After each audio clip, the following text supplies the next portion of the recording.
Chapter 299. Father!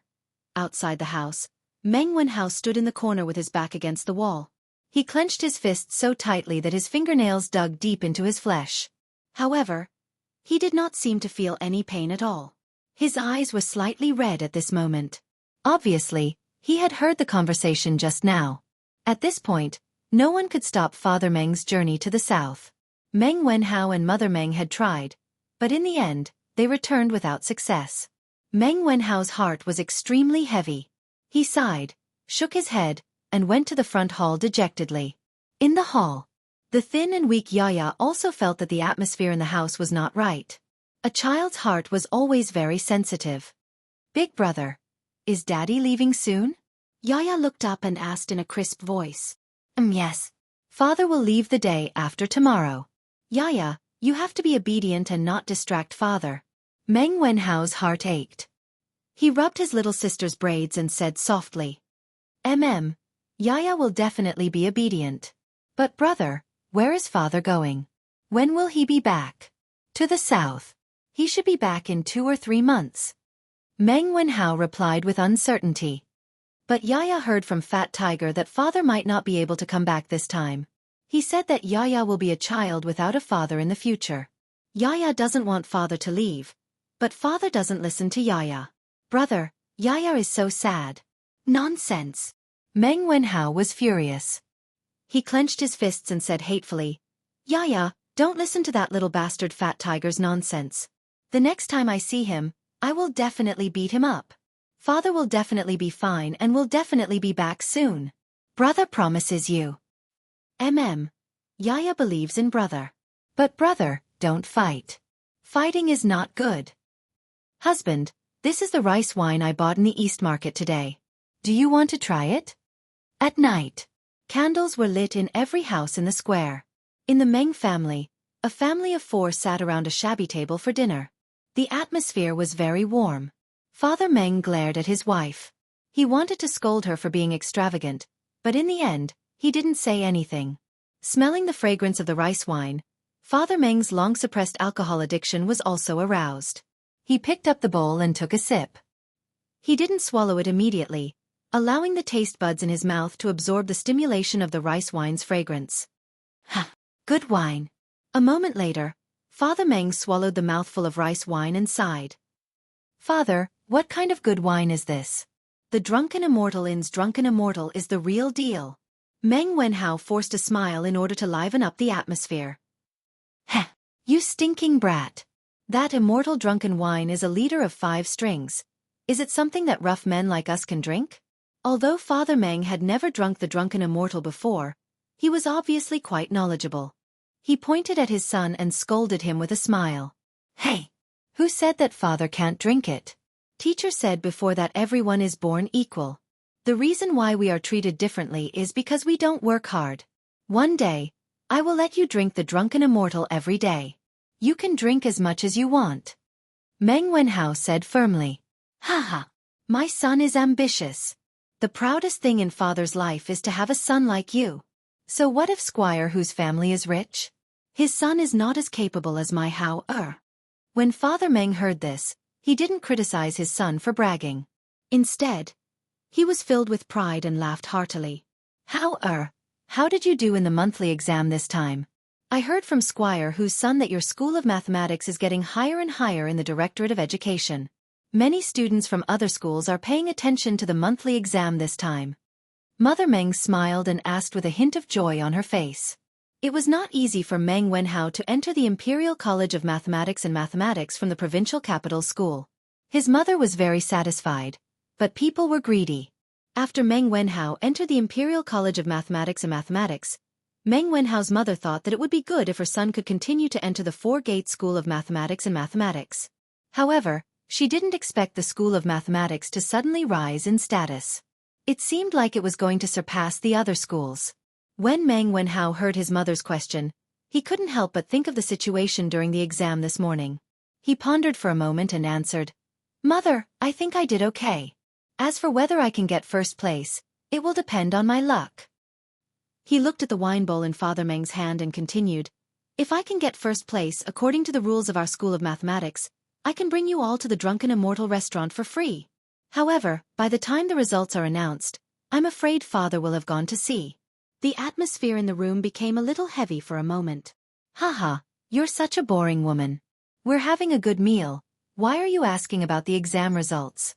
When have we ever worried about our results?" Father Meng slapped the table and glared at Mother Meng. He then looked at Meng Wenhao and said earnestly, "Although I won't be home at that time, you can take your mother and Yaya with you. All these years, our family has been eating chaff and vegetables. It's good to take this opportunity to improve our diet. Isn't Yaya craving for that gnawing chicken? This time, let's let her eat to her heart's content. As a man, how can you act like a little girl? Although father didn't study much, I know that separation and joy are common things in the world. A man should be open-minded. How can you care about these trivial matters every day?" "Yes, father, I understand." Meng Wenhao wanted to refute, but after hesitating for a moment, he still responded in a muffled voice. "Haha, father knows that you're all worried. Actually, there's no need for that. For this voyage, Boss Feng has equipped each of our ships with a compass. Even if we're separated from the team due to strong winds and waves, we can still use the compass to find the direction." As Father Meng spoke, he took out an exquisite compass from his arms. It was a product of the Curious Pavilion workshop. Meng Wenhao was very familiar with this thing. When the first generation of compasses was released, he was still at the scene. Mother Meng saw the shiny object and took it curiously. "Hey, be careful, be careful. This little thing costs 5 strings of money." Father Meng hurriedly exhorted. Mother Meng was so shocked that her wrist trembled and she almost dropped the compass to the ground. Fortunately, Meng Wenhao's hand was quick enough to catch it. Mother Meng said with lingering fear, "Thank goodness. Why is this thing so expensive? Bring it over." This thing is a navigation tool specially made by the Curious Pavilion for this voyage to the south. It's said that Er's husband, Li Xiannan, personally invented it. This thing is light and can give accurate directions. How can it not be expensive? I heard that the bosses of the other fleets only equip 1 compass for every 5 ships. It's rare to see someone as generous as Boss Feng. Father Meng asked for the compass and carefully put it back into his pocket as he grumbled in annoyance. "Oh, then Boss Feng is really a good person," Mother Meng said happily. "Father, Yaya doesn't want to eat the gnawing chicken. I only want father to stay." Yaya, who was chewing on her cornbread, said meekly. Father Meng. Chapter 300. Your Highness, you've come? The next morning, Li Zishuan had just finished his breakfast when he received a report from a servant that Li Xiaogong had arrived. He hurried to the main hall to receive him. With Li Xiaogong's status, there was naturally no need to report his arrival to the Li residence. Thus, he was directly welcomed into the main hall by the steward, where he was served tea while waiting for Li Zishuan to arrive. "Haha, sit." Li Xiaogong gave a bold smile. It was clear that he had been living a very comfortable life recently. "Yes." Li Zishuan felt somewhat awkward. "Damn, this is my house. Why do you make it seem like I'm the guest and you're the host? Tomorrow, the army and fleet will set out for the south. Little Xian, you should know about this, right?" Seeing Li Zishuan sit down, Li Xiaogong fiddled with the teacup in his hand as he casually asked this question. Li Zishuan nodded and smiled. This kid really does know. Shouldn't your highness be in the barracks organizing the army? Why do you have the time to come see this kid? Ha! My great Tang's army rests on their spears every day, and there's not a single one missing from their daily training. Why would they need to sharpen their spears at the last minute? Besides, even if this king wasn't here, the generals would have already made arrangements. Otherwise, what would they do? Li Xiaogong's lips curled as he nonchalantly said. Li Zishuan's heart was moved. This is the style of a powerful nation. From the sovereign to the common people, everyone had a powerful self-confidence in their bones. This was something that the Song, late Ming, and Qing dynasties lacked. It was no wonder that in a few years, the great Tang would be so powerful that it would have no friends. This king came today to thank you for the compass. This thing is truly too useful. Many of this king's veteran navy soldiers loved it so much that they couldn't bear to part with it. They kept saying that this compass was a life-saving item. This king also asked His Majesty for a reward for you, but His Majesty seemed to have other plans and didn't want to reward you right now. This king couldn't change His Majesty's decree, so I could only personally come to thank you. Kid, your actions have saved the lives of many soldiers. After Li Xiaogong finished speaking, he solemnly cupped his hands and bowed to Li Zishuan. Li Zishuan was shocked. He hurriedly moved aside and said, Your Highness, you are too serious. As a commander-in-chief, it is understandable that you care about the lives of your soldiers. As a citizen of the Tang Empire, I am able to enjoy such a stable living environment because the soldiers on the front lines sacrificed their lives for it. Now, it is my duty to do something for the Tang army. I dare not accept your Highness's bow. In fact, he knew in his heart that the reason why Li Er did not take the opportunity to reward him was probably because he was still concerned about the wireless telegram. Previously, he did want to get his title promoted as soon as possible, but he did not want to be led by the nose by Li Er all the time. Therefore this time he directly gave up. If he did not get promoted, then so be it. Anyway, he was quite happy now. Ha! You brat, you sure know how to say things. But what you said is very reasonable. It's rare for you to have such a high level of awareness. Seeing that Li Zishuan did not accept his bow, Li Xiaogong did not force him. He returned to his seat and smiled. Hee hee, your Highness is overpraising me. Li Zishuan gave a dry laugh. In his heart, he was criticizing Li Xiaogong for being insincere. Since he was here to thank him, why didn't he bring any gifts when he came? For example, the few luminous pearls that Wang Yu had given him previously were not bad. He believed that Li Xiaogong's house definitely had such things. It was just a matter of whether Li Xiaogong was willing to part with them.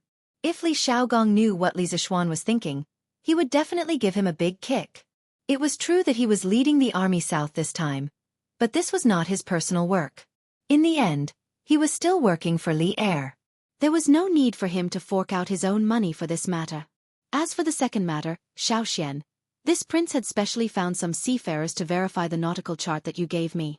The result was that your nautical chart was flawless and perfect. With this detailed map and the compass, this king is even more confident about going out to sea this time. This is all thanks to you, brat. How about this? If you have any difficulties in the future, come and tell this prince. If this prince can help, this prince will definitely do his best to help. Li Xiaogong stroked his half-inch beard and said straightforwardly. Li Zishuan was overjoyed. This was more like it. After working so hard for so long, he finally received some returns. Hee hee. Then this little one would like to thank your Highness. I wish your Highness a triumphant return in advance. Li Zishuan cupped his hands and said with a smile. It was not easy to gain the friendship of a prince. It was equivalent to gaining another backing. Should I go in or not? But what should I say when I go in? Yongla Lane. Meng Wenhao stood opposite the Li residence. Looking at the tall walls, he was somewhat hesitant. In the morning, he felt too depressed at home. He originally planned to go to E Lane to see how little Yuha was doing. On the way, he passed by Yongla Lane. He did not know what he was thinking, but he unexpectedly walked in and stood beside the Li residence. He looked into the distance and hesitated. He then take care, your Highness. This little one will go to Murky Mountain to see you off tomorrow. While Meng Wenhao was hesitating, a burst of laughter came from the front door of the Li residence. Then two people came out. One was Li Zishuan, and the other was a middle-aged man with a noble aura. Meng Wenhao had never seen him before. Haha, that's fine. See you tomorrow on Murky Mountain. The middle-aged man laughed and got into a luxurious carriage parked in front of the door. Then the carriage started and gradually went away. Wenhao? Why are you standing here? Are you here to see your master? Why don't you come in? Li Zishuan was about to turn back to the house when he inadvertently glanced at Meng Wenhao at the entrance of the alley. He asked curiously. Meng Wenhao was shocked and panicked. He was so focused on watching Li Zishuan and the middle-aged man talking that he forgot to avoid Li Zishuan's sight. Now that he was discovered, he could only bite the bullet and go over to reply. But the strange thing was that he clearly saw Li Zishuan and didn't shout, but his voice traveled so far. It was really strange. Sir. This student is just passing by. Meng Wenhao came in front of Li Zishuan and stammered. The corners of Li Zishuan's mouth curled into a meaningful smile, and then he looked at Meng Wenhao and said with a smile, since you're just passing by and I've coincidentally bumped into you, Then why don't you go in and have a seat? This isn't a dragon's pool or a tiger's den. Wenhao, why are you so afraid? No. This student isn't afraid. I'm just afraid of disturbing, sir. Meng Wenhao hurriedly explained. Heh, it's good that you aren't afraid. Come in, I also have something to tell you. Li Zishuan didn't wait for Meng Wenhao's reply. He flicked his sleeves and turned to enter the courtyard. Meng Wenhao opened his mouth but didn't have time to say anything. He could only obediently follow in. He was also very curious about what Li Zishuan wanted to tell him. Chapter 301. Meng Wenhao had just followed Li Zishuan into the front hall of the west courtyard when he smelled a faint fragrance of spices. Following that, he felt a trace of refreshing coolness. He looked around and found that there was actually a basin of ice placed in each of the four corners of the room. Above the wooden basins, there was still a trace of cold air. Meng Wenhao couldn't help but sigh in his heart at Li Zishuan's extravagance. This was the first time he entered the Li residence's interior. When he came to the Li residence before, Li Zishuan received him in the pavilion in the courtyard. He couldn't help but take a few more glances. There was a large chair made of lacquered red peach wood, a few seats that were relatively simple but still couldn't hide the magnificence of the carved materials, a small square table with a porcelain pot decorated with flowers and birds, and a few small porcelain cups with the same flower decorations. A table, a chair, a table, and a stool. The furnishings were ingenious. The entire room revealed a sense of luxury and nobility. Haha, sit. Sit.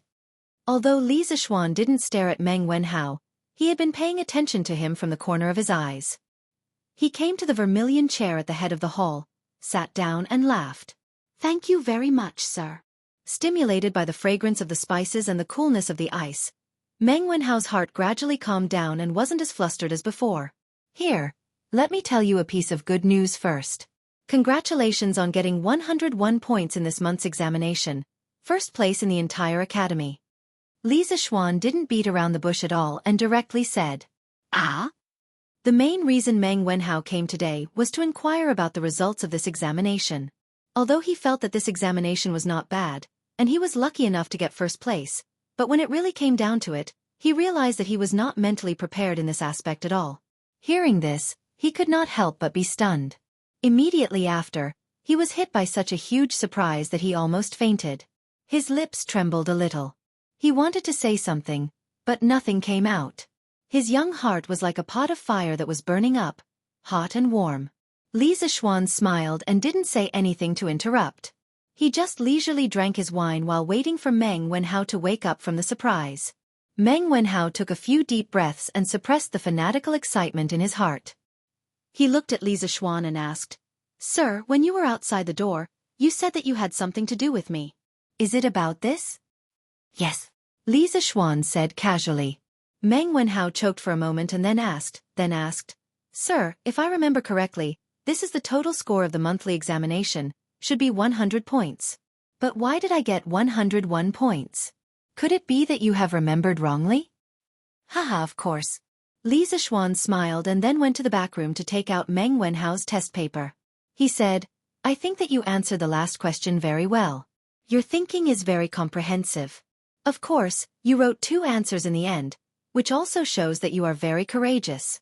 In the last question, in the whole school, there are only 5 people who can consider the cost of labor. Not only did they consider the cost of labor, but you were also the only one who came up with the correct answer. I calculated that there are a total of 10 people who answered the last question correctly. Except for you, the other 9 people all answered 197, and your answer was 197 or 200.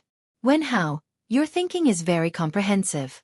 What's commendable is that not only can you ask questions, but you also have the courage to put it into practice. I admire you very much, so I gave you an extra point. Anyway, I'm not afraid of you being proud. Haha. In his previous life, there were 2 correct answers to the last question of the monthly exam. The only point of contention between the 2 answers was whether or not the 30 copper coins that Boss Wang should have received from this transaction should be included in the loss. The various experts on the internet all had their own opinions, each saying that they were right, while the other saying that they were right. In order to avoid a debate, when Li Zishuan set the question, he simply decided on 2 answers. He didn't expect Meng Wenhao to be so daring as to write down both answers. Li Zixuan admired this courage from the bottom of his heart. After all, if he were in Meng Wenhao's shoes, he wouldn't have dared to play around like this. So that's how it is. Meng Wenhao suddenly understood and muttered to himself. After he handed in the test paper yesterday, he regretted it for a while. He was afraid that because of his meddling, he wouldn't get a point for the last question. He didn't expect that in the end, he would get an extra point. Li Zixuan laughed and said, "Haha, Wenhao, don't be so agitated. Since you were lucky enough to get first place in this monthly examination, what I said before still counts. After classes officially start in 2 days, I will announce this time's results to the public. At that time, you can bring your family to the Drunken Immortal restaurant. Feel free to order whatever you want to eat. I'll treat you." "Wah! Little Xian, you're treating. Then I want to go too." At this moment, Cheng Chimo's voice came from outside the room. Following that, they saw this fool swagger in, followed by San Bao, who had a bitter expression on her face. San Bao pointed at herself and was about to explain something when Li Zixuan waved his hand and laughed. "All right, you don't have to explain. I know. You can leave now." How could he not know Cheng Chimo's personality? Other than the first few times he came to the Li residence and had someone announce his arrival, which other time didn't he swagger in directly? This personality that didn't know how to be polite was very similar to that little fatty Li Tai. "Yes, young master." San Bao saw that Li Zixuan's tone was amiable and didn't seem to be angry. He heaved a sigh of relief and quickly left. Chimo. Cheng Chimo had taken care of Meng Wenhao in the School of Mathematics, so Meng Wenhao quickly stood up and greeted Cheng Chimo. Cheng Chimo smiled and nodded at Meng Wenhao in greeting. "Chou Niu, I haven't seen you come over to play recently. Why did you come over just because we talked about food?" Li Zixuan joked with a smile. Ever since he started teaching at the Imperial College and became Cheng Chimo's teacher, this fellow didn't come over to play with him. Perhaps this was the natural fear students had for their teachers. Li Zixuan felt that it was a pity. Cheng Chimo was his first close friend after transmigrating. If he lost this friendship because of this, he would feel that it was a pity. Ahem. Who said that? I didn't come over to eat today. I just happened to hear it. Cheng Chimo explained awkwardly, then sat down on a chair beside Li Zixuan. "Heh, Tiskese, Xiaoxian, the chairs in your house are still the most comfortable. It's a pity that they aren't sold outside. Otherwise, I would have asked my father to buy a set." This fellow leaned against the back of the chair and didn't forget to exclaim. "Hee, if Uncle Cheng really likes this chair, I can ask the workshop to make another batch. It won't take much effort. But it's only you who wants it, not Uncle Cheng, so I think we should just forget about it." Li Zixuan didn't want to alienate this friendship. He didn't put on airs in front of Cheng Chimo and spoke as casually as before.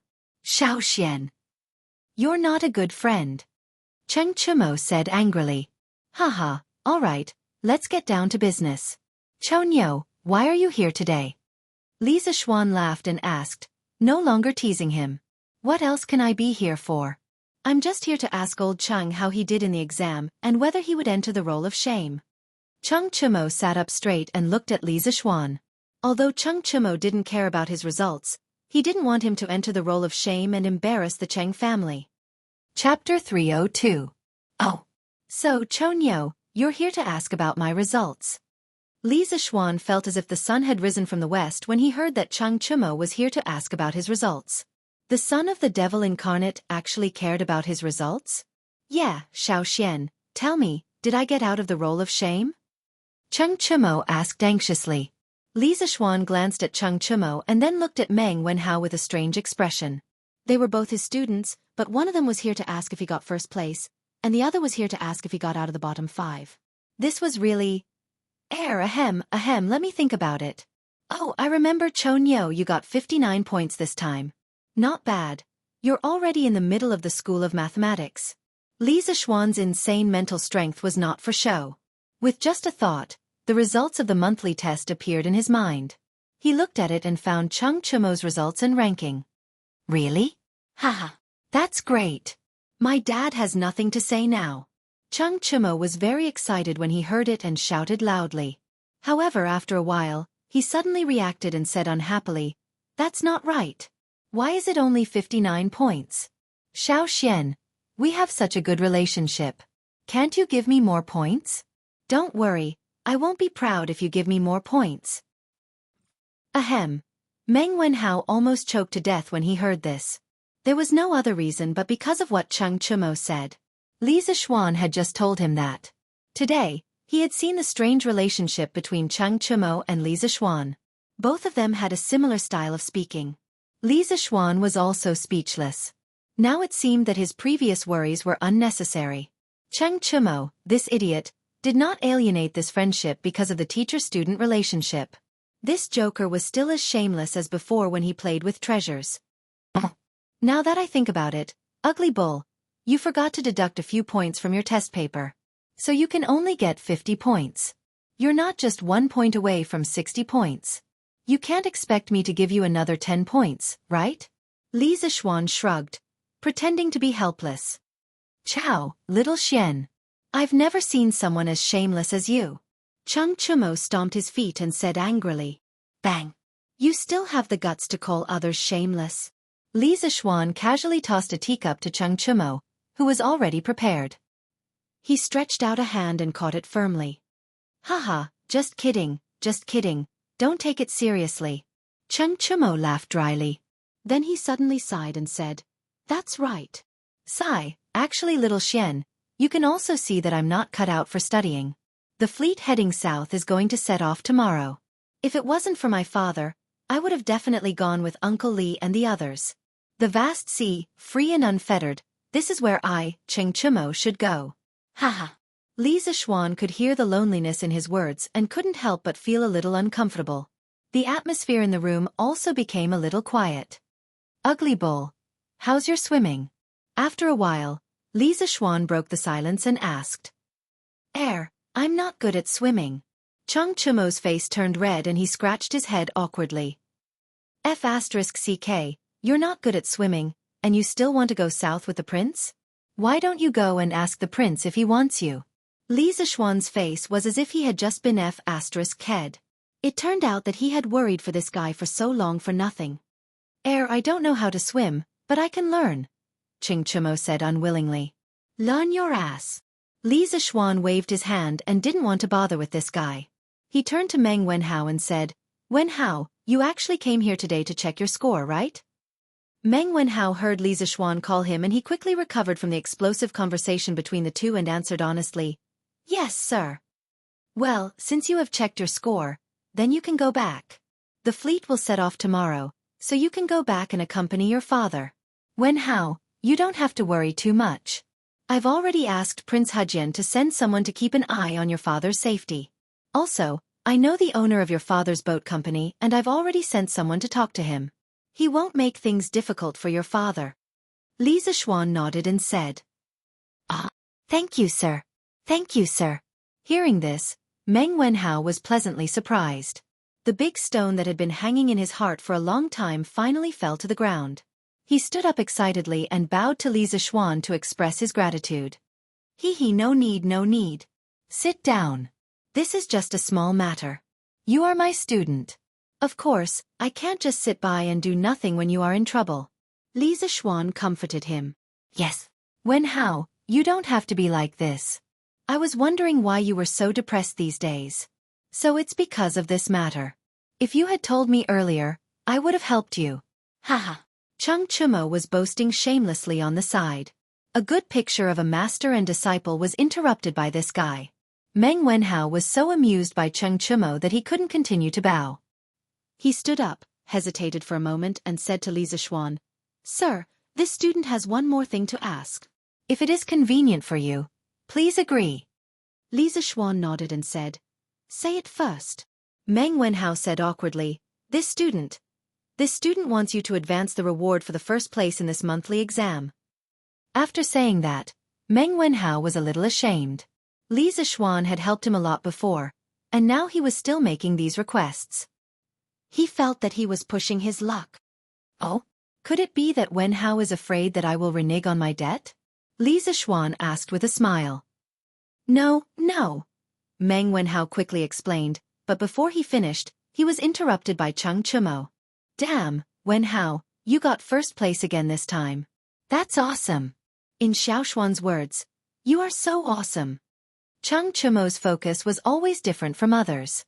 His first reaction was to marvel at Meng Wenhao's results. "Shut up, you have the nerve to say that. Look at Wenhao, he always pursues first place. What about you? You always pursue to get out of the bottom. Look at you." Li Zishuan said angrily. "So what? Wenhao is going to be the top scorer. I don't expect to be the top scorer." Cheng Chumo curled his lips and said indifferently. "You?"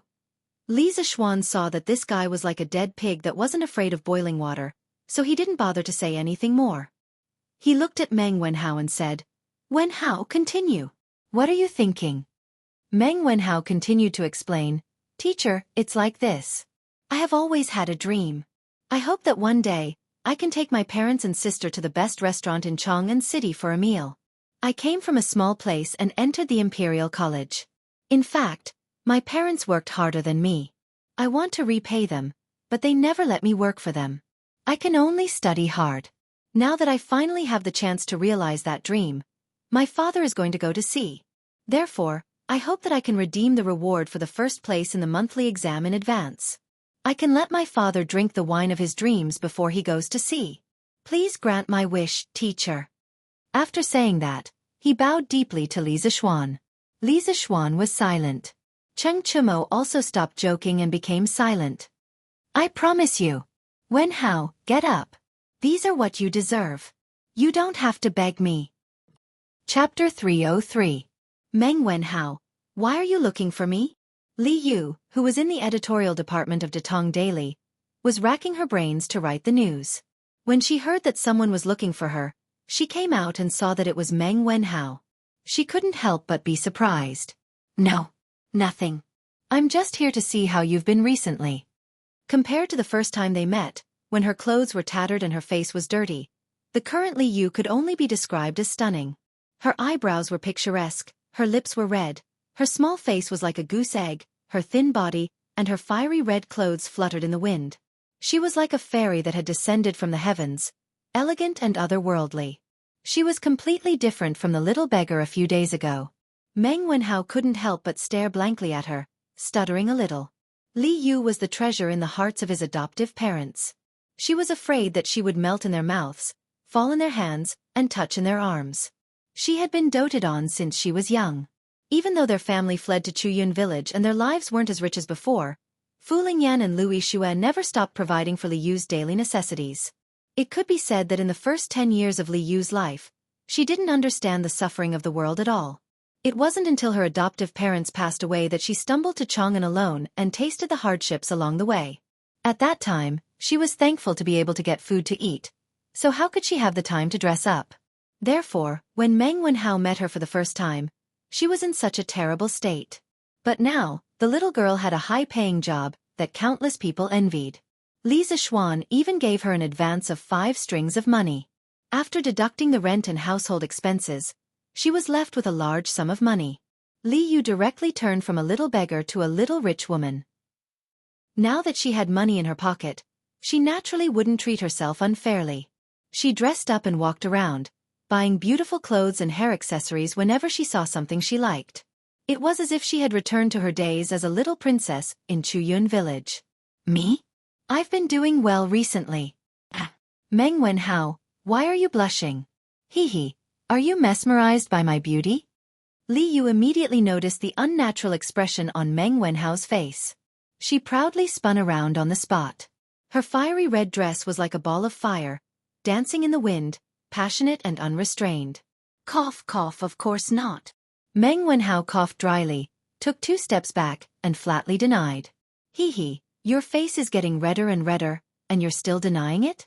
That day, this lady said that the robber didn't have good eyesight. He only wanted to rob money and not women. At that time, you didn't believe me. Hee, do you believe me now? Li Yu pointed at Meng Wenhao's red face and giggled. Meng Wenhao was speechless. He thought to himself that it was a good thing that the robber didn't have a good eye. If he did, you would have been in big trouble that day. "All right, I won't tease you anymore. Tell me, why are you looking for me? I don't believe that you came here just to see me." Li Yu twirled the hair in front of her chest with her fingers and said with an expression that said, I'm very smart, don't lie to me. Meng Wenhao scratched his head and said, also, I'm here to treat you to a meal. You treated me to Yongchun noodles before. Cough, although we didn't eat it, at least we became friends because of it. At this moment, he couldn't help but recall the frivolous words that Li Zixuan had said in the morning at the Li estate. Oh, that's right. Why don't you call Li Yu along as well? I think the two of you will be quite interesting together. Hee, sure. It's rare for you to take the initiative to treat me to a meal. Tell me, where do you want to eat? Li Yu was quite surprised when she heard this. She thought for a while and agreed. Let's go to the Drunken Immortal restaurant. Wow! Drunken Immortal restaurant. Did I hear wrongly? Wenhao, did you get rich? Li Yu shouted excitedly. Although she had some assets now, she didn't dare to go to the Drunken Immortal restaurant. A meal there would cost at least 3 or 4 strings of money. No. It's because I got first place in this monthly exam. Sir gave me a reward. He said that I can bring my family and friends to the Drunken Immortal restaurant for free. We can order whatever we want to eat as long as it's not a waste. When Meng Wenhao said, you can bring your family, he paused for a while. He was afraid that Li Yu would misunderstand, so he quickly added the words and friends. Li Yu didn't know the rules of the mathematics school, so she didn't suspect anything. She just exclaimed, wow! Wenhao, you're amazing. There are so many talents in the Imperial College, and you actually got first place. Meng Wenhao was very happy to be praised by such a beautiful girl. He said embarrassedly, I only got first place in the mathematics school, not in the entire Imperial College. Little you, don't talk nonsense. That's still very amazing. But is it appropriate for an outsider like me to go when Sir is treating your family to a meal? The mischievous Li Yu became shy at this moment, which was rare. There's nothing inappropriate about it. Not only my family, but Sir and his friends will also go. Meng Wenhao explained. Oh. Okay, I'll go to the Drunken Immortal restaurant after I'm done. Li Yu was relieved when she heard that Li Zixuan would also go and that she wasn't the only outsider. Although she looked like she didn't care about anything on the surface, she still had a sense of propriety in her heart. She knew what to do and what not to do. Mom, you don't have to cook for lunch. I'll treat you to a big meal at the Drunken Immortal restaurant. Meng Wenhao came back from the workshop and saw his mother picking vegetables in the courtyard. He went up and said with a smile. How, do you have a fever? Why are you talking nonsense? How can our family afford to go to the Drunken Immortal restaurant? Meng Wenhao's mother hurriedly put down the vegetables in her hands and got up to touch Meng Wenhao's forehead. Meng Wenhao didn't know whether to laugh or cry as he took away his mother's hand and said, Mom, I don't have a fever, and I'm not talking nonsense. I went to Sir's house this morning and he said that I got first place in the monthly exam. According to the previous rules of the Institute of Mathematics, the top scorer can bring his family to the Drunken Immortal restaurant for free. I discussed it with Sir and decided to have this meal at noon today. So Mom, you, Dad, and Yaya, quickly pack up and get ready to go. Really? Meng Wenhao's mother widened her eyes in surprise. She wasn't greedy, she just enjoyed the honor. Really, Mom? Quickly go. Meng Wenhao said again helplessly. That's great. Darling, Hao got first place in the exam. Quickly pack up. We're going to the Drunken Immortal restaurant for lunch. After getting confirmation, Meng Wenhao's mother reacted and ran into the house excitedly, shouting as she ran. Chapter 304. How, isn't it inappropriate for us to do this? Sir Li has taught you a lot, and we're here to ask him to treat us to a meal. Isn't that a little unreasonable? Meng Wenhao's family of 4 arrived at the Drunken Immortal restaurant in the East City. Seeing the bustling place, Father Meng was an honest man. Thinking that Li Zixuan was going to treat them to a meal out of his own pocket, he felt a little guilty, so he hesitated. Yaya didn't understand the ways of the world, but when she heard her father's words, she felt that her luxurious lunch was going to be ruined. The little girl raised her head and looked at Meng Wenhao, hoping that her brother could change her father's mind. Sure enough, Meng Wenhao didn't disappoint her.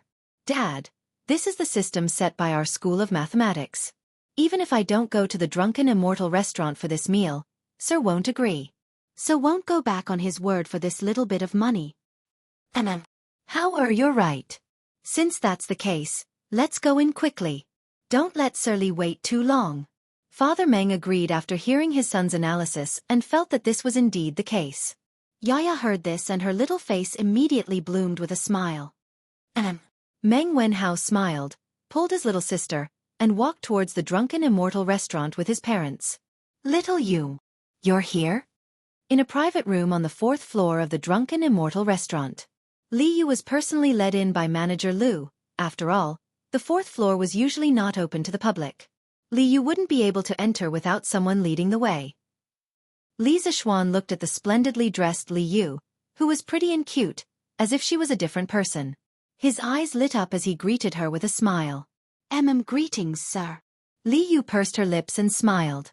She walked gracefully in front of Li Zixuan and bowed to Li Zixuan. Since the first time she met Li Zixuan, she had been calling him Mr. Li Zixuan like Meng Wenhao. Even though she was working for Li Zixuan now, she couldn't change the way she addressed him. Haha, come, little you, let me introduce you. This is Cheng Chumo, the eldest son of Duke Lu's family. This is Qin Huayu, the eldest son of Duke Yi's family. This is Yuqi Baolin, the eldest son of General Yuqi's family. They are also Wenhao's schoolmates. Now that someone was treating him to a meal, the thick-skinned Cheng Chumo naturally wanted to join in on the fun. Li Zixuan didn't refuse. He thought about it, then asked someone to invite Qin Huayu and Yuqi Baolin over to another table. Their families had always been close, so it wasn't a bad idea for them to meet up occasionally and get to know each other better. When Li Yu heard Li Zixuan's introduction, she was shocked. Cheng Yaojin, Qin Qiong, and Yuqi Jingda were all too famous. It was hard for her not to have heard of them. She didn't expect that she would be lucky enough to meet the descendants of these 3 famous generals today. Li Yu greets young Master Cheng, young Master Qin, and young Master Yuqi. Li Yu bowed to the 3 of them. Haha, Miss Li doesn't need to be so courteous. Just be casual. Little Xian has already told us about how you outsmarted the villains and punished the unscrupulous merchants. I admire Miss Li's wit. Qin Huayu politely returned the greeting. Haha, Huayu is right. No need to be so courteous. Yuqi Baolin wasn't good with words. As the saying goes, the more one talks, the more mistakes one will make. He could only agree. Young Master Qin is joking. Those things were just Li Yu's previous playful actions. It's nothing serious. Li Yu said humbly. Li Zixuan rubbed his eyes. He suspected that this little girl in front of him was a fake Li Yu. The Li Yu he knew was clearly a willful, eccentric little girl. When did she become such a virtuous lady? It seems like this little girl could be both a spoiled lowly and a virtuous lady. She really was a little beauty with 100 transformations. Meng Wenhao had picked up a treasure. Qu'est-ce Wenhao's taste is not bad. Cheng Chumo had obtained more information from Li Zixuan. He pinched his chin and smiled as he looked at Li Zixuan for a moment and muttered in a somewhat improper manner. Li Yu didn't hear it clearly, but Li Zixuan's hearing was good. After he heard it, he glared at Cheng Chumo. He really didn't know how to chat. Who would joke with a girl like this? It seems like this guy was destined to be a single dog for life. Haha, little you, sit here for a while. When Wenhao and the others arrive, you can go and eat with them. Mister, you're not going to eat with them? Li Yu was dumbfounded. We're not going. There are so many people at the table. Li Zixuan shook his head and said. Then. Mister, I'm not going either. I'll just eat here. Li Yu hesitated. We're all men here. Why are you, a little girl, joining in the fun? What's wrong? Our fearless little you also knows how to be shy? Li Zixuan joked. Of course not. Who's shy? Young Master Meng, this way please. Yes, this is the room. The 4 of you can eat here. My young master and a few of his friends are next door. He'll be here in a while. Meng Wenhao and the others arrived at the Drunken Immortal restaurant. After they explained their identities, Manager Lu personally led them to the room next to Li Zixuan's. Thank you, Manager. Meng Wenhao politely cupped his hands and said. You're welcome, young Master Meng. You're an important guest that my young master specially instructed. Just tell him what you want to eat. I'll take my leave first. Okay. Take care. Manager. Brother, Yaya wants to eat nibbled chicken. After Manager Lu left, Yaya pulled Meng Wenhao's sleeve and said greedily. Nowadays, gnawed chicken was already a household name in Chang'an. In the past, Yaya could only listen to those rich kids describe how delicious gnawed chicken was, and then she would drool at the side. Now, after coming to the birthplace of gnawed chicken, how could the little girl hold back? Okay, I'll let Yaya eat nibbled chicken today. You can eat until you're full. Meng Wenhao rubbed the little girl's ponytail and smiled. By the way, Dad, do you want to drink Immortal Drunken Wine? Drunken Immortal Restaurant's most famous is Immortal Drunken Wine. Do you want a liter? Meng Wenhao looked at his father and asked. Ever since Father Meng entered the Drunken Immortal Inn, he had been in a daze. The Drunken Immortal Inn's extravagance and Manager Lu's respectful attitude had given him a huge mental impact. He never thought that a poor and pedantic man like him would actually have the opportunity to come to such a luxurious place and even receive such respect from the manager. He felt like he was dreaming. He had given birth to a good son. All of this was because of his son. Father Meng sighed in his heart more than once. Howard, what did you say? Father Meng woke up and asked when he vaguely heard his son calling him. Meng Wenhao had no choice but to repeat himself. Father Meng hurriedly shook his head and said, No, no, no. Dad heard that Immortal Drunken Wine costs 5 rounds a liter. It's very expensive. Although Lord Li is treating us to a meal, we can't not be generous and ask for such expensive things. Haha, Uncle Meng, you don't have to worry. Just order if you want to drink. I don't care about this bit of money. Since we're here, we have to eat and drink well. Otherwise, wouldn't we be wasting the opportunity that Wenhao fought so hard for? At this moment, a burst of hearty laughter came from outside. Following that, Li Zixuan walked in with Li Yu. When Li Zixuan and Li Yu came in, Manager Lu personally served them while sending a servant to inform Li Zixuan. When Li Zixuan heard the news, he walked over with Li Yu and happened to hear Father Meng's declining words. Chapter 305. Sir. When Meng Wenhao saw Li Zixuan enter, he quickly stood up and bowed. Then he turned to his parents and said, Father, Mother, this is my teacher in the School of Mathematics. Meng Wenhao's father was shocked. He didn't expect his son's teacher to be so young. He secretly thought that the son of a rich family was indeed not someone his small family could compare with. He was so young and yet he had the ability to become a teacher in the Imperial College. Meng Dachuan greets Lord Zhu. Zhu Qing greets Lord Zhu. Meng Wenhao's father and mother quickly came over and bowed to Li Zixuan. As a commoner of the lower class, they had a natural fear of the upper-class aristocrats. They had never come into contact with such a high-ranking official, so they were even more reserved. Haha, you don't have to be so polite. Take a seat. Li Zixuan quickly walked over and helped the two of them up. He said in a warm voice, You two gave birth to a good son. Haha, this banquet is an opportunity that Wenhao fought for himself. Since you are here, don't think about saving money for me. Eat and drink as much as you can. If you don't eat well, I will be unhappy. This is what you deserve. Meng Wenhao's father and mother heard this and were inexplicably excited. They stepped forward and said, Thank you, Lord Zhu. Haha, no need. Wenhao, is this your little sister? Li Zixuan smiled and waved his hand. Suddenly, he saw Yaya hiding behind Meng Wenhao and looking at him timidly. Yes, sir. Come, Yaya, come and greet sir. Meng Wenhao quickly pulled Yaya out and said. Before Meng Wenhao's mother came, she had dressed the little girl up. At this moment, Yaya's hair was neatly combed. Although the clothes on her body weren't luxurious or expensive, they were still neat and tidy. At least there weren't too many patches. But even so, the little girl was too thin and looked malnourished. It was very distressing to look at her. Yaya greets Lord Zhu. When the little girl saw that everyone was looking at her, she couldn't help but feel nervous, uneasy, and shy. She carefully took 2 steps forward and bowed to Li Zixuan and said weakly, Haha, little sister is called Yaya. She's so cute. But Yaya still needs to eat more in the future. Right, what's Yaya's favorite food? Li Zixuan could see the wariness and restraint in the little girl's eyes. He squatted down and tried to use a gentle tone to look into Yaya's eyes.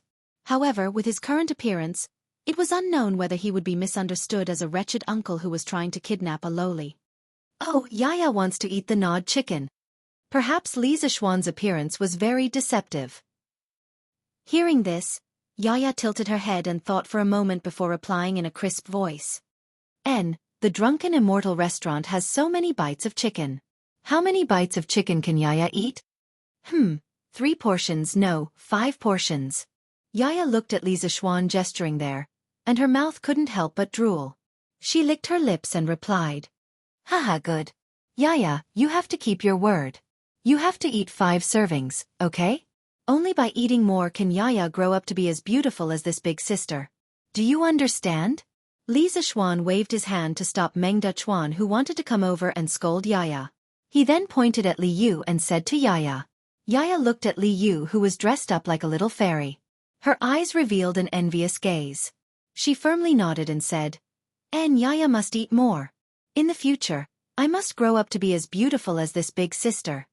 When Li Yu heard the 2 people praising her beauty, the corner of her mouth couldn't help but curl into a beautiful arc. It was obvious that she was very happy in her heart. Yaya is so obedient. Li Zixuan patted Yaya's head with satisfaction. He stood up and looked at Father Meng and Mother Meng and said, Since that's the case, I won't disturb your family's meal. Oh, this lady is Li Yu. She can be considered as half a disciple of mine. She is also a very good friend of Wenhao. She hasn't seen Wenhao for a long time. Today, she came over to eat together and reminisce about the past. Li Zixuan almost forgot the purpose of this visit. He quickly pushed Li Yu out and introduced her. As for how much of his words were nonsense, only Meng Wenhao and Li Yu knew. Greetings to uncle and aunt. Li Yu knew that it was time for her to go on stage.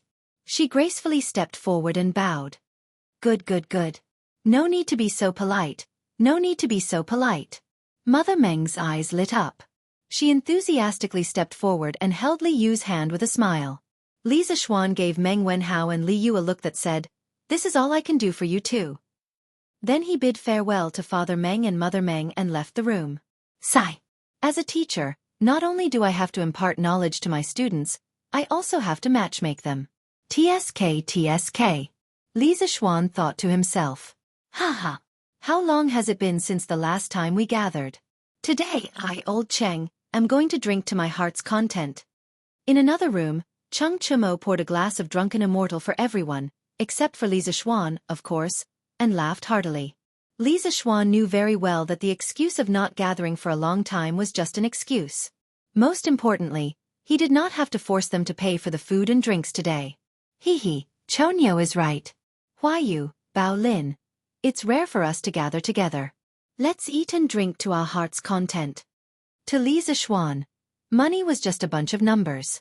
He did not even know how much money he had. Of course, he had to be generous when it came to treating his friends to a meal. Thank you, little Xian, for your hospitality. Here's a toast to you. Qin Huayu raised his glass and laughed. Here's a toast to little Xian too. Yuchi Bao Lin also raised her glass and joined in the fun. In the School of Mathematics, they had a teacher-student relationship with Li Zixuan. But outside the School of Mathematics, they were good friends again. All right then, here's a toast to you too. But little Xian, you're drinking a soft drink. It's not strong at all. Cheng Chumo grumbled unhappily. I didn't want to show my alcohol tolerance. I was afraid that it would hurt you, Chonyo. Come, cheers. Li Zixuan laughed heartily as he drained the cup in one gulp. Of course, what he said just now was not completely nonsense. The weather had been hot recently, and he was addicted to drinking cold soft drinks. Slowly, he figured out how to control the true qi in his body to burn the alcohol, so that it would evaporate and be expelled from the body. This thing sounded quite mysterious, but it was not difficult for martial artists who had entered the qi transformation realm. First, it was because their understanding of martial arts and the meridians of the human body had already surpassed the scope of ordinary people. Second, martial artists in the qi transformation realm had gone through the stage of refining energy into qi. The quantity and quality of true qi available in their bodies were far from what martial artists in the qi drawing realm and the body refining realm could compare with. Therefore, controlling true qi to burn alcohol was really easy for them. When Li Zixuan was bored out of his mind, He thought of those Wuxia cultivation novels from his previous life where the protagonists used their internal energy to force alcohol. That was why he tried it out of curiosity. He didn't expect that he would succeed. Although the principle of forcing alcohol was different, the final goal was achieved. Haha, tsk, good. Little Xian, stop bragging. You should drink your soft drink. Haha. Cheng Chumo put down his glass and curled his lips in disbelief. Li Zishuan could not be bothered to argue with him. There was no need to compete between brothers. He smiled and shook his head, minding his own business as he ate. Although Qin Huaiyu could drink, he was not good at it. After drinking a glass of drunken immortal, his face had already begun to turn red. Cheng Chumo looked at him and finally said to Yuchi Baolin, "Hee, since both of them are not good at drinking, then Baolin, let's have a drinking game." "Hee, okay. Yuchi Baolin hurriedly agreed happily. Chapter 306. You two are good brothers. 3 stars illumination. 4 happiness wealth. 5 champions. 6 smooth. 7 coincidences. 8 immortals longevity. 9 consecutive rings. All of them. Haha, Baolin, you lost. Drink. In the private room, Cheng Chumo slammed the table and shouted excitedly, "Barp! Let's drink. Who's afraid of you?" Yuchi Baolin was bigger than Cheng Chumo, but she wasn't as smart. She always lost when she played with Cheng Chumo, and her drunken immortal level was higher. Therefore, after a while, Yuchi Baolin was a little tipsy and couldn't speak clearly. Li Zishuan and Qin Huaiyu were almost full. They put down their chopsticks and sat at the side to watch the show with interest. This was the second time Li Zishuan saw the ancient version of the finger-guessing game. The first time was also in this place. That was when the gnawed chicken had just come out. Cheng Chumo and Li Chengqian were playing finger-guessing games here. However, Li Zishuan was accompanying Lan and Changle to tell stories, so he didn't pay much attention. Therefore, this was the first time Li Zishuan seriously observed the ancient version of the finger-guessing game. The finger-guessing game was also known as finger-guessing, finger-guessing, finger-guessing, finger-guessing, finger-guessing, and finger-guessing. It was a game that people played to liven things up when drinking. It originated from the Han Dynasty. When drinking, 2 people stretched out their fingers at the same time and each said a number. Whoever said a number that matched the total number of fingers stretched out by both parties would be the winner. The loser would drink. There was a word from 1 to 10, which was collectively known as the fist word. The fist words were generally different from place to place. Later, the finger-guessing game developed into a family, and the method of execution became an independent system. Empty fist, inner fist, 5 poison fist, 5 elements order, 7 stars order, and 3 victories order were all in this category. Haha, come again. As the finger-guessing game required shouting, it was easy to get excited in this kind of atmosphere. At this moment, Cheng Chumo was in a state of excitement. This guy had forgotten his purpose of coming here today to freeload. Good again. Yuchi Baolin was tongue-tied, but she still wanted to continue. Li Zishuan shook his head. He might as well let the 2 of them play to their heart's content. He and Qin Huaiyu started chatting on the side. What is Lord Li doing? Why is it so lively? On the other side of the private room, Mother Meng heard the commotion and couldn't help but ask. Judging from their voices, it seems to be Bao Lin and Huaiyu. They must have come with Sir. Meng Wenhao listened attentively and replied, "Yes, it's the young masters of Duke Lu, Duke Yi, and Duke Yi. I just saw them over there." Li Yu, who was sitting beside Mother Meng, chimed in. Since he is the son of the Duke, how high is his official rank? Mother Meng had never been to school, nor had she seen much of the world. She thought that the son of the Duke was also a high-ranking official. Mother, they are still studying in the Imperial College. They don't have an official rank, so they can't be considered officials. That's right, Auntie. These young masters from the High Duke's family are one-house classmates. So that's how it is. Little you know so much. No wonder Lord Li accepted you as his disciple. Today, Li Yu is going to be a lady to the end. Her words were appropriate and her actions were generous. Meng Wenhao didn't recognize her anymore. However, this made Meng Wenhao's mother very satisfied. She looked at Li Yu with admiration in her eyes, but there was also a trace of inexplicable meaning. Father Meng was greedily drinking the drunken immortal at the side. He didn't have time to pay attention to their conversation. From the moment he took the first sip of the drunken immortal, he had already forgotten the expensive price of this wine. He also didn't remember that he couldn't bear to drink it just now. The wine and meat passed through his intestines. The spiciness of the white wine and the sweetness of the mountain fruit exploded in Father Meng's taste buds. At that moment, he really felt as comfortable as a deity. No, he wouldn't exchange it for a deity. As for Yaya, she had transformed into a Tao Tai and was sweeping the goods like a whirlwind sweeping away the clouds. At first, the little girl ate 2 portions of chicken. Her mouth was full of oil and she was very satisfied. There were bits of meat on her face from time to time. Li Yu, who was beside her, kept wiping her mouth with a handkerchief. After eating 2 servings of chicken, Yaya rubbed her stomach because she felt that she was already half full. She thought about how she told Li Zixuan that she wanted to eat 5 servings of chicken and grow up to be as beautiful as Li Yu in the future. The little girl's eyes flashed with a trace of determination and stubbornness. She started to attack the other 3 servings of chicken. However, the tragedy was that after a while, the waiter came up with 4 more dishes. They were red braised pork, red braised lion's head, dompa pork, and twice-cooked pork. Just by smelling the fragrance, Yaya couldn't stand it. When she saw the others eating with relish, she could only eat the chicken at the side and watch helplessly. At this moment, the little girl's heart was filled with grievances. She had only heard people say that the chicken was delicious. Who would have thought that there was something more delicious than the chicken in the drunken immortal restaurant? Your Majesty, do you have something on your mind? Imperial Palace West Court. Empress's bedroom. Empress Zhong's son saw Li Er mechanically eating the food and staring blankly at the table as if there was something rare on the table. She asked with some concern. "AI, I was thinking about the telegraph machine I saw a few days ago. Guanyin made. Don't you think that thing is strange? It's just a small iron box. Not only can it make a sound by itself, but it can also transmit the same sound dozens of miles away. It's really amazing." Li Er put down his bowl and chopsticks, sighed, and said, "So your Majesty is thinking about this. In fact, I also feel that this thing is quite amazing. Yesterday, when Li Xiannan explained the principle of the telegraph machine, I didn't understand it very well. I don't know how this child thought of making this thing." Seeing that Li Er didn't seem to want to eat anymore, Empress Zhong's son took a clean bowl and scooped soup for Li Er while smiling. "Hey, this kid." Li Er laughed, took the soup from Zhong's son, and said, "I didn't understand much, but I understood the general meaning. From what he said, the reason why this telegraph machine can transmit signals so far is because of the process of electricity generating magnetism, and magnetism generating electricity." "I know about magnetism. Isn't it a magnet? But what is this electricity? Is it the thunder and lightning in the sky?" "Ah, thunder and lightning?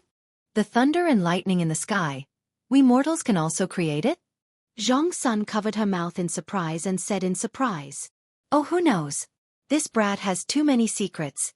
Previously, I sent 100 riders to Mount Longhu and asked them to investigate what this brat and spiritual master Ling Su had experienced in the 8 years that they had disappeared, but they didn't find anything. They seemed to have evaporated from the world in those 8 years. In short, this kid is too mysterious. If it weren't for the fact that his family background is clean and he has no ambition, and that Xu Bao and Jijia think highly of him, I would have already killed him. After all, such a person with divine skills and unknown intentions will bring a lot of unknown dangers to the Tang Empire. If his skills are used by the foreign race, then the Tang Empire situation will be even worse." Li Er said lightly as he drank the soup. He had killed countless people in his life. When he said that he wanted to kill Li Zixuan, there was no change in his expression, as if he was talking about a trivial matter. "Ah, Your Majesty. From what I see, this child isn't like those evil people. He definitely won't do that kind of thing. Your Majesty, don't do something that will hurt your loved ones and make your enemies happy. It is the blessing of our Tang Empire that this child has such abilities." Chapter 307. Haha, is Maid Guanyin pleading for that kid? In the bedchamber. Li Er asked casually as he leisurely drank his soup after listening to Empress Zhongxuan's words. Empress Zhong's son was stunned and said, "This? I just don't want to see such a young talent die prematurely. My thoughts are all for the Tang Empire." "Ahem, Maid Guanyin, you don't have to be nervous. I just said it casually and don't mean anything else. You and I have been husband and wife for more than a decade. How can I not trust you? Before Empress Zhongsun finished speaking, Li Er saw that something was wrong. He quickly put down the spoon in his mouth and interrupted her. Empress Zhongsun saw that Li Er's words didn't seem to be fake. Her heart warmed as she smiled and said, "Thank you for your trust, Your Majesty." Haha. Li Er smiled and shook his head. Suddenly he sighed and said, "Since I ascended the throne, I have always promoted talents. Needless to say, Li Zixuan is full of talent. Although his talents don't seem to belong to the mortal world, as long as he doesn't betray the country, I can tolerate him. The Tang Empire can also tolerate him. Now, I am worried about how to arrange for him." Empress Zhongsun blinked her beautiful eyes and asked curiously, "Your Majesty, isn't that child already the youngest official in the history of the Imperial College? Why are you still worried about this?" "You can't say that." Li Er shook his head and said with a complicated expression, "As the saying goes, make the best use of a person's talent. Since I have already decided to put Li Zixuan in an important position, I have to arrange a position for him that allows him to display his talents. But Maid Guanyin, look at the knowledge that kid is good at. Other than mathematics, physics, chemistry, electricity, electromagnetism, and so on. Who in the world has heard of these knowledge? How can the position of an official in the Imperial College allow him to display all that he has learned?" Hearing this, Empress Zhongxuan's brows furrowed slightly. She thought for a moment and said, "Your Majesty's consideration is thorough. In that case, Li Zixuan is indeed not suited to stay in the directorate." Li Er rubbed the space between his eyebrows and sighed in annoyance. "He is indeed not suitable to stay in the Imperial College, but there is an even more serious problem. This brat has learned many different things. Although we do not know where he learned all this knowledge, we are very sure that he is not from the Confucian school. Thus, even though we clearly know that his knowledge can strengthen the Great Tang, we cannot give him too much support. Otherwise, if some of the great Confucians become dissatisfied and stir up trouble among the Confucians, the foundation of the country will be shaken." Empress Zhongsun thought about it in shock and said, "Your Majesty, is it really that serious?" "Of course." Li Er stood up and looked out the door. With his hands behind his back, he said, "Although Li Zixuan is currently teaching mathematics at the Imperial College, the content, methods, and systems that students study have all undergone earth-shattering changes. Moreover, these changes are constantly affecting other schools. He is already using the name of mathematics to develop his new school. No, this is a new study in the guise of mathematics. We are not the only one who has discovered this. Some of the professors at the Imperial College have also discovered this. We have previously heard from Kong Yingda that Cui Shanyu of the Imperial College has already requested to expel Li Zixuan from the Imperial College on the grounds of ruining the academic atmosphere more than once. Although Kong Yingda has sternly refused, it is said that Cui Shanyu has not given up and has the intention of further contacting the other great Confucians of the Imperial College to jointly write a petition. Cui Shanyu? I have heard of this person before. It is said that he is quite proficient in the Confucian classics. I thought that he was a person of profound righteousness, but why is he so unreasonable?" Zhongsun nodded and said with some confusion, "Profound righteousness? Haha, in the end, these people are just doing it for their own benefits." Li Er sneered and was unwilling to say too much on this topic. He only thought to himself, if we vigorously support Li Zixuan's new study, then I'm afraid that the tens of thousands of Confucian disciples in the world will become the current Cui Shanyu in order to maintain the orthodox position of the Confucian school. Empress Zhongsun was not stupid. She had just not thought of this for a moment. Once Li Er said this, she immediately understood. However, as the Empress, she knew that on this sensitive topic, she could only maintain her silence because the more she spoke, the more likely she would make mistakes. The room was silent for a moment. Li Er suddenly smiled and said, "Haha, haha. Now it seems that we were right to not have Cheng Qian go to the Imperial College's School of Mathematics to study. Otherwise, there would definitely be more great Confucians who would not be able to sit still right now, right?" When Li Er said the words, "Great Confucian," he emphasized the syllables. He was probably dissatisfied with some people in his heart. Yes. As the heir to the throne, Cheng Qian's every action represents His Majesty's attitude. If even he went to the School of Mathematics, the officials would definitely not agree. However, this is also difficult for Cheng Qian. I heard that not only does he have an extremely good relationship with Li Zixuan, But he is also very interested in Li Zixuan's new mathematics. He has always been studying the textbooks of the School of Mathematics in the Eastern Palace. Today, he is probably still studying the monthly exam papers that the School of Mathematics just went through. In addition, Cheng Qian would occasionally run to Qing Ke to ask questions. In this way, the relationship between the two brothers has improved quite a bit. When Empress Zhong's son heard Li Er say this, she immediately began to feel sorry for her son. Haha. As the crown prince, he should sacrifice something for this. The problem now is, where should Li Zixuan be placed? Li Er first smiled as if it was a matter of course. Then, when he thought of Li Zixuan, he began to frown. Why not ask Li Zixuan for his thoughts? Your Majesty, this child has always had a lot of ideas. I think he will have some ideas. Empress Zhong's son stroked the hair in front of her forehead and said, Heh, this is a good idea. Guanin's servant is indeed more intelligent than others. Haha. Li Er's eyes flashed with a trace of brilliance as he said excitedly. Eastern Market. Chen's noodle shop. Yes, it was the noodle shop that almost cheated Li Yu and Meng Wenhao last time. Tianhua, aren't you too stingy? You're treating me and Fei Chen to a meal at this small noodle shop? In front of the noodle shop, the three only seedlings of Jin Yu Academy were sitting on the stools and waiting for the boss to serve the dishes. Oh no, it was the dishes. Then, Hua Hongyi looked at the terrible surroundings and couldn't help but complain. That's right. Tianhua, you're too unkind. This time, Detong Daily gave you such good conditions. How much money will you earn from writing this novel? Moreover, today is the first time your novel is in the newspaper. It's fine if you don't treat us to Zuaxian restaurant to celebrate, but no matter what, you can't come to this broken noodle shop. Liao Feichen also quickly agreed. Chen Tianhua's mouth twitched slightly. Zuaxian restaurant? His 1 month's remuneration was probably not even enough for the three of them to have a meal at Zuaxian restaurant. Feichen, Hong Yi, I haven't received my remuneration yet, right? Detong Daily will only give me this month's remuneration next month. When I get my remuneration, I'll bring you to a good meal, but definitely not at Zuaxian restaurant. Moreover, the Yongchun noodles in this noodle shop are not bad either. Chen Tianhua was helpless.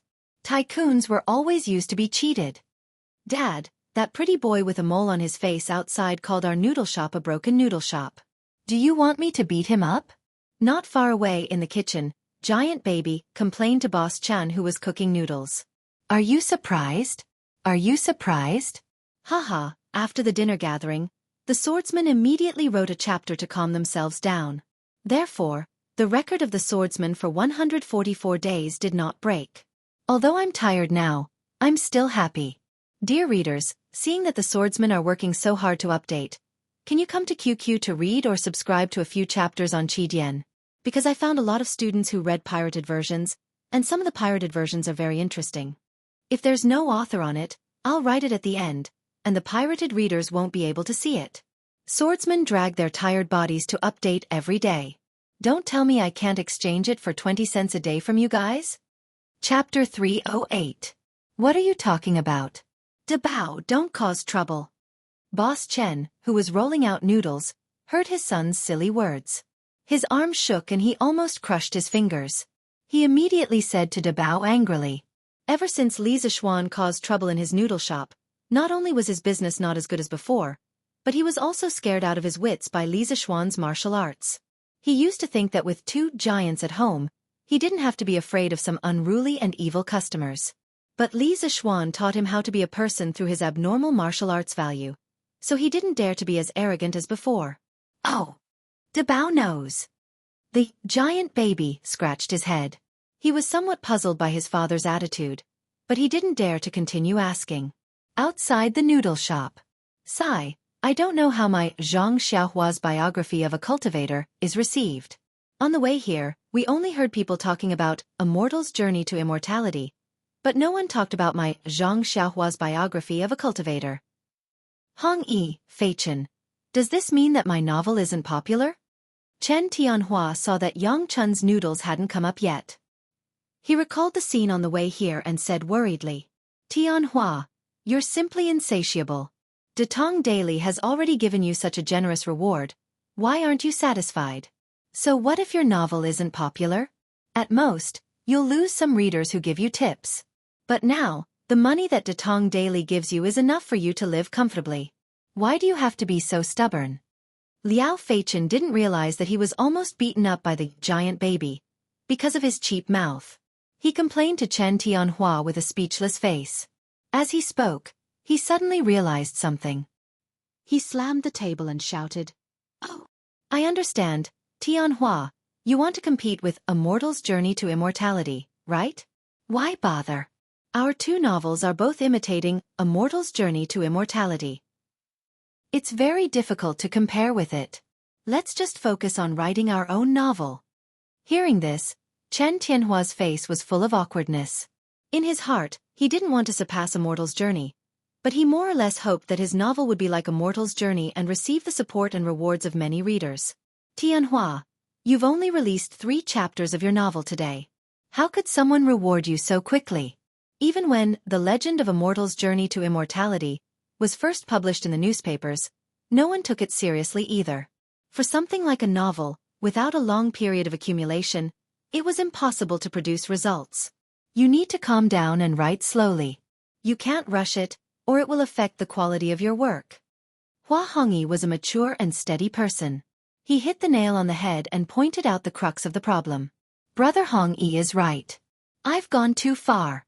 Thank you, Hongyi, for enlightening me." Hua Hongyi's words were like a wake-up call to Chen Tianhua. Chen Tianhua was stunned for a moment, then reacted. He cupped his hands and thanked Hua Hongyi. "Yongchun noodles are here. Please enjoy your meal." Boss Chen brought out 3 bowls of Yongchun noodles on a tray and bowed to Hua Hongyi and the other 2 with a smile. "Haha, let's eat noodles. No matter what, thank you for your hospitality today, Tianhua." Hua Hongyi laughed. Yes. Let's eat noodles, hiss. This restaurant's Yongchun egg noodles are so delicious. Liao Feichen was already starving. He cheered, picked up his chopsticks, and started eating. Chen Tianhua smiled helplessly. He wasn't in the mood to eat noodles now. He wanted to go back and write his novel in peace. I'm not drunk. Let me drink another cup. This immortal drunk is really good wine. Burp. Good wine. Drunken Immortal Restaurant. The banquet was over. Everyone was full. Especially Yaya. The little girl was rubbing her stomach in pain. As for Father Meng, he was drunk and was throwing a tantrum. "You're already so drunk and you're still not drunk? I told you to drink less, but you didn't listen. Come, get up, let's go home." Mother Meng pulled Father Meng's arm and shouted angrily. "Auntie, why don't I hire a carriage to send Uncle Meng back? After all, Drunken Immortal Restaurant is quite far from Guyi Lane." After this banquet, Li Yu had become very familiar with Meng Wenhao's family. She quickly suggested. "This?" Mother Meng hesitated. "Hiring a carriage would cost a lot of money." "Haha, there's no need to hire a carriage. Drunken Immortal Restaurant has its own carriage. I'll ask Boss Lu to send someone to send you back later." At this time, Li Zixuan walked in with a smile. The banquet was over. Qin Huayu had already left with the drunk Cheng Chumo and Yuchi Baolin in the carriage. "Thank you, Lord Zhu." Mother Meng was surprised and happy at the same time. She thought to herself that Meng Hao's teacher was not only kind, but also considerate of others. No wonder he could reach such a high position at such a young age. This kind of cultivation was not something that ordinary people like us could have. "Thank you, sir." Meng Wenhao also came over and thanked him sincerely. Today was the happiest day of his life. Through his own efforts, he had finally brought his family to Drunken Immortal Restaurant. Furthermore, his family had received the respect that they deserved. He was now grateful to Li Zixuan from the bottom of his heart. "Well, Wenhao, now that your wish has been fulfilled, you have to focus on your studies. As your teacher, I look forward to you getting first place in the next monthly exam." Li Zixuan patted Meng Wenhao's shoulder and smiled. "I won't disappoint you, sir." Meng Wenhao replied confidently. Good. Wenhao, go find Boss Lu and ask him to arrange a carriage." "Yes, sir." Meng Wenhao replied with a smile and went out. "Little Yu, isn't it time for you to go back to the workshop? If you don't go back now, Steward Ma will probably come and ask me for you." Li Zixuan looked at the mischievous Li Yu and smiled. At the same time, he secretly felt that it was a pity that there were no televisions or cameras in this era. Otherwise, he really wanted to cultivate Li Yu into a little child star. Because of Li Yu's sweet appearance and her unrestrained and mischievous personality, it would be a pity if she did not become a star. Hee hee. Then I'll take Sir's carriage on the way. Li Yu stuck out her tongue and smiled mischievously. Drunken Immortal Restaurant was in the northwest of Chang'an City. Strange Interest Pavilion was in the northeast of Chang'an City. If she did not borrow a carriage, she would probably have to walk for a long time. Anyway, there was a free ride. Why not take it? All right, let's go then. Li Zixuan smiled and turned to say goodbye to Mother Meng and Yaya. Then he left with Li Yu. Chapter 309. Lord Ju. Lord Ju. His Majesty has decreed for you to enter the palace immediately for an audience. Li Zixuan's carriage had just entered Yongle Lane when a servant from the yellow door chased after him. San Bao, who was driving the carriage, hurriedly stopped Big White. Li Zixuan's heart skipped a beat. Could it be that Li Er had discovered that he had been idling around for the past 2 days? Was he here to settle scores with him? Old Li wouldn't be so petty, right? He lifted the curtains and jumped off the carriage. The servant from the yellow door also hurriedly got off his horse. Little eunuch, may I know why His Majesty is looking for me? Li Zixuan discreetly stuffed a few golden beans into the servant's mouth and asked with a smile. The earlier he knew Li Er's intentions, the earlier he could prepare. Lord Ju, I don't dare to accept this. Please take it back. I'm only here to pass on a message. I don't know why His Majesty is summoning you. It seemed like this was the first time the imperial eunuch had been sent out. He didn't even dare to take advantage of the situation. Li Zixuan smiled and didn't force him.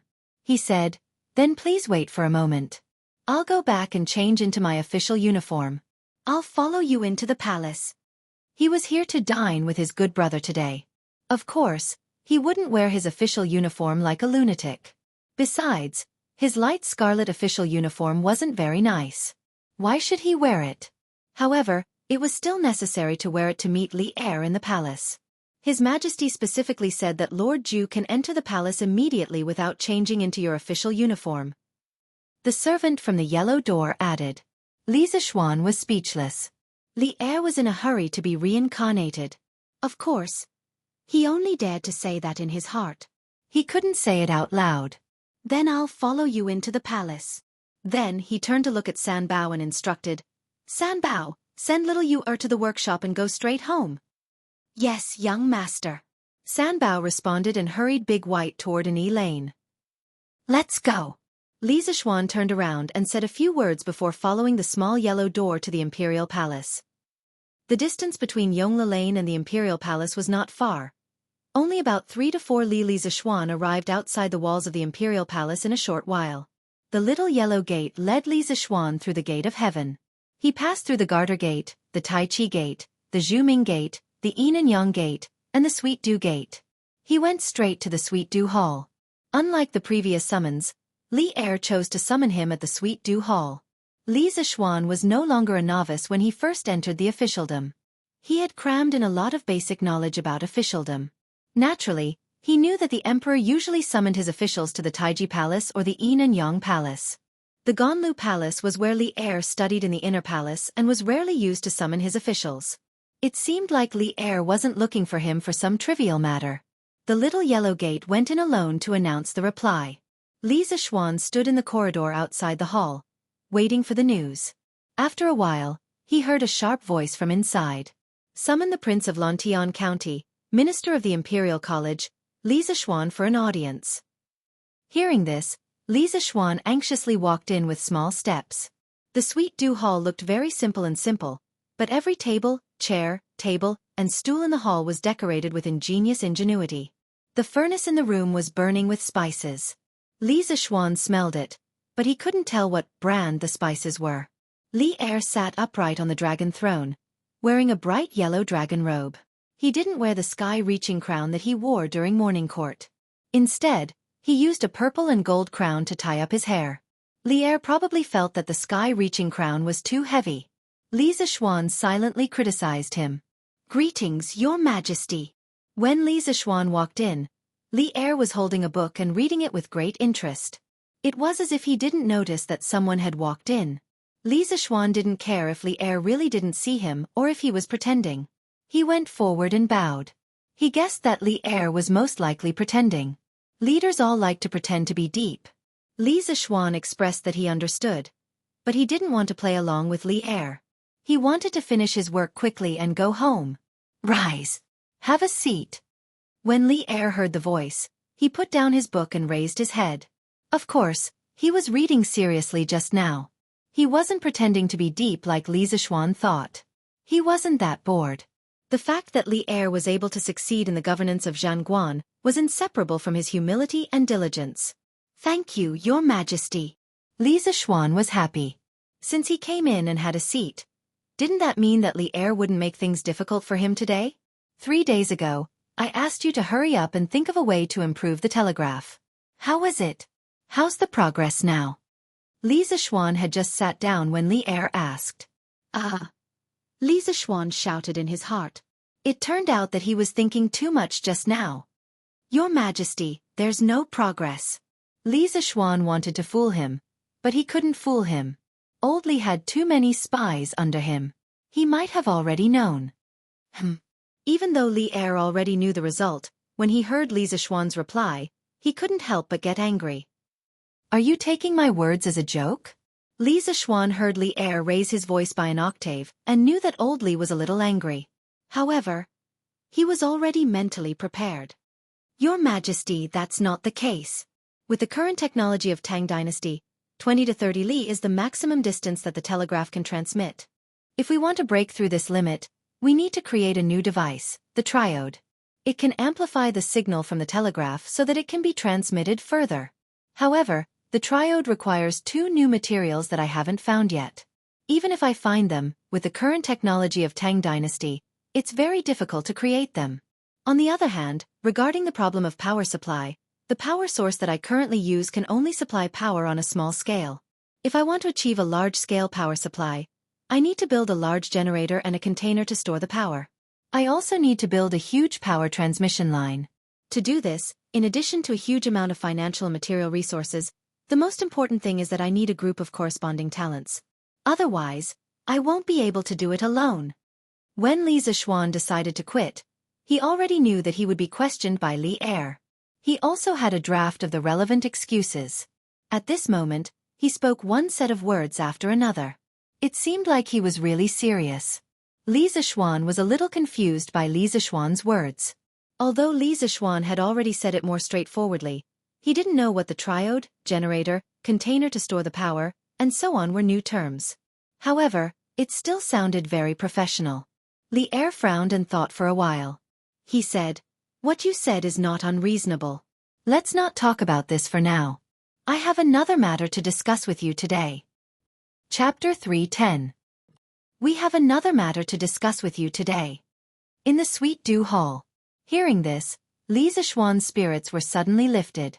He thought to himself, here comes the main topic. The things before should be just the appetizer. Otherwise, Li Er wouldn't have called him here to talk. Here, take a look at this memorial first. Li Er pulled out a yellow memorial from the dragon table in front of him. Zhao Song hurriedly took it and handed it to Li Zixuan. Li Zixuan didn't know what Li Er was up to. He opened the memorial and started reading. He skipped the routine at the beginning and went straight to the main body. Today this subject, Cui Shan Yu, together with 7 professors from the Imperial Academy, and the 4 Gates Academies, will jointly impeach Li Zixuan, the Secretary of the Imperial Academy, for corrupting the academic atmosphere of the Imperial Academy, disrupting the teaching order of the Imperial Academy, and privately spreading and teaching miscellaneous studies. Your subjects do not deny that Li Sai has brought some positive changes to the Imperial College since he joined, such as the blackboard and chalk. However, merits are merits, and demerits are demerits. Li Sai privately changed the teaching schedule and even proposed a 2-day break for every 5 days. This greatly affected the enthusiasm of the students in the other academies. Your subjects believe that Li Sai is using the excuse of giving the students a break to slack off. Such behavior is indeed unbecoming of a teacher. Your subjects are ashamed to work with such a lazy person. Your subjects also believe that the pinyin proposed by Li Sai is inappropriate. Since the 3 sovereigns and 5 emperors, Chinese characters have been passed down for more than 1,000 years. From the Shang dynasty's oracle bone inscriptions to the Qin dynasty's Xiaozhuan script, the Han dynasty's Zhenkai script, and the standard handwriting of our dynasty, Zhangkai script. It has gone through dozens of forms, but most of them are derived from hieroglyphics. The pinyin proposed by Li Sai has a strange shape and definitely doesn't originate from the Central Plains. Your subjects believe that the Chinese language is broad and profound. How can it be labeled with symbols from a foreign land? Li Sai's actions are an insult to the ancestors of our country and are destroying the foundation of our great Tang. If we allow pinyin to be popularized, we Confucians will become sinners for all eternity. This subject earnestly requests Your Majesty to immediately stop Li Sai from running amok. In addition, this subject has heard that Li Sai often imparted miscellaneous knowledge to the students, both in and out of class. His Royal Highness, Prince of Wei, has also been poisoned by this. This subject is deeply saddened. The King of Wei is a disciple of the imperial family. If he doesn't bathe in the holy light of the Confucian Tao, why would he learn the unorthodox Tao? Li Sai is trying to shake the foundation of the country.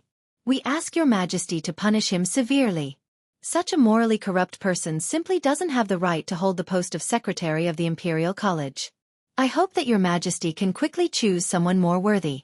Otherwise, my great Tang's holy land of talents will quickly become a place of filth and corruption because of Li Sai alone.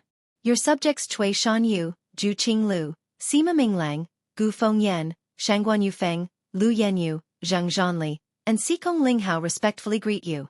I implore Your Majesty to make a decision as soon as possible. Don't tolerate and nurture evil, and return the Imperial College to its former glory. F***ck Your mother.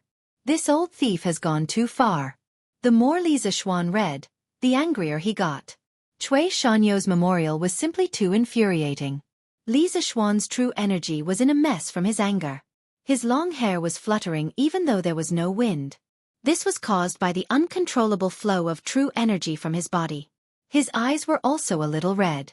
After transmigrating for so long, this was the first time he had been angered to such an extent. Cui Shanyo's memorial completely described him as a piece of dog **t, a black sheep, a cultured scum, and a treacherous subject of the country. At this moment, Li Zishuan no longer cared about where he was. He threw the memorial to the ground with all his might and cursed loudly. But he still wasn't done venting his anger. He went up and stomped on it twice more, 233, 3333. When Zhao Song saw Li Zishuan's furious look, he immediately circulated his true energy and secretly raised his guard. Bam! How dare you! You impudent brat! Li Er's eyes widened. He didn't think that there would be someone who dared to swear in front of him, and even stomped on his memorial in front of him. Li Zishuan's guts were really too big. After a while, Li Er reacted. He slammed the table and shouted angrily. When Li Zishuan was reading the memorial, he had been observing Li Zishuan's expression. He knew that Li Zishuan would be very angry after reading this memorial, but he didn't expect him to lose his composure like this. Actually, the appearance of this memorial was also greatly beyond Li Er's expectations. During lunch, he was still telling Zhang Sun about Cui Shanyo's secret opinion of Li Zishuan. That was what Kong Yingda told him, but this second-hand news was still lagging behind. He had just received Cui Shanyo's first move, and Cui Shanyu had already joined forces with 7 other professors to submit a joint memorial. Although Li Er's own position was slightly biased towards Li Zishuan's side, he couldn't ignore this memorial. This was because this was an impeachment case. Cui Shanyo's memorial this time didn't even go through Kong Yingda. He directly sent it to the palace in the form of a secret memorial. In addition, there were too many people involved in this joint impeachment. There were only 15 people in total from the Imperial Academy, the Imperial College, and the 4 great academies, and 8 of them were on this memorial. If it was not handled properly, it would definitely cause a commotion. Your Majesty, please calm down. I was too angry and lost my composure in front of you. Please calm down, Your Majesty. Li Er's shout caused Li Zishuan to quickly come to his senses. He looked around and remembered that he was still in the Sweet Nectar Hall. He quickly went forward and cupped his hands in apology. Humph! You're getting bolder and bolder. Ever since I ascended the throne, No one has dared to be so impudent in this palace. Li Er pointed at Li Zixuan and said angrily, Your Majesty, you can't blame me for this. With a bitter face, Li Zixuan explained, Old dog Cui. Professor Cui's memorial is completely distorting the facts. He wants to pull me down from my position so that he can take over the Imperial College. This old dog. This person is sinister and cunning. His intentions are really vicious. He sees that I am talented and knowledgeable in both ancient and modern times. Moreover, I have attracted many students to transfer from the Imperial College to the Institute of Mathematics and Mathematics with my charisma. Therefore, he is jealous of me and intends to use such a despicable method to frame a loyal and good person. He wants to make a talent of Tang like me be wrongly imprisoned so that he can achieve his dirty goal. He doesn't know that your Majesty is wise and wise. Your eyes can see through all the darkness of time. How can you be fooled by such petty tricks? Therefore, any schemes and machinations will be useless in the face of His Majesty. Shut up. As Li Er listened, he couldn't take it anymore. Li Zixuan could be shameless, but he couldn't be shameless. At this moment, he really wanted to say to Li Zixuan, Will you die if you don't brag? I'll shut up. Your Majesty, please calm down. Li Zixuan laughed dryly. In fact, he said this on purpose. His previous behavior was, strictly speaking, punishable. After such a farce, Old Li would definitely forget about it. He could also use this time to think about how to refute Cui Shanyou's memorial. Since Li Er called him here in private today and didn't interrogate him in the imperial court, it meant that even if Li Er wasn't on his side, he was still taking care of him. In this way, at least he had a chance to defend himself. Haha, I'm very smart, right? Li Zixuan thought proudly. Third update. Haha, I still managed to finish it before midnight. The temperature difference between the indoor and outdoor is too big. Swordsmen catch a cold. Their noses are stuffed, and their hearts are even more stuffed. Please support me with a genuine subscription. I don't have anything to eat. Chapter 3:11. Heh! Since you say that Cui Shanyu, Lu Yenyu, Zheng Zhanli, Xikong Linghao, and the other professors are slandering you, do you have any evidence? Ganlu Hall. Li Er leaned back and looked at Li Zixuan sternly. Li Zixuan's previous thoughts were indeed correct. Regarding this matter, Li Er indeed had the intention of opening a back door for Li Zixuan. Calling Li Zixuan over for questioning today more or less had the intention of practicing in advance. Your Majesty, this matter doesn't require any evidence. Do you have any evidence for the 3 crimes that Cui Shanyu and the other professors have accused me of? They were just using their own opinions to judge whether I was guilty or not. Could they possibly represent the students of the Imperial College? Can they represent the millions of people of the Great Tang Empire? As the saying goes, justice is in the hearts of the people. If they convict me based on their words alone, then I won't accept it. Firstly, Cui Shanyu accused me of implementing a 2-day break system in the School of Mathematics after 5 days of classes. He also thought that I was using the excuse of a break to slack off. I just want to say that it's bullshit. All of the above are just his personal conjectures. Did he investigate beforehand? How did he know that I was slacking off? The break system that I set doesn't contain any selfishness. Ever since I took over the School of Mathematics, the students' homework has become increasingly heavy. Coupled with the exam reward and punishment system that I set, the pressure on the students has also increased. If they can't strike a balance between work and rest, their learning efficiency will greatly decrease. Although compared to the other schools, the School of Mathematics usually has a lot more holidays, but this official dares to say that in terms of academic pressure and academic performance, the students of the School of Mathematics definitely won't lose to the other 5 schools. If anyone is unconvinced, they can come out and compete. If they lose, this official is willing to accept this crime. Li Zixuan said heroically. Heh! What arrogance! I know that you are proficient in mathematics, but that doesn't mean that the students of the School of Mathematics are also proficient. Why are you so confident? Li Er couldn't help but laugh and interrupt. Of course. As the saying goes, great teachers produce great students. Like teachers like students. I have absolute confidence in my students. Li Zixuan raised his chin and said affirmatively. Li Er was speechless. If he could, he really wanted to spit tea all over Li Zixuan's face. How could the saying, Great teachers produce great students. Be used in such a way. Secondly, regarding pinyin, when pinyin was first introduced, His Majesty, Kong Jijiu, and all the important officials in the imperial court unanimously approved it. Why didn't Cui Shanyu and the others jump out to oppose it? This old dog only knows how to bully the weak and fear the strong. Does he think that I'm a pushover? In the Imperial College's actions was the great Tang Empires is the Tang Empires is the Tang Empires Tang's the Foundation Empire's will. If pinyin is successfully popularized, we Confucians will become sinners for all eternity. Thus, Li Zixuan felt a wave of anger rush to his head, and vulgarities involuntarily escaped from his mouth. He had probably used more profanity today than he had in the past 20 years. Speak! If we hear any more obscenities, we will have you thrown out. Li Er frowned when he heard this and could not help but scold him. Cough cough, Your Majesty, please forgive me. Let's continue with pinyin. After interacting with Li Er for a long time and grasping his temper, Li Zixuan was no longer as afraid as he was in the beginning. Although old Li liked to trick people, as long as they didn't commit crimes of principle like treason, old Li wouldn't chop off people's heads. He wasn't like the Braid dynasty 1,000 years later, where they often held literary trials and had to be careful with their words. The benefits of pinyin are obvious. It will allow our great Tang to have thousands upon thousands of people who can read and write. It will definitely be a blessing to the poor. This subject believes that Cui Shanyu and the others must have ulterior motives for objecting in such a hurry. They are afraid that once there are more scholars, they will lose their sense of superiority. This subject has every reason to suspect that Cui Shanyu and the others are lackeys sent by the noble clans to obstruct the imperial court's education. I hope that Your Majesty will investigate this. Li Zixuan smiled sinisterly and began to paint Cui Shanyu and the others in the eye in front of Li Er. He knew that Li Er had the intention to attack the noble clans, so it was a good opportunity to have two appetizers.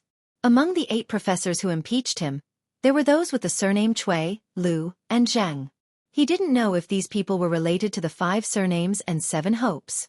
In any case, even if they weren't related, this young master wanted to be related to them. Who asked you to stab this young master in the back? If I don't take revenge, I'm not human. As expected, Li Er's expression gradually turned serious when he heard this, but he didn't say anything in the end.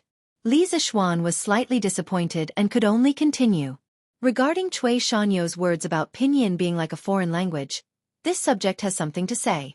First of all, Cui Shanyu's words have no proof.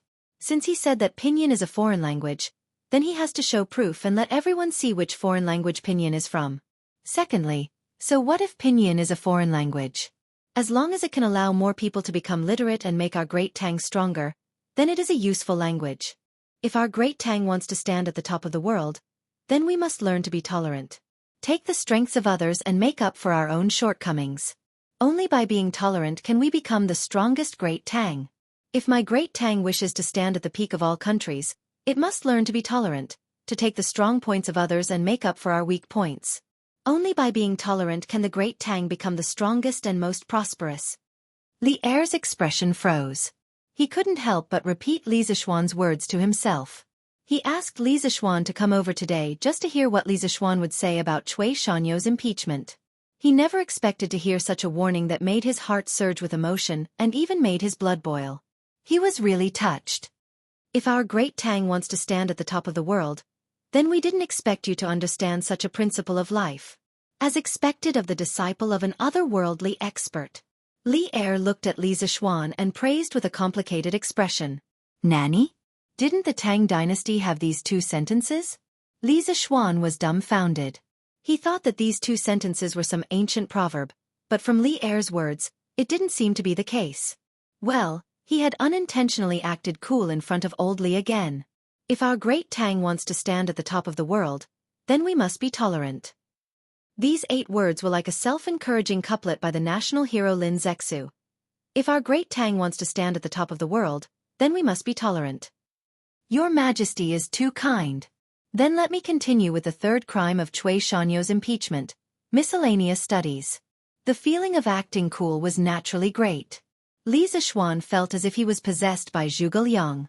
He was about to engage in a war of words and unleash a wave of AoE damage that ignored all skills. There's no need to say any more. It's enough that you know about Cui Shanyo's impeachment. As for how to deal with it, I have my own plans. Go back and do some self-reflection. Tomorrow morning, there will be a verdict on your matter. Come to the court when the time comes. All right, if there's nothing else, you may leave. Li Er's mind was no longer on this matter. He waved his hand absent-mindedly, as if he was shooing away a fly, telling Li Zixuan to leave quickly. Li Zixuan was speechless. He was in the middle of talking, but old Li was too deceitful. This was like taking off one's pants and telling a girl that her period was here. Then I shall take my leave. Li Zixuan had no choice but to cup his hands and leave. Chapter 3:12. He was impeached for no reason, and he had to attend the morning assembly tomorrow. He was just sitting at home, and trouble came from the sky. F***ck that old dog Cui. You've gone too far, damn. I'm going to kick you to death. Li Zixuan was getting angrier and angrier as he wandered along the streets. He kicked everything he saw. Luckily, there weren't many people around. Otherwise, he wouldn't have felt good. Young master, you're back. San Bao was the first to welcome him when he reached the door. Have you sent Li Yu over? Li Zixuan nodded and asked casually. Replying to young master, it has been delivered. That's good. Li Zixuan waved his hand and was about to return to the house. Suddenly, he stopped in his tracks and waved at San Bao. San Bao, come here. Young master has something to tell you. Hey! Young master, please tell me. When San Bao heard this, she hurriedly ran over excitedly and said, You go. Hey, come in, come in. As soon as Li Zixuan opened his mouth, he realized that something was amiss. He hurriedly brought San Bao into the manor. Thus, the servants of the Li residence saw this scene from afar. Their young master was sneakily discussing something with the servants of the manor under the large locust tree in the front courtyard. One of them was babbling non-stop, gesturing with his hands as he spoke. The other had his eyes wide open with a completely dumbfounded expression. Do you understand? Ah? Young master, isn't this too wicked? Wicked your head. Do you still want your job? Young master, please calm down. I'll go now. But if someone finds out, I'm afraid it'll be hard to explain to old master. Are you King Pig? I didn't ask you to go personally. Don't you know how to cover your face and secretly hire a few people to help you recruit people? Yes, young master is right. I'll go now. Wait, I haven't paid you yet. Where are you going? You brat. Your brain isn't working so well today. Go to Butler Wang and give him 100 strings of coins. If it's not enough, there's more. Ah? Young master, why do you need so much?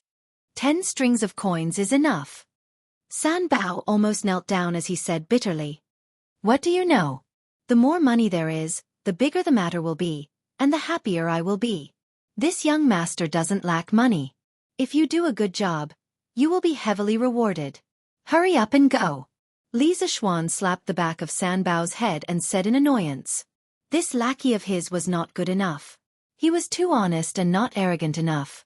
It did not suit his status. Yes, young master. I will go immediately. When San Bao saw that his young master was getting impatient, he didn't dare to hesitate any longer. He quickly ran off like a rabbit. He cherished his status as Li Zixuan's #1 lackey very much. Cough, cough. What are you looking at? Get to work. Li Zixuan scolded angrily when he saw the servants and maids in the distance looking at them with gossipy expressions. Immediately, the servants and maids scattered in all directions. The next day, 4:45, 4:15 a.m. Some people were still asleep, while others had already woken up. The only people who had woken up so early were the peddlers and the ministers who were rushing to attend the morning court. Thus, from this point of view, the officials of the imperial court had something in common with the common people, and that was that they all needed to wake up early. However, today was a little different. Because the fleet heading south was about to depart in the morning court was pushed back. All officials of the 5th rank and above had to go together to the docks on Murky Island in the eastern suburbs of Chong'an to send off the army. Madam, you can buy more meat in the future. We won't have to live such a poor life anymore. Haha. Xiaofan. In a shabby and narrow courtyard, Cui Shanyu was drinking porridge and eating vegetables as he spoke to the middle-aged woman in linen clothes in dissatisfaction. Master, you're not talking nonsense, right?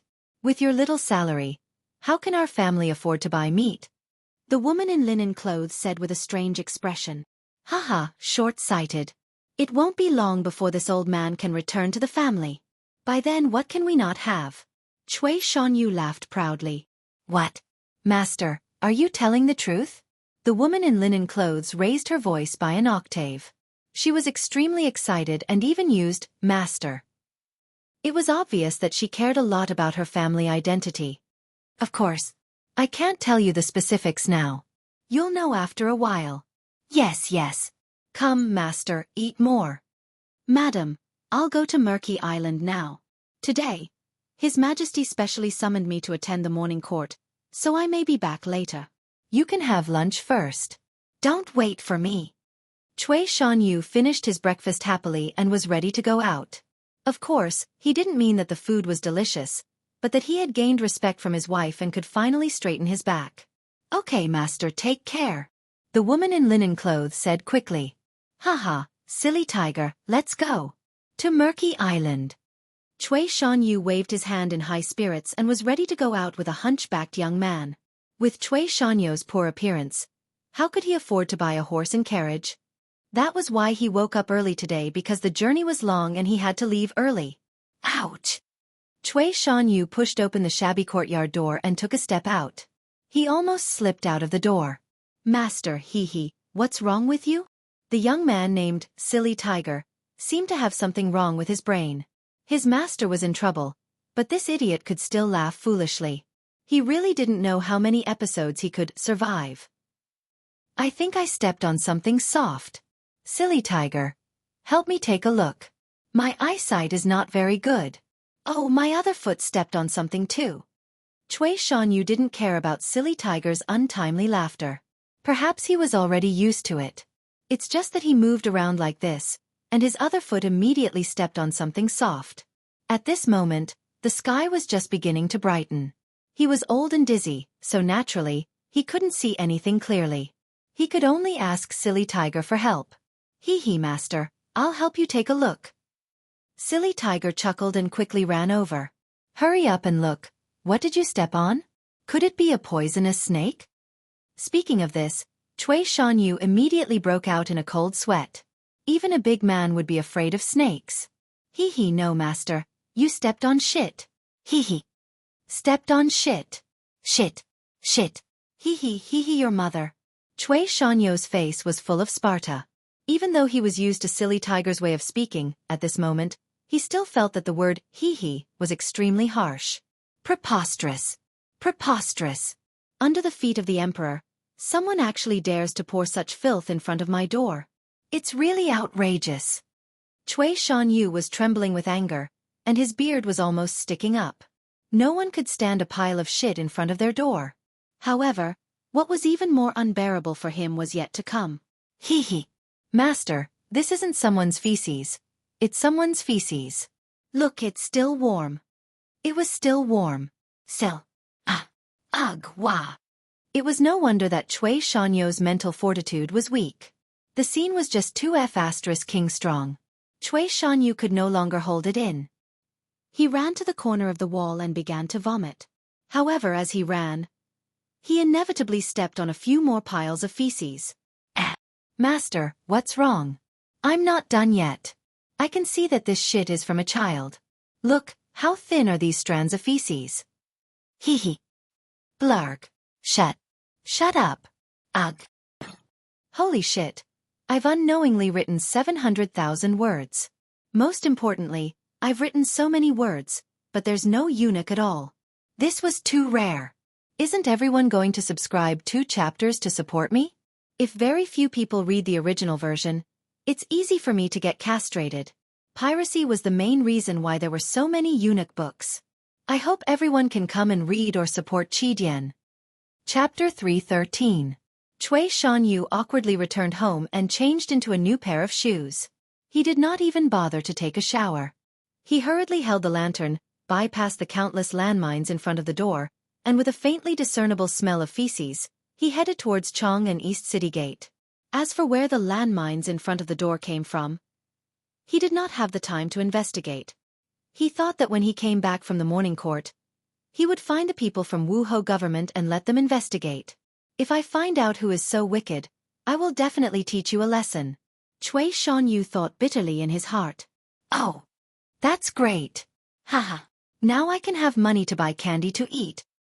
In the small alley to the west of Cui Shanyu's house, there were actually 40 or so half-grown children gathered.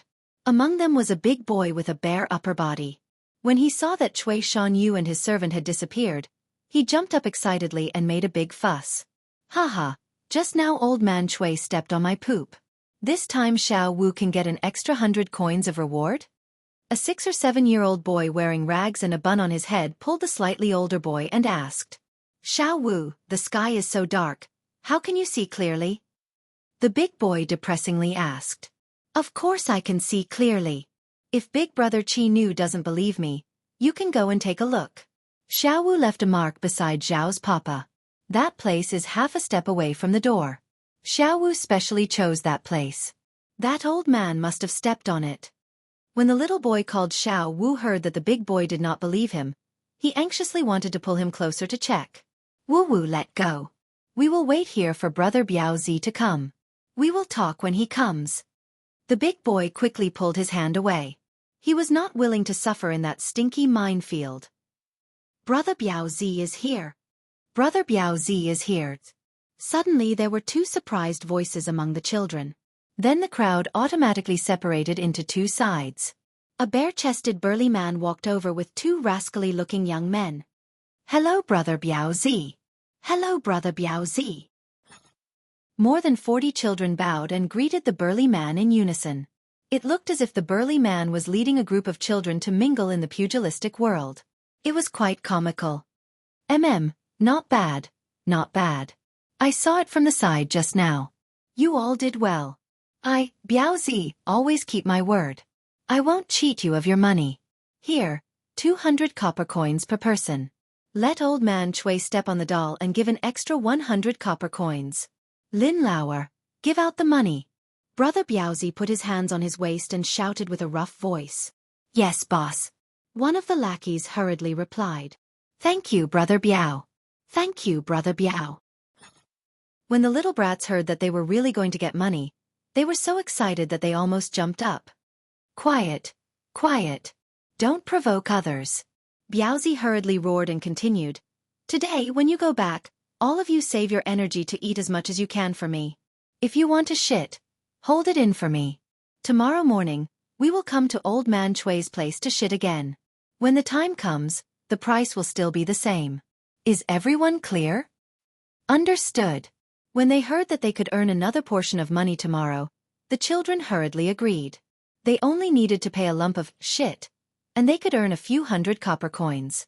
If they did not agree to such a good deal, was there something wrong with their heads? The same thing happened at the other corners of Chang'an City at the same time. Zhu Qinglu, Sima Minglang, Gu Fengyan, Shangguan Yufeng, Lu Yanyu, Zhang Zhanli, Xikong Linghao, the 7 directorate professors who had submitted a petition to impeach Li Zishuan with Cui Shanyu, without exception, all of them suffered and glided. The 9 Heavens Gate opens its palace and tens of thousands of countries pay their respects to the crown. Chang'an City was located on the banks of the Wei River and the northern foot of the Qinling Mountains. In the planning process of Chang'an City, the concept of the unity of man and nature was included.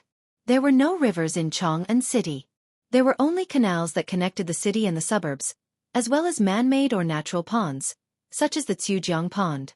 Outside of Chang'an City, there were 8 rivers: Wei, Jing, Feng, Du, Bai, and Ba River. This was what people often called the 8 rivers around Chang'an. Hence, in terms of transportation, Chang'an City was the capital of the empire. Whether it was water or land transportation, it was extremely developed. The Ba River originated from Lantian County, located to the east of Chang'an City. On both sides of the Ba Bridge, there were 5 miles of embankment. Tens of thousands of willows were planted, and tourists walked shoulder to shoulder. It was a spectacular sight. Every spring, when the spring wind blew, the willows would dance in the air, creating a hazy mist. It became a major site on the Ba Bridge of Chang'an. There was a pier on the Ba River, as well as a relay station. It was called the Ba Pavilion. Many people would come here to welcome and send off guests, saying their goodbyes and breaking off willow branches as gifts. Li Zishuan had arrived at the Ba River early in the morning. He was speechless at Li Er. Why did he have to make it such that all officials of the 5th rank and above had to come to the Ba River to send off the army? Wasn't it good to just send those of the 5th rank and above? Li Zishuan felt that he was being targeted. Alas, a good 2-day break had gone down just like that. Should he suggest to Li Er one day to bring the 2-day break system to the imperial court? After all, the government workers in his previous life also needed to rest on weekends. Haha, I haven't seen you in a long time. Old Cheng, didn't look for you. Don't you know how to take the time to greet me? Suddenly, a huge force came from his shoulder. If Li Zishuan's lower body was not stable, he would have been slapped into the river. There was no need to look. Only Great Demon King Cheng would do such a thing. Uncle Cheng, you're right. I didn't think it through. I'll invite you and Uncle Qin to my residence for a drink some other day. Li Zishuan was quite helpless towards this crazy and disrespectful Cheng Yaojin, so he could only follow his words and say, "Hey, there's no need for another day. You're about to get married. When the time comes, Old Cheng, will go to your house for a big meal. Haha, you're not allowed to keep anything to yourself. You have to bring all the good wine and dishes for me." Cheng Yaojin patted Li Zishuan's shoulder and laughed. "Jijia, how can you be an elder like this?" Qin Qiong couldn't help but frown. "Hey, second brother Qin, this kid is also one of us. Why do you need to be polite with him? What's that smell? Why is it so smelly?" As Cheng Yaojin spoke, he smelled a foul stench. He sniffed his nose and looked around, trying to find the source of the stench. Li Zishuan also smelled it. His eyes were sharp and saw Cui Shanyu, Ju Qinglu, Sima Minglang, and the rest walking over. He smiled and tugged at Cheng Yaojin's sleeve.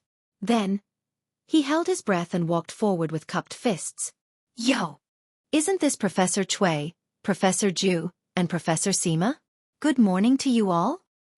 Li Sai. Good morning to you too. Cui Shanyu wasn't in a good mood today. He just pretended to cup his fists and greeted them briefly. Then, he didn't want to say anything else. The others didn't even say anything. They just cupped their fists. Li Zishuan didn't seem to care, but in his heart, he was cursing these people for stabbing him in the back. He suddenly pinched his nose and shouted exaggeratedly, "Professor Cui, why are you so smelly? Did you eat shit this morning? Did you eat shit this morning? Eat shit? Eat shit?" Li Zishuan's shout was relatively loud. Cheng Yaojin was closer and heard it the best. Old Cheng widened his eyes in shock. He pinched his nose and pointed at Cui Shanyu and the others. "Bah, what a disgrace to the refined. You guys are the ones who are disgracing the refined. You even ate shit. Ugh. It's too smelly. Old Cheng can't take it anymore." Chapter 314. Heavens! There's actually someone eating shit? Ugh. It really smells like shit. Ugh. Preposterous, today is such an important day. Isn't Cui Shanyu purposely causing trouble? Cheng Yaojin's voice was even louder. All the civil and military officials who had been waiting for Cui Shanyu's arrival heard it. They all widened their eyes and looked at Cui Shanyu and the others in disbelief. Then, they smelled the faintly discernible smell of shit in the air. All the officials nimbly jumped far away, as if they were escaping from the plague. Cui Shanyu and the others immediately formed a circle around them. The commotion here also attracted the attention of the 20,000 Navy soldiers not far away, but because of the strict military rules, they didn't run over to watch the commotion. Even so, they constantly looked over. You! How dare you slander this old man? You! Cui Shanyu saw that everyone was distancing themselves from them with disdain, and even the few officials who were usually on good terms with him weren't willing to come close to him. In the blink of an eye, their reputation of eating shit was about to be confirmed. Cui Shanyu, who always valued his reputation, couldn't help but be ashamed to death. He pointed his trembling right hand at Li Zishuan and angrily cursed. At this moment, he couldn't care less that Li Zishuan was his superior, and even used the word scoundrel. My fellow colleagues, please don't listen to the nonsense of others. Why would we, scholars, eat such filthy things? This is all a misunderstanding. Yes. We just accidentally stepped on a child's shit on the road. We definitely wouldn't eat such filthy things. Assistant Minister Huang, you have to believe me. Lu Yenyu hurriedly pulled one of his usual good friends and explained. Ugh. Professor Lu, this one will believe you. Let go first, I'm not feeling well. Ugh. Assistant Minister Huang hurriedly broke free from Lu Yenyu's hand and ran to the side to vomit. After all, he had just finished breakfast not long ago. The other doctors had basically fallen into the same situation. No matter how they explained, no one was willing to listen. They all fled in all directions. This was because they were all in the same situation as Assistant Minister Huang, having just finished their breakfast. Who would be willing to deal with such an unappetizing matter? Feng Xianling, Du Ruhui, Zhang Sun Wuji, and Wei Zhang, these few civil officials, also stood far away and frowned as they looked at the 8 Imperial College professors. Preposterous! How can Cui Shanyu and the others be so ignorant? Wei Zhang said with a face of displeasure. Maybe there's something else. Let's wait for His Majesty to come. Feng Xianling said. Zhang Sun Wuji smiled but didn't say anything. He looked at Li Zixuan, who was far away, with a meaningful gaze. This old man's dozens of years of reputation has actually been destroyed by your hands. This old man. Ah! Seeing that his reputation was about to be destroyed in an instant, Cui Shanyo's eyes almost split open, and he couldn't hold it in any longer. He moved his old arms and legs and charged towards Li Zixuan like a madman. Looking at his posture, he wanted to smash Li Zixuan to death. Li Zixuan was shocked and ran around in the crowd, pathetically, while shouting, Professor Cui, I'm innocent. This brat has never said that you ate shit. I'm just asking if you ate **T. With his skills, even if he stood still and let Cui Shanyu hit him for a year, he would be fine. However, he was afraid that Cui Shanyu would scam him. Seeing that this person was already so old, if something happened to him, wouldn't he be blackmailed for a large sum of medical fees? Bastard! This old man will not live under the same sky as you. When Cui Shanyu heard Li Zixuan say, eat shit again and again, and that he was as slippery as a loach and couldn't be caught at all, he couldn't hold it in any longer. He staggered 2 steps and spat out a mouthful of blood. Professor Cui! Professor Cui! Are you okay? Zhu Qinglu, Sima Minglang, Gu Fengyan, Shangguan Yufeng, Lu Yenyu, Zhang Zhanli, Xikong Linghao, and the rest rushed over to support Cui Shanyu. They had smelled the **T smell for so long that they had developed a certain level of immunity. Therefore, no one would despise each other at this moment. Sigh. It's none of my business, okay? Professor Cui, why are you so persistent? Look at how old you are. If others see this, they might say that I'm bullying you. Li Zixuan said with pity. You. Cui Shanyu said, you for a long time. Finally, he couldn't take it anymore. His eyes rolled back and he fainted completely. Professor Cui! Professor Cui! Wake up! Professor Cui, wake up! The other 7 directorate professors instantly lost their backbone. All of them grabbed Cui Shanyu's arm and cried sorrowfully. You, bring a few people and carry him to the Imperial Physician Department. From afar, Zhang Sun Wuji finally couldn't take it anymore. He decided to end this farce. He called a soldier over and ordered. Yes. The silver-armored soldier bowed and received the order. He brought 2 of his subordinates and ran towards the scene. Hey, what's wrong with you today? Did these people offend you somehow? After the scene regained its calm, Cheng Yaojin grabbed Li Zixuan and laughed. I'm innocent.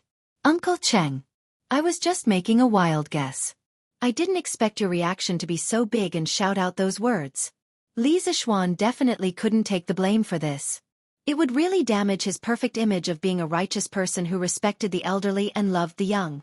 Thus, he casually threw the blame to Cheng Yaojin. Anyway, this old demon was already full of lice. There were plenty of people who hated him anyway. Smack. Cheng Yaojin was so angry that his beard blew and his eyes widened. He slapped Li Zixuan's head and scolded, Bullsh**T. You were the one who said it. How dare you put the blame on me? You brat, you've grown up. Li Zishuan rubbed his head and muttered to himself, no wonder Cheng Chumo's brain isn't that bright. He must have been beaten up by Cheng Yaojin since he was young. Haha. It's been a while since we last met, and Xiaoxian has become even more powerful. First, he angered Cui Shanyu until he fainted. Now, he provoked Cheng Jijia. Looks like there's going to be another demon king in Tang Dynasty. At this moment, a middle-aged general in full battle armor walked over with a majestic gait. It was Li Xiaogong. Your Highness. How come you're free now? Although Li Zishuan didn't agree with Li Xiaogong's statement that the Great Tang is about to have another demon king in chaos, he was more surprised that Li Xiaogong still had the time to talk to them at this time. Haha. Why wouldn't I be free? Look, the army has been reorganized. The civilian caravans and sailors have also gathered. They're just waiting for His Majesty to come. Why can't I be free?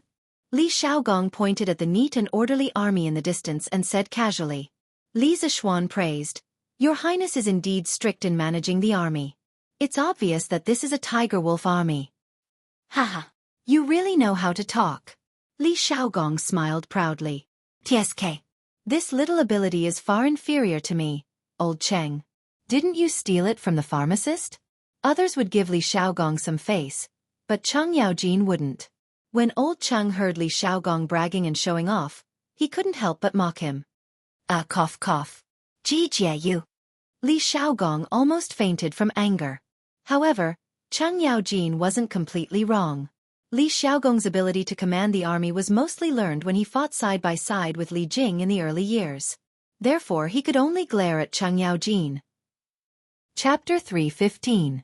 Brat, I've been thinking about it for the past few days and have decided to send my second son to your place. Otherwise, when I go out to sea, no one will take care of him. That brat will be out of control again and cause trouble everywhere. Cheng Yaojin, Qin Qiong, and Li Xiaogong were all generals who had fought together on the battlefield. Normally, they would bicker and joke with each other, and none of them would take it to heart. After Li Xiaogong rebuked Cheng Yaojin, he suddenly turned to Li Zishuan and said, Li Zishuan was speechless. What is the meaning of this? Have I become the director of a nursery school? Why do all of them like to chase their sons to my side? Does your highness mean that you want Huairan to study in the Imperial College? Previously, he had heard from Cheng Chumo that Li Xiaogong had a younger son called Li Huairan, who was only 12 or 13 years old. Oh, do as you see fit. You have so many skills.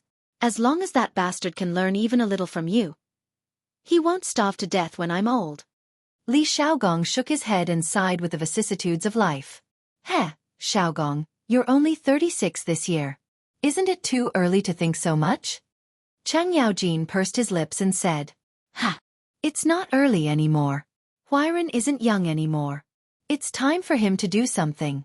Your Chonyo has already started studying in the School of Mathematics. My Huairan can't fall behind, right?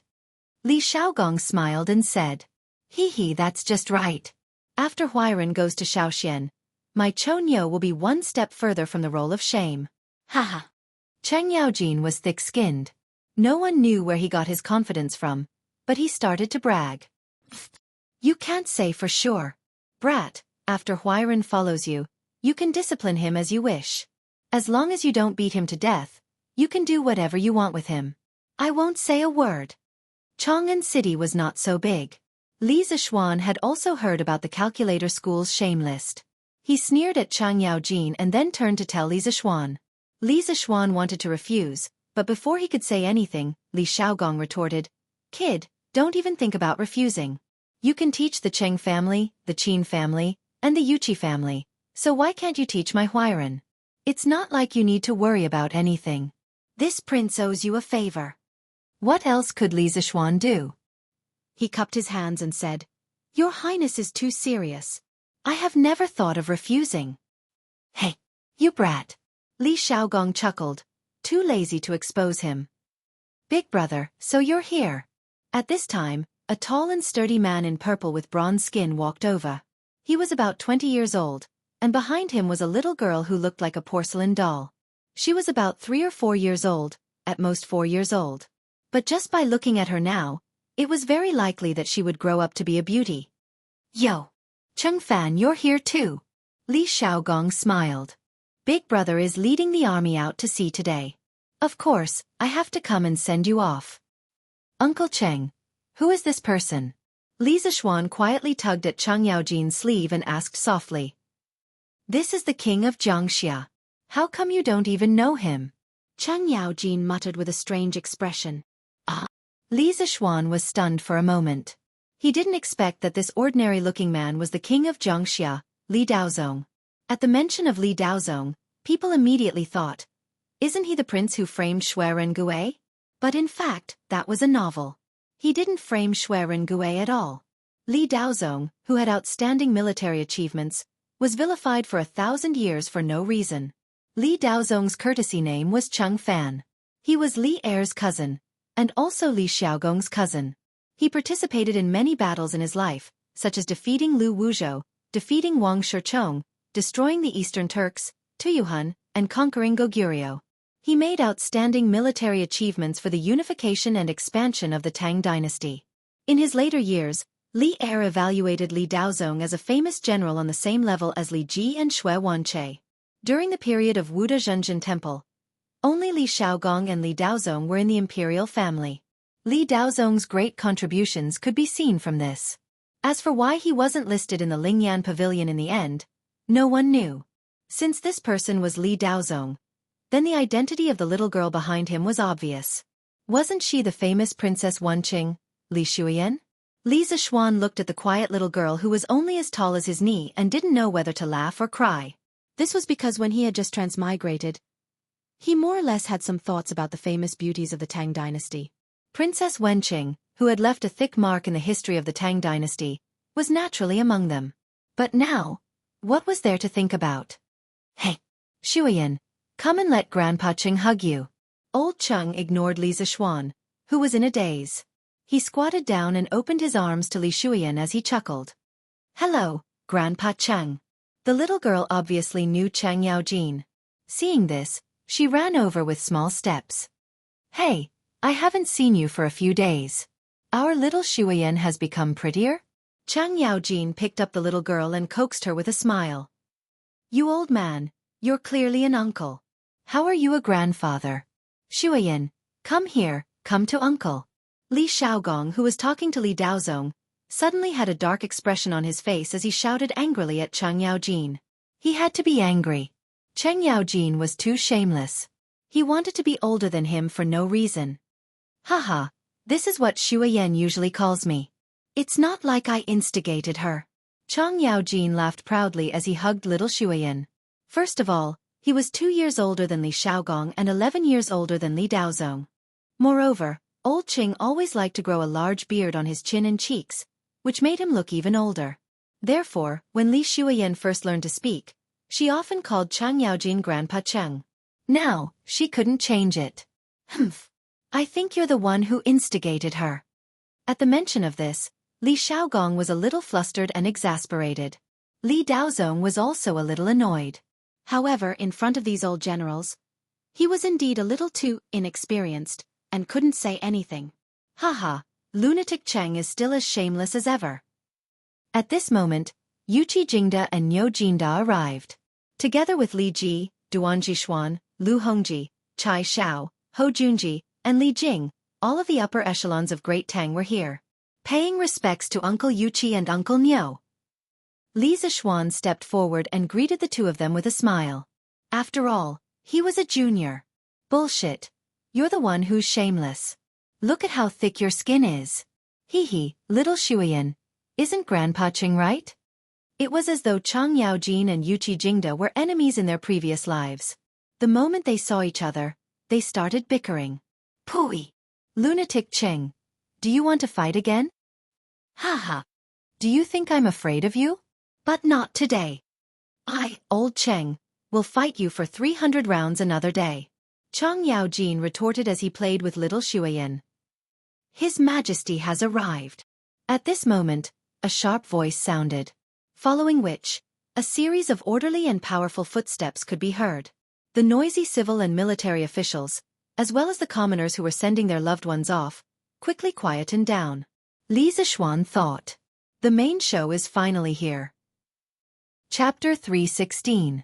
Hearing that Li Er had arrived, Li Xiaogong hurriedly ordered a guard to bring Li Shuiyan to the carriages outside. That was where the family of the Junwang manor was. The Junwang consort had also come to send them off. After giving his orders, he hurried back to the front of the army to wait for Li Er's arrival. Today, Li Er did not ride the imperial chariot, nor did he muster a large force. He rode a strong black horse and wore the Mingguang armor. He only brought a few dozen guards and eunuchs with him.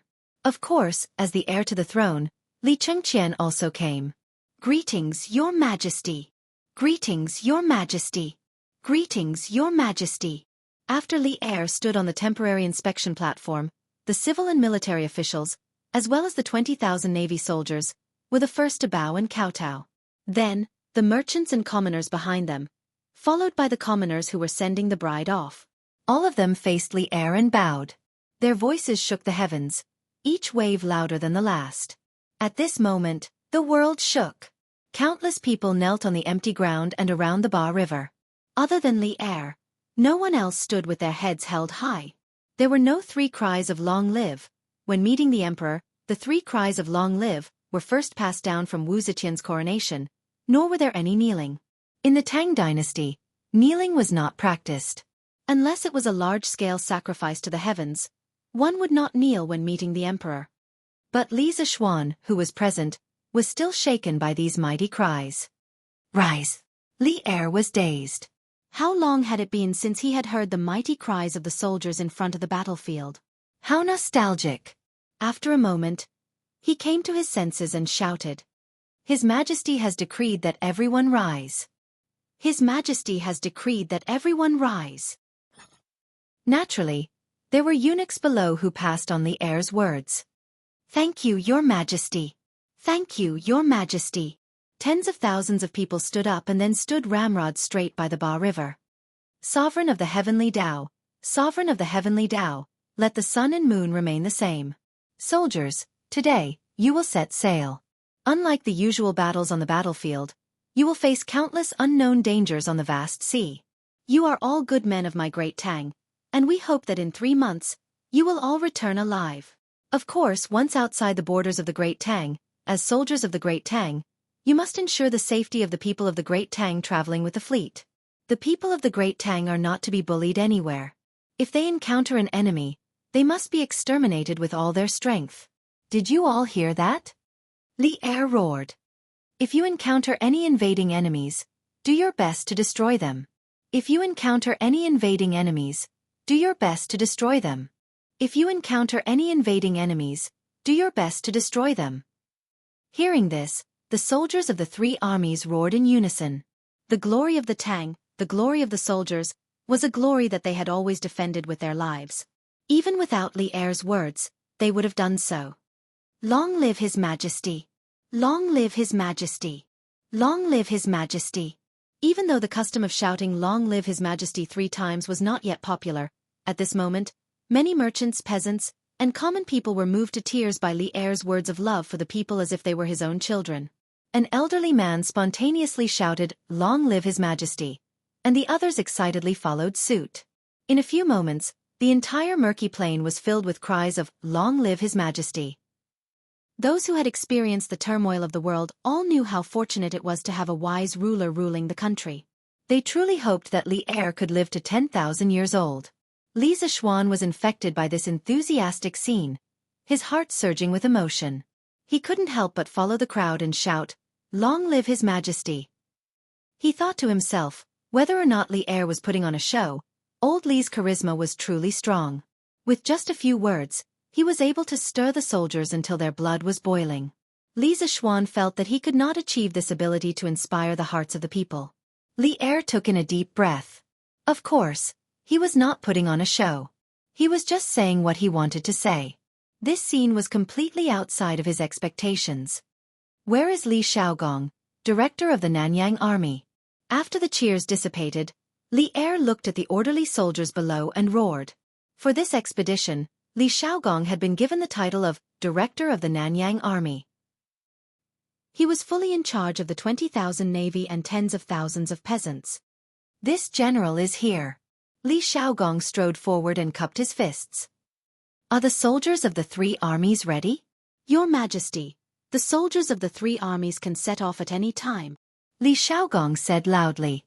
Good. Sacrifice. Set off. We wish you all a triumphant return. Li Er pulled out the long sword at his waist and pointed it at the blue sky as he roared majestically. Yes. Li Xiaogong waved his hand, and two soldiers ran up to slaughter the cattle and sheep that had been prepared long ago. They began the last ceremony before the expedition. Of course, the Tang cherished cattle. The cow on the field was an old one that was about to die. Ever since the Western Zhou dynasty, whenever an army was mobilized, they would hold a large-scale sacrificial ceremony. They would slaughter cattle and sheep to sacrifice to their ancestors and the gods of the land and grain. All the soldiers would line up, and the slaughtered cattle and sheep would circle the left and right of the formation. They would be called martyrs, and announce that those who do not need to live will be killed. The commander would personally pour the blood of the animals on the weapons and call it provocation. He would symbolically pour some of the blood on the flags, drums, gold, and weapons used in battle. The strange thing was that the chariots that had been drenched in the blood had to be placed back in the warehouse to be preserved.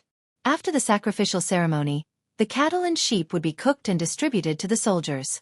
This time, the fleet was originally going to trade with a small country in Nanyang, but the entire imperial court was preparing for this southern operation as a war. The necessary departure ceremony had to be carried out, and the soldiers' armor and weapons were also the best. The reason for this was because Li Zishuan had played a huge role in it. He had told Li Xiaogong about the sailing matters, including guarding against pirates and natives, and Li Xiaogong repeated them to Li Er. Li Er felt that it made sense, so he gathered Feng Xianling, Du Ruhui, Zhang Sun Wuji, Li Jing, and the other important officials to discuss. These big shots were all far-sighted people. If Li Zishuan could see it clearly, how could they not see it clearly?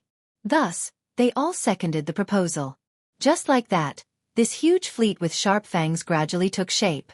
Today, they would set sail and enter Nanyang. The ceremony is complete. Set off. Around an hour later, the sacrificial ceremony was finally completed. Every soldier was symbolically given a piece of meat. After Li Xiaogong asked Li Er for instructions, he roared and ordered the army to set off. Walala!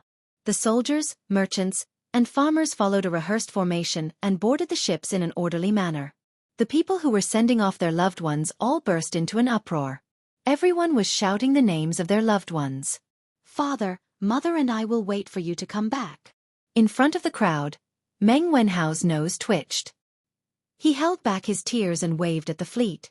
However, his voice was quickly drowned out by the waves of cheers. Chapter 317. After half an hour, all the soldiers, merchants, and commoners had boarded the ships. Thousands of large merchant ships occupied the entire Ba River. It was a vast expanse of boundless expanse. It was very majestic. Dong dong dong dong dong dong dong dong dong dong. On the shore, two strong men began to beat the battle drums. The drum beats became faster and faster, as if every beat was beating on people's hearts. When the soldiers on the ships heard the drum beats, they began to wave their flags. All the merchant ships immediately hung up their sails and set sail. For a moment, the sails covered the sky. Along with the battle drums, the people on the shore inexplicably felt a sense of majesty and desolation. Some old people and women silently put their hands together and prayed that their loved ones would return safely. Sigh. I hope that you will all be safe. I have tried my best. Although he knew that there would be sacrifices at the beginning of every great era, Li Zishuan still hoped that no one would die. The plan to trade grain in the south was proposed by him. If many harmonious and happy families were broken because of this, he would feel uneasy. However, there were always gains and losses. This sea trade trip would definitely produce results that would shock everyone. In the next year's locust plague, many people would starve to death because of it. For the first time, the Tang Empire extended its claws and fangs overseas. Perhaps it would start a mighty era of great voyages. Fortunately, I have transmigrated to the Tang dynasty. In this era, the emperor was wise and the ministers were virtuous. The whole country had a keen and progressive spirit, so it would be easier to facilitate the ocean voyages. However, if I had transmigrated to the Ming dynasty, I would have to find a way to break through the C-ban policy. In the process, I would inevitably have to fight with some people who already benefited from it. Li Zixuan silently rejoiced that he had transmigrated to this open and high-spirited era. Otherwise, if he, who had no political experience, had to fight with a group of old foxes in the officialdom, wouldn't he be done for? Why don't I see Cui Shanyu? Didn't I ask him to come to the morning court today? After the departure ceremony, Li Er brought the civil and military officials back to the palace and started the morning court session. After an hour, there were no more ministers who had anything to report. At this moment, Li Er glanced at Zhu Qinglu, Lu Yenyu, Zhang Zhanli, and the others. He suddenly remembered that Cui Shanyu had submitted a secret memorial to impeach Li Zixuan yesterday. Hence, he asked softly, "What's the matter?" Li Zixuan had woken up too early in the morning and was dozing off with his back leaning against a huge wooden pillar. When he heard Li Er's question, his spirit was roused and he woke up. He thought to himself that the good show had finally begun. He just didn't know if these people could still sue without Cui Shanyu. "Your Majesty, Professor Cui vomited blood and fainted after being angered by Li Sai. He is now being treated by the Imperial Physician Department. Your Majesty, please uphold justice for Professor Cui." Lu Yenyu cried out in grief and walked to the front of the officials.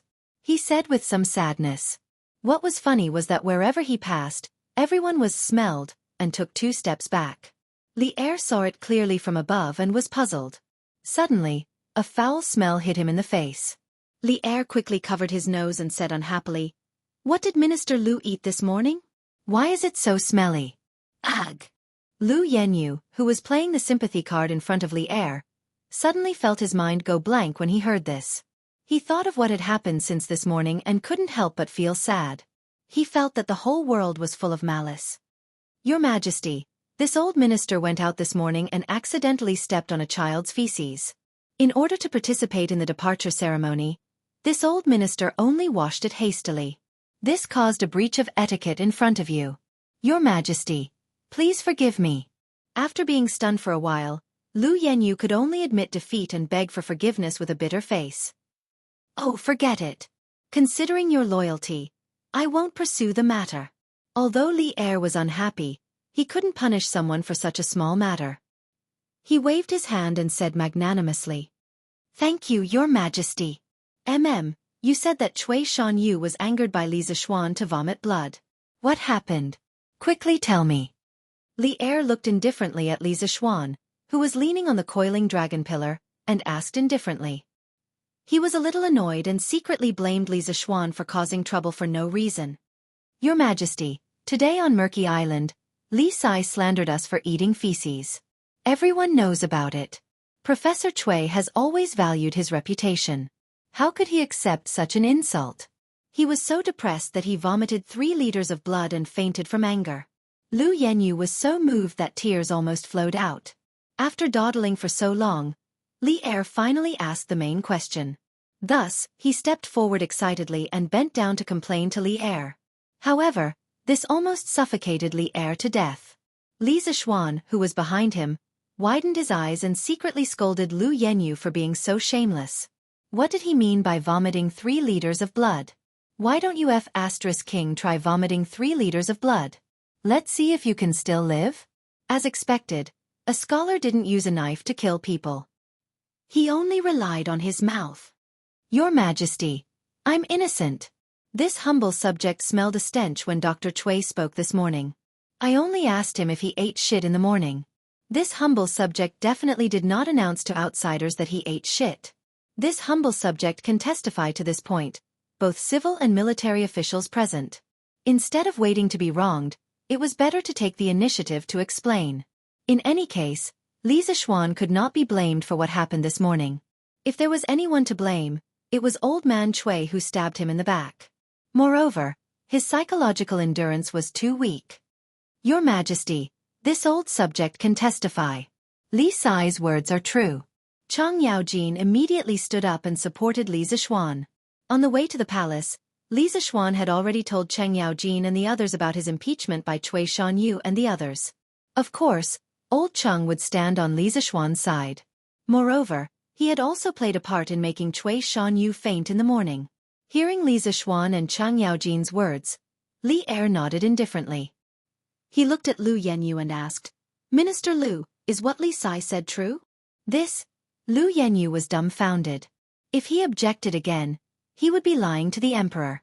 After all, there were many people present at that time, and they were all on good terms with Li Zixuan. "Your Majesty, although what Li Sai said is true, Professor Cui fainted from anger because of Li Sai. Moreover, when we went out today, we found a large amount of children's feces at our doorsteps. This subject believes that this might have something to do with Li Sai." At this moment, another feces man stepped out from the crowd and cupped his hands at Li Er. It was Zhang Zhanli, the doctor of the Four Gates Academy. "Oh, there's such a thing? Li Zixuan, did you do this?" A glint flashed across Li Er's eyes as he looked at Li Zixuan and asked.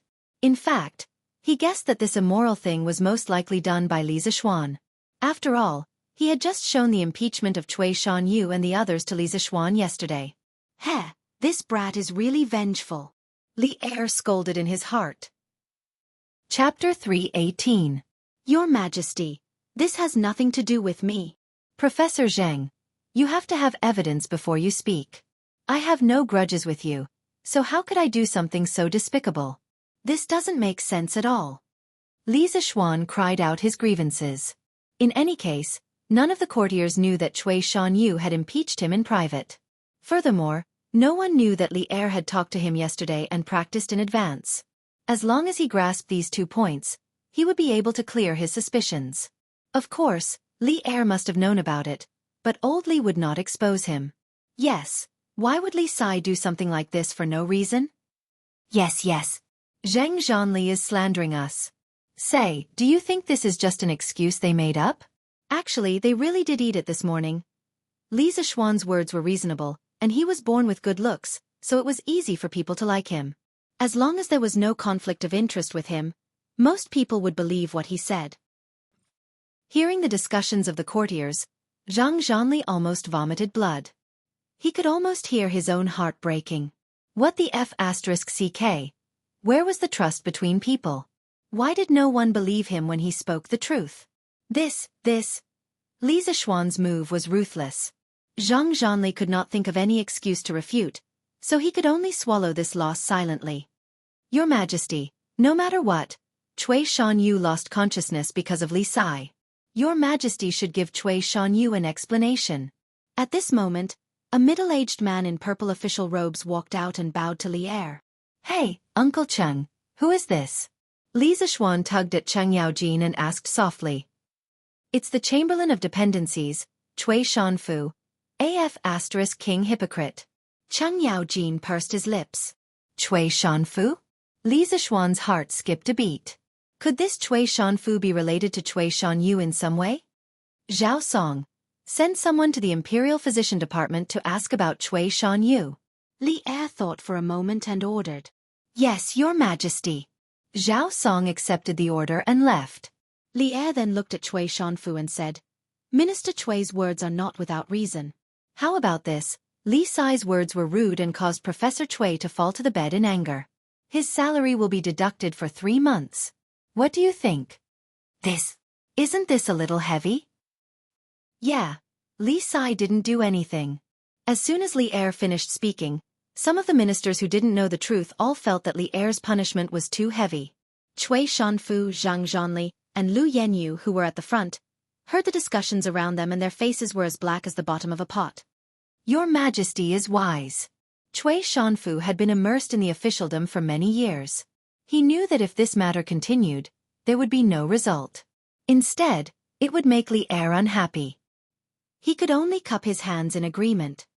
Your Majesty is wise. Your Majesty is wise. Zhang Zhanli, Lu Yenyu, and the others cupped their fists in agreement.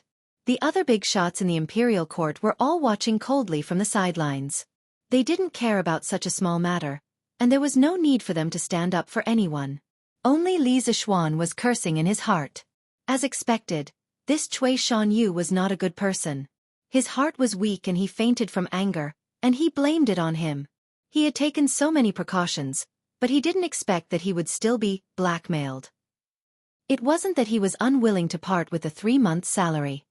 He just felt that his salary would be deducted by Li Er because of this trivial matter. Since there are no objections, then let's talk about Minister Liu and the others impeaching Li Zixuan. Li Er nodded in satisfaction and started talking about the important matter. When the ministers who were watching the commotion heard this, their eyes lit up. They knew that this was the secret that they didn't know. I've been impeached? Lord Liu, Lord Zheng, I've just arrived at the Imperial College and don't know the rules. If I've done anything inappropriate, please point it out to me. I'll definitely consider your opinions carefully. But why did the two of you? At this moment, Li Zixuan's face turned pale with fright. Then, he cupped his hands and said to Lu Yenyu and Zhang Zhanli with a panicked look.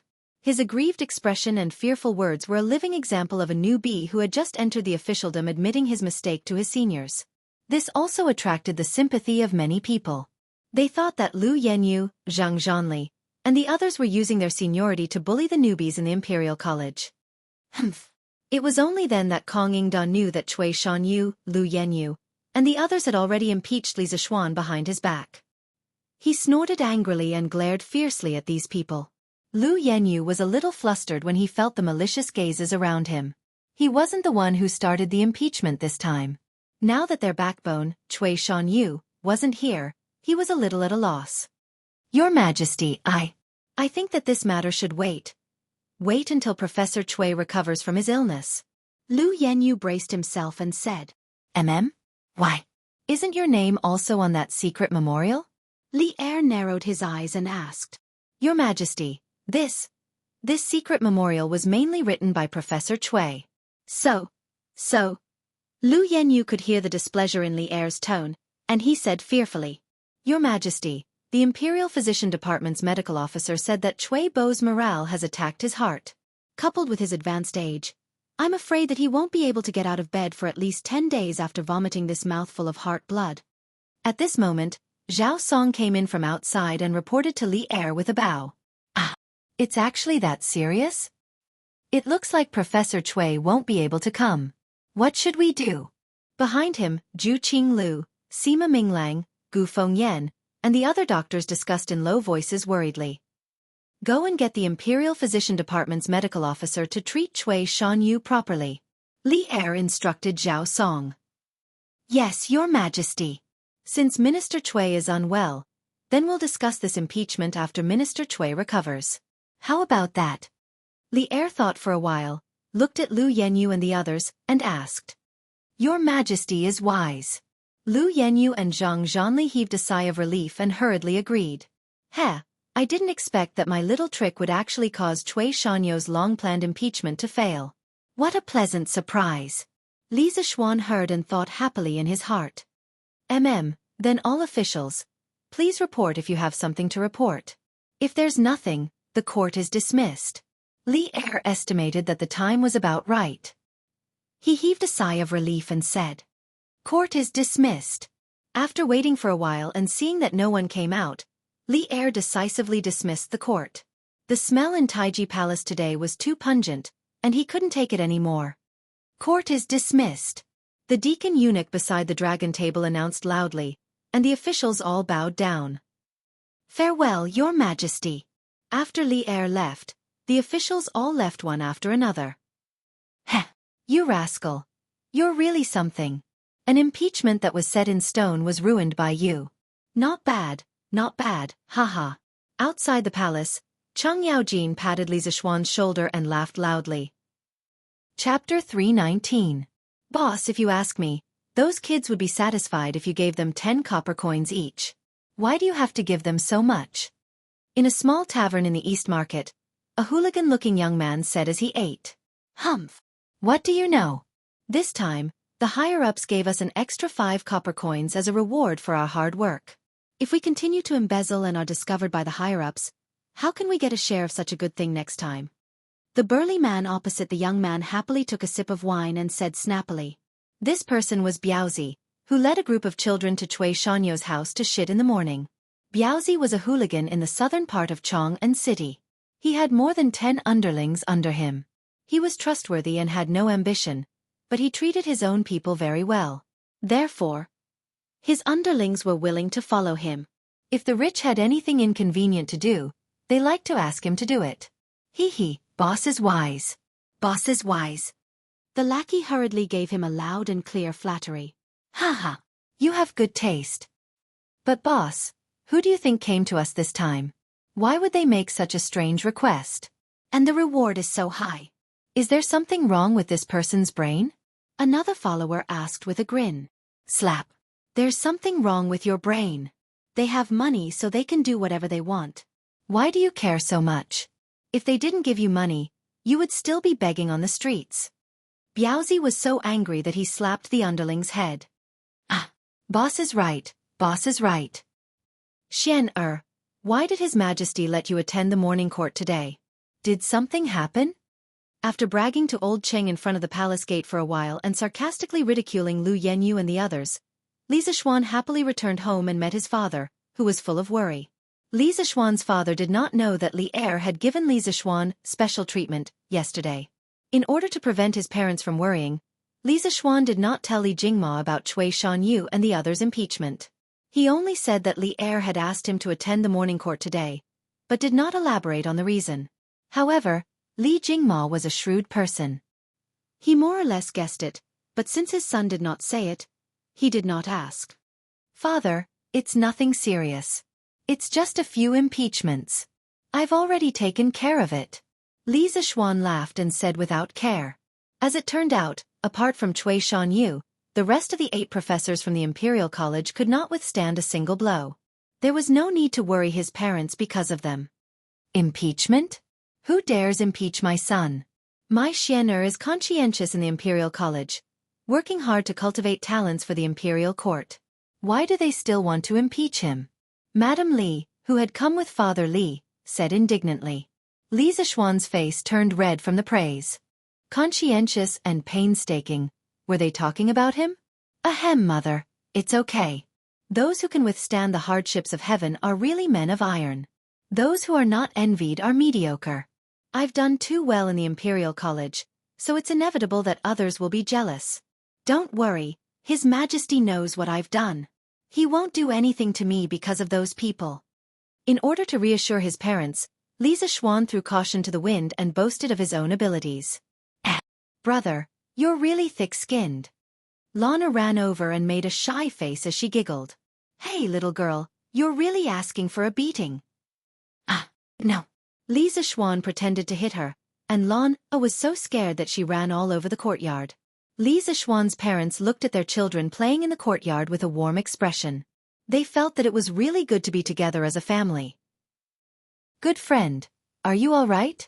Imperial Physician Department. Lu Yenyu, Zhang Zhanli, and the others who had just finished the morning court, came to the Imperial Physician Department to visit Cui Shanyu. Oh, it's nothing serious. Yenyu, how was the court today? Did His Majesty punish Li Zixuan severely? With Zhang Zhanli's help, Cui Shanyu sat up and leaned against the headboard as he asked weakly. He was old, and his vitality was already weak. Cui Shanyu's vomiting of blood was really a big blow to his vitality. Brother Cui, His Majesty didn't discuss our impeachment of Li Zixuan during the morning court today? Lu Yenyu said submissively. What? How? Ahem. Brother Cui, calm down, calm down. His Majesty said that we'll discuss this matter separately after you recover. Your health is more important. You must take care. Cui Shanyu was so anxious that his blood rushed to his head, and he couldn't help but cough. Zhang Zhanli quickly patted his back and comforted him. Sigh, you guys don't understand. This time, we could have caught Li Zixuan off guard, but we didn't expect this to happen. I can only blame myself for not being able to keep my composure. Sigh, as the saying goes, the first drum builds the spirit, the second will weaken, and the third will be exhausted. After this incident, Li Zixuan will be prepared. Next time, even if I fight him personally, I'm afraid that I won't be his match. Cui Shanyu said with a worried face. The others also understood that Cui Shanyu was telling the truth, and they couldn't help but feel frustrated. They secretly regretted not standing up for Cui Shanyu in the court. The room fell into silence. Fine. Yenyu, tell me in detail what happened in the Imperial Court today. Cui Shanyu sighed and accepted his fate. Okay. Then I'll tell you in detail. Hee hee, little Xian. I heard that you made Cui Bo of the Imperial Academy vomit blood today. Haha, tell me about it. Yes. Sir, tell me quickly. Now many people in Chang'an City are saying that a few doctors in the Imperial Academy ate *T. Is it true? In the afternoon, Chang Chumo, who was bored at home, and Li Yu, who came out to collect literature and find inspiration, came to the Li mansion to look for Li Zixuan to play. In fact, they came to listen to Li Zixuan, the person involved, talk about the interesting incident that happened on Murky Lake in the morning. In the morning, there were so many people present, and the news of the doctors of the Imperial Academy *T had spread like wildfire. However, listening to others say it was more interesting than hearing it from Li Zixuan, the person involved. Oh? This matter has spread like wildfire? Li Zixuan raised his eyebrows in surprise. He really didn't know about this. Yes. It's been spreading for a long time. When I went to the workshop this morning, I heard people talking about it. Li Yu smiled sweetly. Hey, my father said that this matter must be caused by you, little Xian. Tell me honestly, how did you do it? Old Cheng, want to try it in the future? Cheng Chumo narrowed his eyes and smiled evilly. Get lost. How can you say something like that? This matter has nothing to do with me at all. Li Zixuan kicked Cheng Chumo and said. Okay. If you say it has nothing to do with you, then it has nothing to do with you. Hurry up and tell us. Cheng Chumo said with a smile. Okay. Since you want to hear it, then I'll tell you. Oh right, little you have to listen carefully. With a little editing, it can be good news material. Li Zixuan rubbed his chin and said thoughtfully. Chapter 320. Wait, are you saying that Cui Shanfu interceded for me in front of His Majesty? Imperial Physician Bureau. Cui Shanyo's expression froze as he interrupted Lu Yenyu's narration. Yes. If not for Minister Cui, Li Zixuan would not have received any punishment this time. Brother Shan Yu would have been injured for nothing. Lu Yenyu lamented. That's great. Cui Shanyo's pale face suddenly flushed red as he excitedly muttered to himself. That's right. Li Zixuan's salary will be deducted for 3 months. This can be considered as helping Brother Shan Yu vent his anger. That's great. Lu Yenyu thought that he understood Cui Shanyo's meaning and echoed. Cui Shanyu shook his head and said no more. Sir, you're so sarcastic. Professor Cui will probably be angered to death by you. Li Residence West Courtyard. After listening to Li Zixuan's description, Li Yu was overjoyed as she covered her mouth and laughed. Li Zixuan's face darkened as he said angrily, What are you talking about? It's not my fault. I'm just concerned about Professor Cui. He's the one who's narrow-minded and misunderstood. Little Xian, you're so thick-skinned. Cheng Chumo curled his lips. Get lost. No matter how thick-skinned it is, it's not as thick as yours. Li Zixuan threw a cherry at him and said angrily. There weren't many types of fruits in ancient times. Li Zixuan ate whatever he could get his hands on in the hot weather. It was worth mentioning that cherries were already available in the Western Zhou dynasty, but they were only high-grade offerings for the imperial family and the emperor to worship the ancestral temple. Cherries were known as the #1 fruit. It was said that orioles loved to peck on these fruits, hence the name Yingtao. In ancient times, cherries were often used by the emperor to reward important officials. Wang Wei, Han Yu, Zhang Ji, Bai Juyi, and the others were overjoyed and grateful after eating them. At that time, receiving a plate of cherries from the emperor was very honorable and could show one's status in the family. Although cherries were precious and most of them were offered to the royal family as tribute, as the saying goes, money makes the world go round. The Li family was extremely wealthy, so it wasn't difficult for them to get some cherries to eat. Hey, how can you just throw away such a good thing? Cheng Chumo mumbled as he caught the cherry flying towards him with one hand and threw it directly into his mouth. Li Zixuan didn't care about these things, but to him, it was a rare thing. D. At this time, there was a sudden DD sound coming from the inner room. Cheng Chumo was surprised and immediately stuck his head out to look inside. Wow! What's ringing? You guys wait here for a while. I have something to do. Li Zixuan could not be bothered with him. He rushed into the room and began to record the telegram. Han Yushi. Young master, are you there? Li Zishuan immediately replied, yes, what's up? And didn't I tell you not to call me young master? Why did you forget again? A moment later Han Yushi. I forgot, I'm sorry. Li Zishuan smiled and replied, it's fine, Yushi, do you want to say something? Han Yushi. No. I'm just alone, and I can't help but let my imagination run wild. Li Zishuan. What are you thinking about? Han Yushi. I'm wondering if I'm not good enough for big brother Xiaofan. Well, could this be the legendary premarital anxiety? Li Zishuan shook his head. This was the first time he had encountered such a situation. After thinking for a while he replied, silly girl, don't think too much. Have you heard any gossip recently? Don't care what others say, whether I'm good enough for you or not is only up to me. Understand? Han Yushi. Then big brother Xiaofan, do you think I'm ugly? Li Zishuan was taken aback and said, I don't mind. When have I ever? Yushi, why do you ask? Han Yushi. Sob, so you're saying that I'm ugly? *ck. A modern man like me was tricked by an ancient girl? Li Zishuan looked at Han Yushi's reply and was stunned. Xiaofan, are you sick? Why are you smiling and frowning at a metal box? Cheng Chumo and Li Zishuan waited outside for a long time, but Li Zishuan did not come out. Instead, they heard beep, beep, beep sounds coming from inside. This guy was never a patient person. Although Li Zishuan did not let him in, he still sneaked in. You're the one who's sick. Li Zishuan really wanted to take a smelly sock and stuff this guy's mouth, he said unhappily. Hee. Then Xiaofan, what are you doing? Looks like it's pretty fun. Cheng Chumo was clear in his heart. He also knew that something that Li Zishuan cherished so much must be something good. So he said shamelessly, this is a telegraph.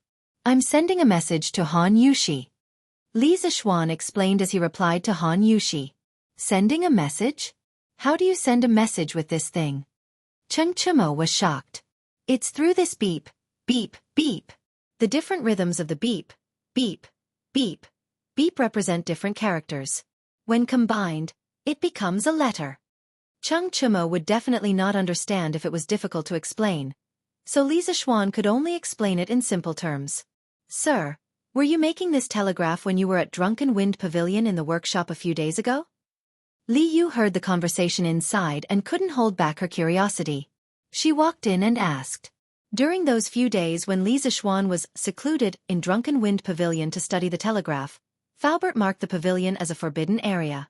Therefore, although Li Yu knew that Li Zishuan was in the workshop at that time, she didn't have the chance to greet him. Yes, that's right. Li Zishuan chatted with Han Yushi for a while, then turned around and said, that's not right. The Han family manor is more than 20 miles away from here. Xiaofan, how can your telegraph transmit so far? Cheng Chumo still had some brains, so he asked in puzzlement. Hee, what's impossible about that? Facts have proven that it can transmit so far. There was no need to explain electromagnetism to Cheng Chumo. Even if he did, he wouldn't understand. Cheng Chumo rolled his eyes and was speechless.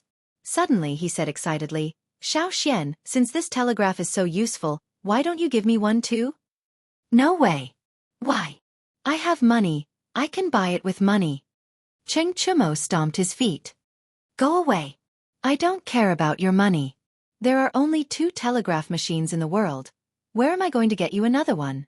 Li Zishuan was so angry that he laughed.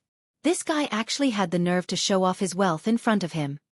Then you can make me another one. Cheng Chumo said unyieldingly. No, why do you have to have a telegraph machine? Who do you want to send messages to? Li Zishuan said impatiently. You, of course. With this, I won't have to come all the way here if I have something to do. Hee, what do you think? Cheng Chumo said matter-of-factly. Scram. *CKU. I'm not gay. Chapter 321. Sir, if this telegraph machine is modified, can it also be used in newspapers? In the future, people can use the telegraph machine to get the information in the newspapers. Li Residence West Courtyard. Li Yu looked at Li Zishuan and Cheng Chumo who were fooling around for a while, and she suddenly came up with a suggestion. Ha! Little Yu, You are a genius. Your idea is very good. Li Zixuan's eyes lit up and exclaimed. What Li Yu said was almost the same as the modern wireless radio. Thinking about Chang Yaojin, Qin Qiong, Yu Qijingda, and the other old men, holding a radio, listening to the radio and bragging, Teskeske, this scene is quite interesting. Sir, do you think it is possible? But this telegraph machine can only make beep beep beep sounds, and we still need to spend a lot of effort to convert it into words. I'm afraid it will be very troublesome. When Li Yu heard Li Zixuan's approval, she was excited at first, but then she thought about the problem of translating the telegraph. The little girl held her chin and said with a bitter face. Hee, this is not a problem. As long as we modify the basis of the telegraph machine, then we will not only be able to receive beep beep beep sounds, but we will be able to hear the other party's voice directly. There will be no need for a complicated conversion process. Li Zixuan said with a relaxed smile. The telegraph machine that he was making now could only control the length of the sound according to the length of time when the current was off. But even so, it was already a huge improvement. Because of this process, it realized the purpose of using electricity and magnetic conversion to achieve the purpose of long-distance signal transmission. Imagine that if a loudspeaker was added to the terminal of the transceiver, then when the transceiver received a message, it would generate an AC audio current with a frequency corresponding to the original sound signal. When this current passed through the coil of the loudspeaker, also known as the voice coil in the loudspeaker, a corresponding magnetic field would be generated in the voice coil. This magnetic field would interact with the magnetic field generated by the permanent magnet on the loudspeaker. Therefore, this force will cause the voice coil to vibrate with the audio current in the magnetic field of the speaker. The diaphragm of the loudspeaker was connected to the voice coil, so the diaphragm also vibrated, and the vibration produced the same sound waveform as the original audio signal. This also realized the process of converting sound to current, and then from current to sound. Holy shit! This is awesome! This is awesome! With this thing, wouldn't he be able to transmit his voice from 1,000 miles away? Damn! This is almost the same as the magical equipment used by the immortals. Chung Chumo shouted excitedly, and his mouth was also full of dirty words. He was only short of shouting 666666666, which made Li Zixuan quite speechless. If he didn't know better, he would have thought that this guy was from the modern era. You've seen an immortal before? Or have you used an immortal artifact? Li Zixuan rolled his eyes and said grumpily. Hee, just because I haven't seen it doesn't mean I haven't heard of it. Little Xian, isn't it in the journey to the west that you told us earlier? Hurry up and make a telegraph machine that can transmit messages like you said just now. When the time comes, let me play with it. Chung Chumo rubbed his hands and chuckled. Play with your head. I don't even have one myself. Where am I going to get one for you? Do you think it's so easy to make that thing? Anyway, I can't make it now. Li Zixuan was speechless. It wasn't difficult to make a loudspeaker. As for the materials, it could be obtained with some effort. When he was in elementary school, he had made a simple loudspeaker himself. The raw materials used were very common, such as paper cups, copper wire, glue, small magnets, double-sided tape, scale ruler, scissors, etc. The manufacturing process was also relatively simple. The real difficulty of making a loudspeaker was the modulation and demodulation of the sound. Without this step, the loudspeaker could only produce irregular sounds, and it couldn't revert to a human's voice. It was still a piece of trash. However, the modulation and demodulation required the assistance of some external circuits. In this era, there were no resistors, capacitors, diodes, or triodes. Li Zixuan could only express his helplessness. Tang Dynasty's scientific foundation was still too weak, and there were too few talents in this field. Sigh, if only I could groom a group of talents in the field of electricity. I don't expect them to invent a computer or television, just a radio would suffice. When the time comes, I can fork out money to build a Tang Dynasty People's radio station, and groom a group of broadcasting talents. That way, I would be able to listen to the radio at home. Keske, that way, my life in Tang Dynasty wouldn't be too boring. Li Zixuan sighed in his heart. All along, the source of motivation for him to invent new things was just so that he wouldn't be too bored in the ancient era. As for strengthening the country, it wasn't within his scope of consideration. In his view, the current Tang Dynasty was already powerful enough, and there was no need for any additional technology. On the other hand, the entertainment in the Tang Dynasty was too lacking, and he needed to lead the way. Mister, is this very difficult? Is it because you can't make it? Li Yu understood the meaning behind Li Zishuan's words and asked in disappointment.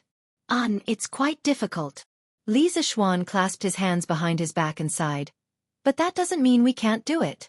The main problem is that there are too few talents in this field in Tang Dynasty. Nowadays, all the scholars are studying the 4 books and 5 classics. Who would be willing to delve into this field? If I were to rely on myself, I'm afraid that it would be difficult to make it. Actually, the main problem was that this fellow was too lazy.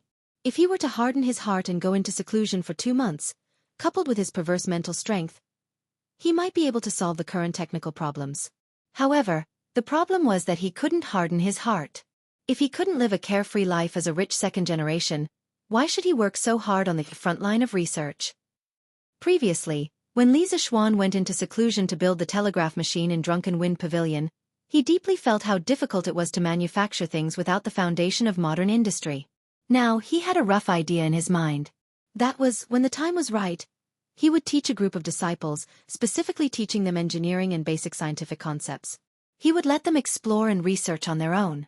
He would be able to invent various scientific concepts under specific circumstances and make great discoveries. Wouldn't it be great to be an old grandpa who knew everything silently in the eyes of the world? For example, he could lead his disciples to conclude Newton's 3 laws through observation and experimentation, and name them after himself, such as Zishuan's 3 laws. Also, he could use a hypothesis to propose the theory of the Big Bang, and use his wisdom that far exceeded the times to propose that everything was made up of microscopic particles such as molecules and atoms. Then, in the Tang Dynasty, he would mysteriously deduce the periodic table of the elements. Perhaps it would become a map of the mysteries of heaven that no one would be able to understand for thousands of years. Another example was that when he was at home taking care of his children, he would casually use a block of ice to carve a triangular prism. From there, he would discover that sunlight was made up of different colors and use it to explain the formation of rainbows. There were too many examples like this. He wanted to be the greatest scientist in the history of mankind, so how could he force himself to manufacture things every day? Li Zishuan's ideas were perfect, but they were just ideas. After he transmigrated, troubles came one after another, and he didn't have the time to realize his great dream. The only thing that was gratifying was that he had brought modern mathematics to this era, and there were already a group of children who could think in mathematics. One must know that mathematics was the most important foundation of engineering. If he were to vigorously develop engineering in the future, the current students of the School of Mathematics would definitely be his priority. Chapter 322. Li Residence West Courtyard. After hearing Li Zishuan's words, Cheng Chumo and Li Yu went silent. Oh, I got it.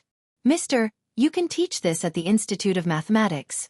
I believe there will be a lot of people willing to listen. For example, the King of Wei. Li Yu thought for a while and suddenly thought of an idea. Hey, you really dare to think about it? Li Zishuan chuckled in annoyance. Among the 3 crimes that Cui Shanyu had accused him of, one of them was imparting knowledge without permission. Moreover, he had specifically criticized Li Tai. He didn't expect Li Yu to suggest such an idea. Li Zishuan took a sip of the wine and moistened his throat before continuing. The 2 of you only cared about how unlucky Cui Shanyu was. I don't think you know that he and a few other professors accused me. I was wondering why Professor Cui was so unlucky. So he accused you. Cheng Chumo scratched his head and said. His way of thinking was always different from other people. His words might even anger people to death. Haha. Li Yu was amused by his words. Li Zishuan stared at Cheng Chumo angrily and said to Li Yu, Cui Shanyu, Lu Yenyu, Zhang Zhanli, and 8 other professors from the Imperial College accused me of disrupting the teaching order, misusing pinyin, and teaching miscellaneous knowledge. I have led the King of Wei astray. How could this be? If the King of Wei knew what they said, would he go after Professor Cui? After being with Li Zishuan for so long, Li Yu was very familiar with the people around Li Zishuan. She knew that Li Tai was obsessed with the miscellaneous studies that Cui Shanyu and the others spoke of. Now that Cui Shanyu wanted to forbid Li Tai from learning this, if Li Tai were to find out, he might really go all out against Cui Shanyu. Haha, after hearing what you said, it might be possible. I'll talk to Li Tai later.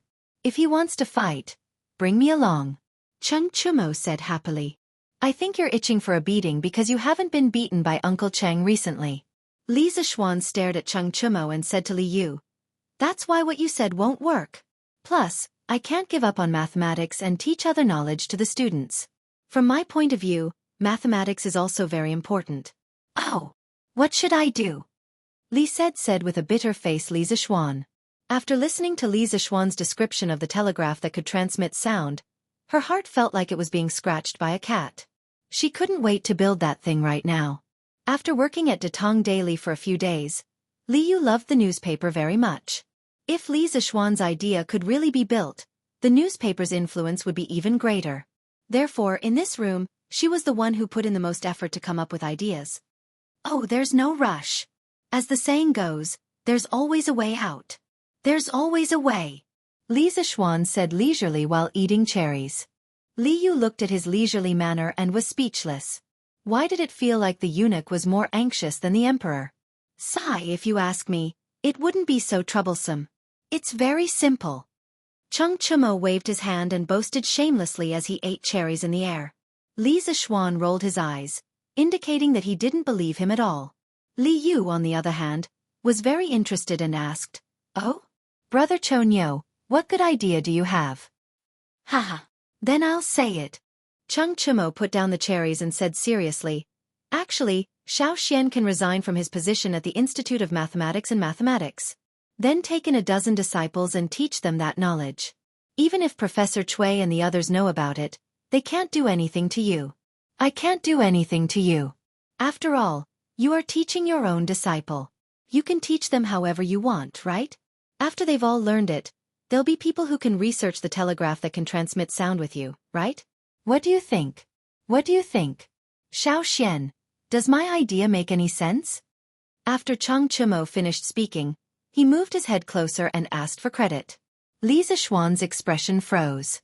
He had to admit that although Cheng Chumo was usually very unreliable, he had done a good job this time.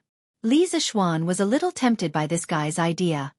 "Sir, I think Chonyo's idea is feasible. What do you think?" Seeing that Li Zixuan was in a daze, Li Yu asked. It's possible, but there are two problems. First, His Majesty had just appointed me as the Minister of the Imperial College. If I were to resign, what would His Majesty say? Second, all the scholars have gone to study the 4 books and 5 classics to obtain scholarly honors. Where am I going to find more than a dozen disciples to teach me this knowledge? Li Zixuan rubbed his chin and asked.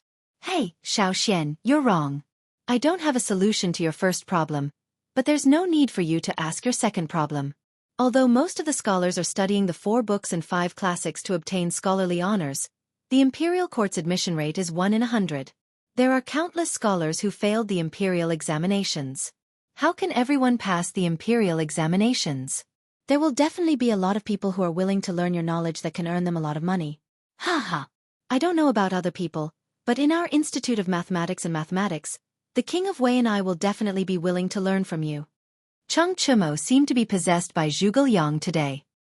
His analysis of the problem was clear and logical, but his last sentence exposed his true nature. "Screw you. Why don't you pass your mathematics exam first?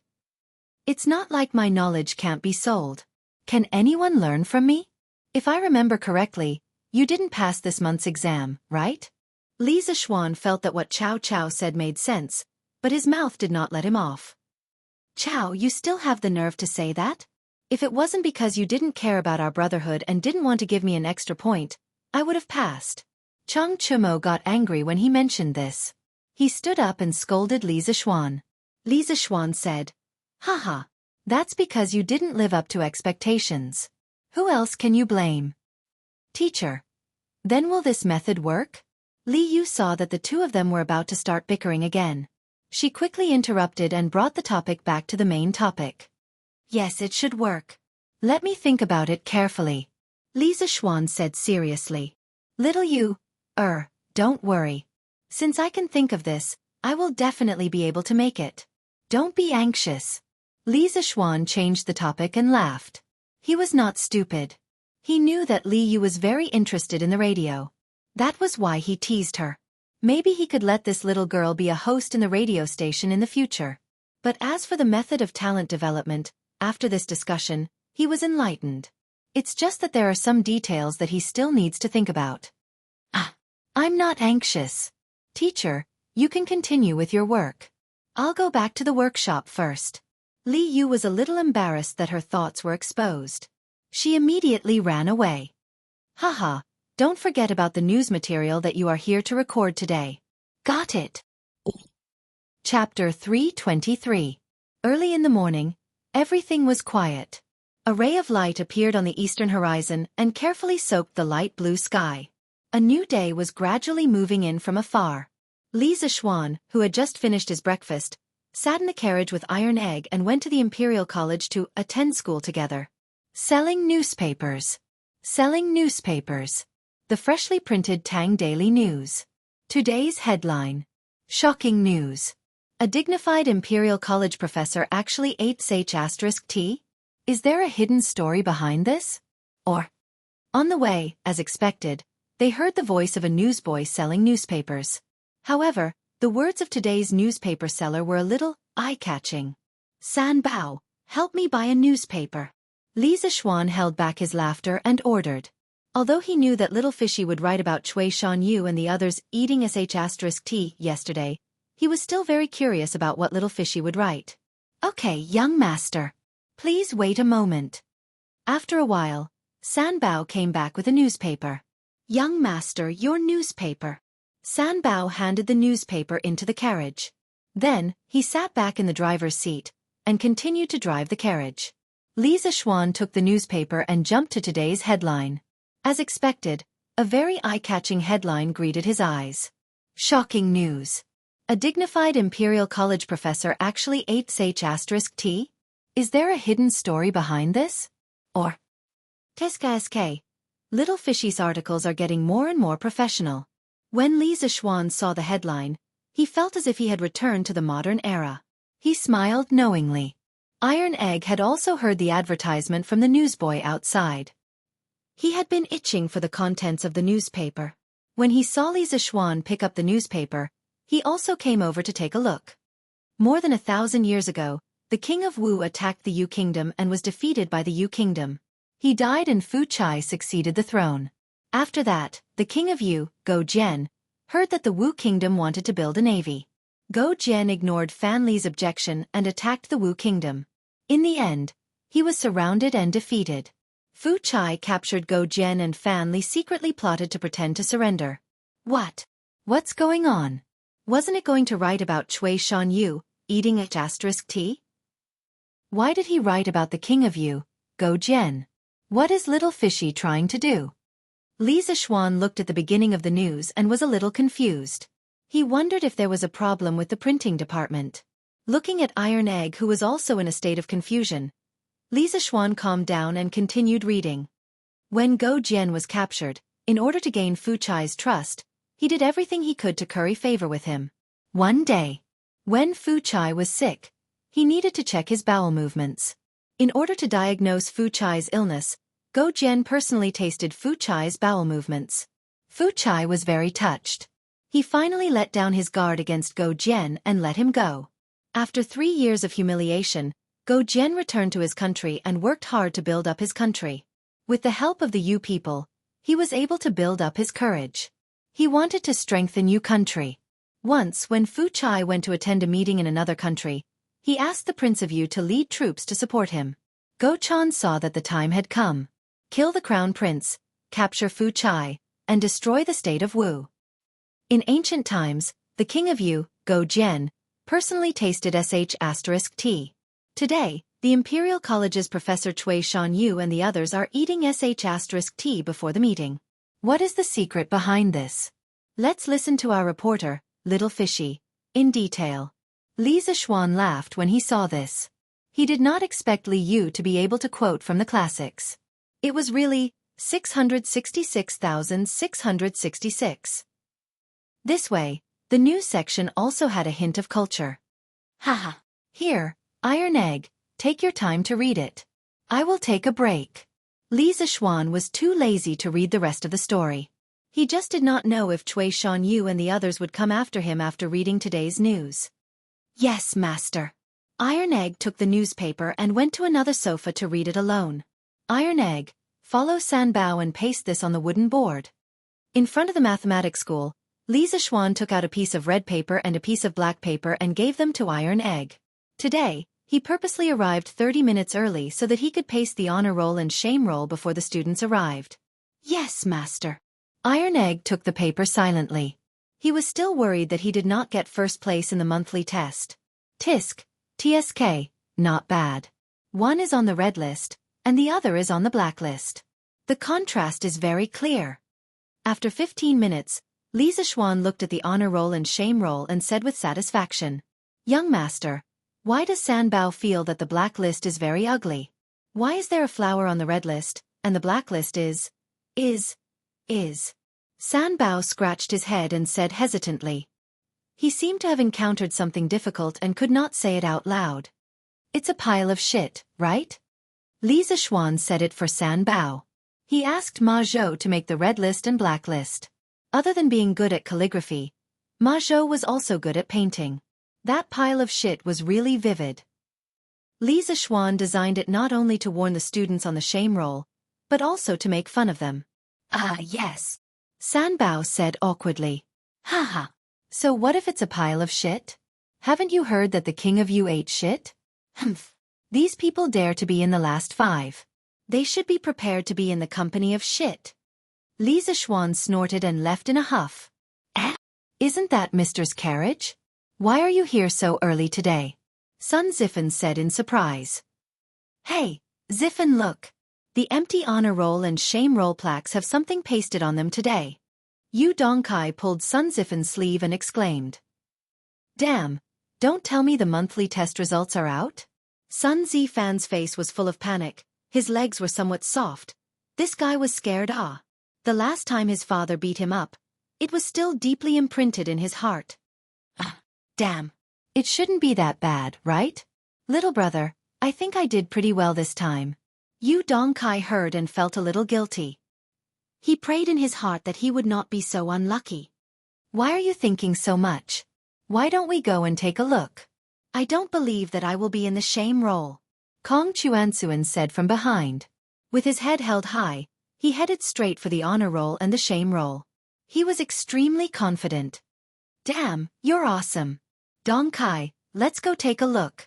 Sun Zifan gave a thumbs up to Kong Chuansuan's back, then dragged Yu Dongkai over as well. But when they got close, they saw Kong Chuansuan's dazed expression, as if he had eaten feces. Sun Zifan was stunned. What's going on? Is there something wrong with the roll? He looked at it in disbelief. Of course, he was looking at the shame roll. He saw a big pile of feces at the top of the black roll, and below it was written, First from the bottom, Kong Chuansuan. Ha ha ha ha. I'm dying of laughter. Ha ha, I'm dying of laughter. Sun Zifan could not hold it in anymore and laughed out loud. Not only did Kong Chuansuan's expression look as if he had eaten feces, but his name on the honor roll was Eating Feces. It was too damn funny. He did not know where his confidence came from, but he was the first to rush over to see the roll. Ha ha ha. Kong Chuansuan, why is your name under that pile of feces? Ha ha, it's like eating feces. The roll of shame that Mr. created is really fun. Yu Dongkai glanced at it and did not see his name on it. He could not help but heave a sigh of relief. Then, he realized the joke and laughed gloatingly. Although he only scored 18 points this time, there were still people who scored worse than him. Hence, he was lucky enough to escape and was ranked 6th from the bottom. Get lost. I'll fight it out with you. Kong Chuansuan was almost angered to death. He roared and was about to fight with his life. Chapter 324. Tisk, TSK, you guys are really embarrassing. 5th from the bottom. Haha, you guys can't even compare to me, old Cheng. Now you guys are going to eat *T? Wahahaha. Chang Chumo leisurely walked to the entrance of the mathematics school. He already knew his score, so he wasn't worried that he would be on the roll of shame. He held 2 yellow persimmons in his hand and said to the dejected students below the roll of shame, Cough, cough, it's time to eat persimmons. Needless to say, there were definitely persimmons in the Tang dynasty. In the Book of Songs, written around 1100 BC, There were already records of persimmons in the area chapter, and in the Book of Rites chapter, persimmons were also listed as a precious food. Chao, Cheng Chumo, you want to fight again? Tian Yu, Wenba, Wang Meng, Gao Han, follow me and beat him to death. Kong Chuansuan was already angered by Sun Zifan and Yu Dongkai. Now that he heard Cheng Chumo's sarcasm, he couldn't hold it in anymore. He immediately rolled up his sleeves and was about to fight. Yes, beat this idiot to death. Everyone's results are about the same. Why isn't he on the roll of shame? Yes, there's a conspiracy. I strongly demand Cheng Chumo to be on the roll of shame too. Beat him up first. Then we'll look for the teacher. Cheng Chumo's mouth immediately stirred up a hornet's nest. In a blink of an eye, he was about to be beaten up. Damn. Song Tianyu, you dare to doubt the teacher's fairness? Let me tell you, the reason why I scored higher than you guys is because I'm smarter than you guys. If you guys are like this, you guys will still be on the roll of shame next month. As the saying goes, a wise man knows better than to fight when the odds are against him. Although Cheng Chumo knew Kung Fu, he couldn't possibly use Kung Fu to fool around with his classmates, right? Thus, this guy ran away, and he even ran while shooting his mouth off. Ciao, Cheng Chumo, don't run if you have the guts. You're too despicable. Don't let me catch you. Who told you to run? I'll beat you to death. Ouch. F*CK. Don't F*King cross the line. Cheng Chumo was unfortunately shot. He tried to put on a brave front. This time, Meng Wenhao is number 1 again. This is too shocking. Zhang Ziran looked up at the honor roll and exclaimed, yes. Could Meng Wenhao be considered to have been well prepared? He actually got first place twice in a row. Qin Huayu sighed. His results were very stable and had always been in the upper middle class. He could not compare with the people in front of him. After all, he had studied Orthodox Confucianism before. It was already very good that he could maintain his results in the upper middle class after suddenly transferring to the School of Mathematics. But why is Meng Wenhao's score 103 points? The full score for this exam is only 100 points. Don't you find it strange? Ku Sheching said with a frown. Yes, it's really strange. Could it be that Sir has made a mistake? Zhang Ziran also reacted and echoed. When Sir first came, he gave us a question in the first class. He said that whoever did the best would get extra points for the monthly exam. Didn't Meng Wenhao get first place at that time? Maybe it's because of this. Li Tai said after thinking for a while. Li Tai guessed correctly. When Li Zishuan gave the report card to Ma Zhou yesterday, he suddenly remembered that he had promised to give Meng Wenhao extra points for the monthly exam. After so long, he almost forgot. So he changed Meng Wenhao's score from 101 points to 103 points. That's not right. If I remember correctly, that only adds 2 points. Even if Meng Wenhao didn't lose any points in the monthly exam, it's impossible for him to get 103 points. Hey, isn't that Meng Wenhao? Why don't we just ask him? Meng Wenhao had just arrived when he was pulled over by Ku Sheching and the others. He greeted his classmates one by one and asked them what they wanted.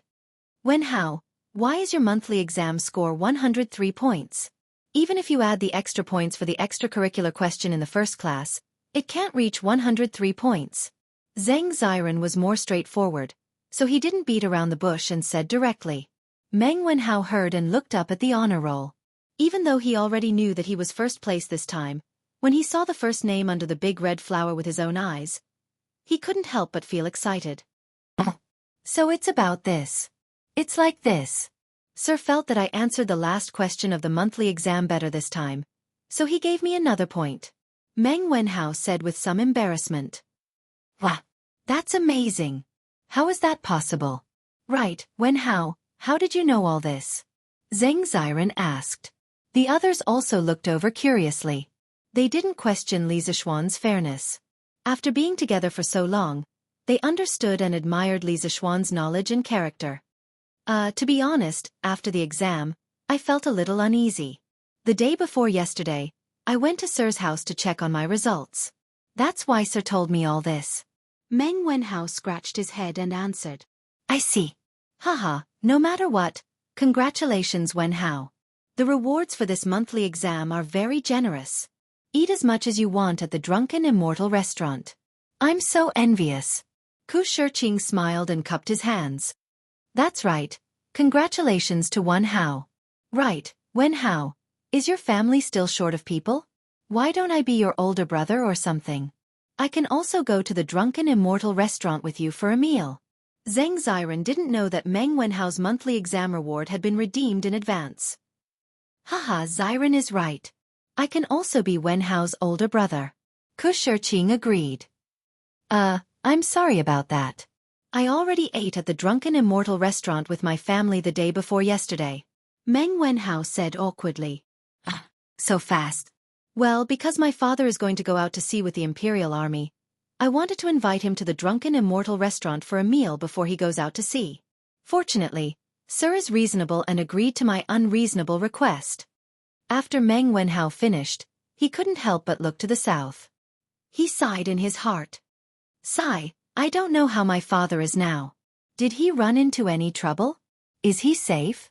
Wenhao. Don't worry. Your father will be fine for sure. Commander Prince Hejian is very experienced in naval battles. This time, the fleet has the compass and detailed sea chart provided by Sir, so the safety of the fleet is guaranteed. The possibility of an accident is very low. Li Tai knew what Meng Wenhao was worried about. He patted Meng Wenhao's shoulder and comforted him. No one would have thought that the Prince of Wei also knew how to comfort others. Yes, Qing Ke is right. Wenhao, you don't have to worry. Uncle will definitely be fine. Yes. Wenhao, you should trust Sir's compass. The fleet going south this time will be fine. Yes, Wenhao, you have to think positively. Qin Huaiyu, Ku Shiqing, and Zheng Ziren were not people who lacked EQ, so they all comforted him. Thank you, thank you. Meng Wenhao felt much better in his heart. He sincerely thanked him. Clang, clang, clang. Okay, class is starting. Let's go. At this moment, the gongs and drums sounded, and the students started running to the classroom. Chapter 325. Well, all of you have received the test papers for this month's exam. You should know how you did, so I won't read them out one by one. I hope that everyone can learn from the students on the honor roll and keep a distance from the students on the shame roll. This month, the cleaning of the mathematics school will be handed over to Kong Chuansuan, Song Tianyu, Duan Wenba, Guang Gaohan, and Wang Meng. Every day after school, you must stay behind to clean the school carefully. If I find out that you are half-hearted, then you will continue to clean the next month. Do you hear me? Mathematics School. Li Zishuan stood on the podium and announced the results of this month's exam. To be honest, he was very satisfied with the current mathematics school. To be honest, any student in the mathematics school was qualified to be a bookkeeper. After all, Li Zishuan taught them the modern counting and calculation methods, which were much more advanced than the current era's counting and calculation methods. Understood. Hearing the second half of Li Zishuan's sentence, Kong Chuansuan, Song Tianyu, Wang Meng, and the rest of the students on the roll of shame weakly responded. Then, their faces flushed red, and they wished they could crawl into a hole in the ground and hide in it. They swore in their hearts that they would study hard every night for the rest of the month. They absolutely could not be on the roll of shame again. This month's exam's first place, Meng Wenhao, was rewarded with a free meal at the Drunken Immortal restaurant. Due to special reasons, this reward was honored the day before yesterday. Everyone knows that I'm rich. If you want to eat until I'm poor, then work hard to get first place. Li Zishuan said half-jokingly. Ha ha. The students let out a burst of good-natured laughter. They also knew that it was impossible to eat until Li Zishuan's family became poor. Okay, then let's start the class. Today, we will talk about this month's exam papers. Poochie. Li Zishuan was halfway through his speech when a strange poochie sound came from the back of the school. Everyone couldn't help but turn their heads to look. Damn. Cheng Chimo, you are so disgusting. You actually shit in front of everyone in class. Ugh, I can't take it anymore. Sun Zifan was the first to find the source of the sound. He saw an unknown yellow object on Cheng Chimo's chair. Thinking about the strange poochie sound, Sun Zifan immediately concluded that Cheng Chimo was defecating in front of everyone. Damn, it stinks. Cheng Chimo, you're too disgusting. Ugh. Cheng Chimo, you're disgusting. I can't take it. Hearing Sun Zifan's scolding, the students in the school exploded. Regardless of whether they smelled the stench or not, they all began to criticize Cheng Chumo. Some of the students who were close to Cheng Chumo looked in the direction of Sun Zifan's finger and saw the yellow object. They quickly covered their mouths and noses and fled in all directions. Even Iron Egg and Qin Huayu, who were usually very close to Cheng Chumo, also frowned and left their seats. Damn, Sun Zifan, you brat. You dare to slander me. This is not shit. It's the persimmon that I brought today that fell on the chair and broke. Cheng Chumo stood up and angrily explained. I definitely can't take the blame for this. If other people knew that he shit in front of everyone in class, then how can I, Cheng Chumo, have the face to mingle in Chong and City's circle of playboys in the future? Bullshit. That is obviously shit. Cheng Chumo, you still want to lie? Sun Zifan pinched his nose and retorted. Yes. That clearly looks like shit. Cheng Chumo, you can stop quibbling. Ugh, so disgusting. You must have eaten something dirty in the morning, and then had a stomachache just now, so your shit jumped out. Ugh. Dong Kai, don't say any more, it disgusts me to death. Cheng Chumo's explanation was obviously feeble and weak, and the surrounding students expressed their disbelief. Damn, it's really a persimmon, not shit. If you don't believe me, then I'll eat it for you to see. Cheng Chumo was anxious. In order to prove his innocence, this guy didn't care about anything else. He picked up the yellow object on the chair and stuffed it into his mouth. Ugh. Damn. Not only did you shit in front of everyone, you actually ate shit in front of everyone. Cheng Chumo, I misjudged you. From now on, I, Sun Zifan, will not recognize you as a brother. Sun Zifan was stunned for a moment, and then quickly retched.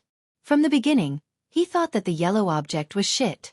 At this time, when he saw Cheng Chumo eating that thing in front of everyone, the visual impact was quite strong, and of course he couldn't stand it.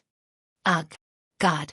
I heard that 8 doctors in our Imperial College ate shit before the morning assembly yesterday. I didn't expect that a student would eat shit today. What's wrong with our Imperial College?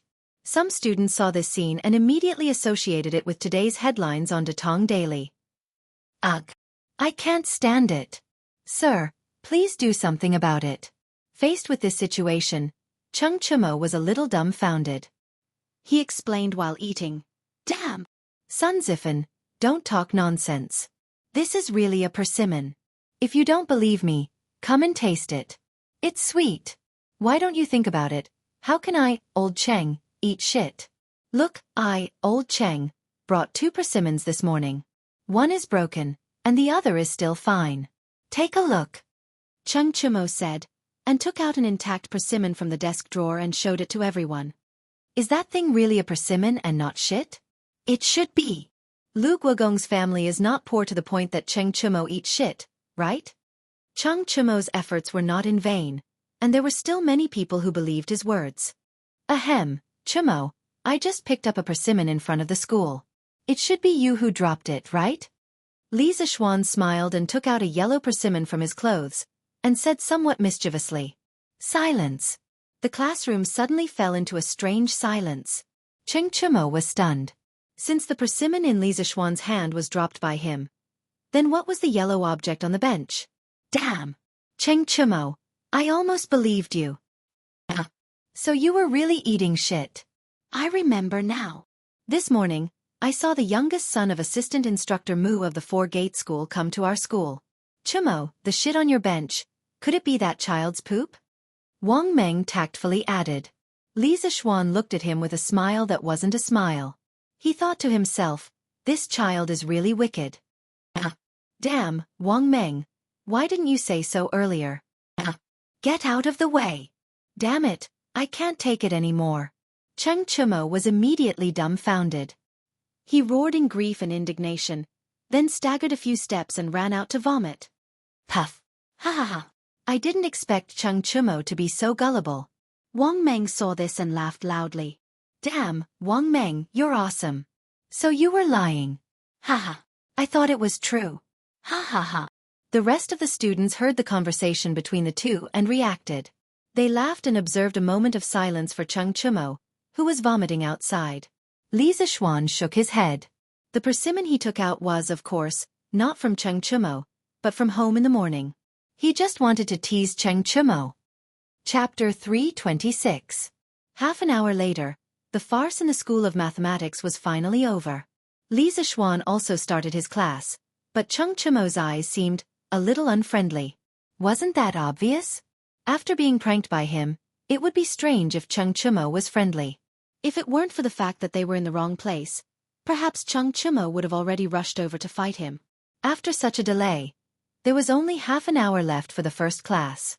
However, Li Zixuan still managed to finish the monthly exam in this short time. This was mainly because the questions this time were really simple. Although there were many pitfalls in the questions, after Li Zixuan wrote down the correct answers, many people immediately realized that they had fallen into a pitfall. For the last question, we can analyze how much money Mr. Wang lost in the end based on the most basic relationship between gains and losses. First, let's analyze Boss Wang and his neighbor. Boss Wang first gave the neighbor a fake golden bean in exchange for 1,000 copper coins. The value of the fake golden bean was 0, so Boss Wang now earned 1,000 copper coins from the neighbor. Later, the neighbors found out that the golden beans were fake, so Boss Wang compensated the neighbors with a real golden bean. Now, Boss Wang paid 1,000 coins, plus the 1,000 coins he earned previously, so Boss Wang didn't lose any money from the neighbors. So, the only thing left is the money he lost from the young people. So, there are two answers to the last question. One is 970 coins, and the other is 1,000 coins. Among all of you, only Meng Wenhao wrote down both correct answers, so I give him an extra point. Clang, clang, clang. Li Zixuan had just finished the last question when the drum and gong sounded. Okay, class dismissed. Li Zixuan didn't have the habit of dragging the class. After accurately throwing the chalk into the chalk box, he clapped his hands and directly walked out. Even though he had left, many students from other academies had come to watch the show out of admiration. The School of Mathematics was located in the southernmost part of the Imperial College. It was also the closest to the gate of the Imperial College.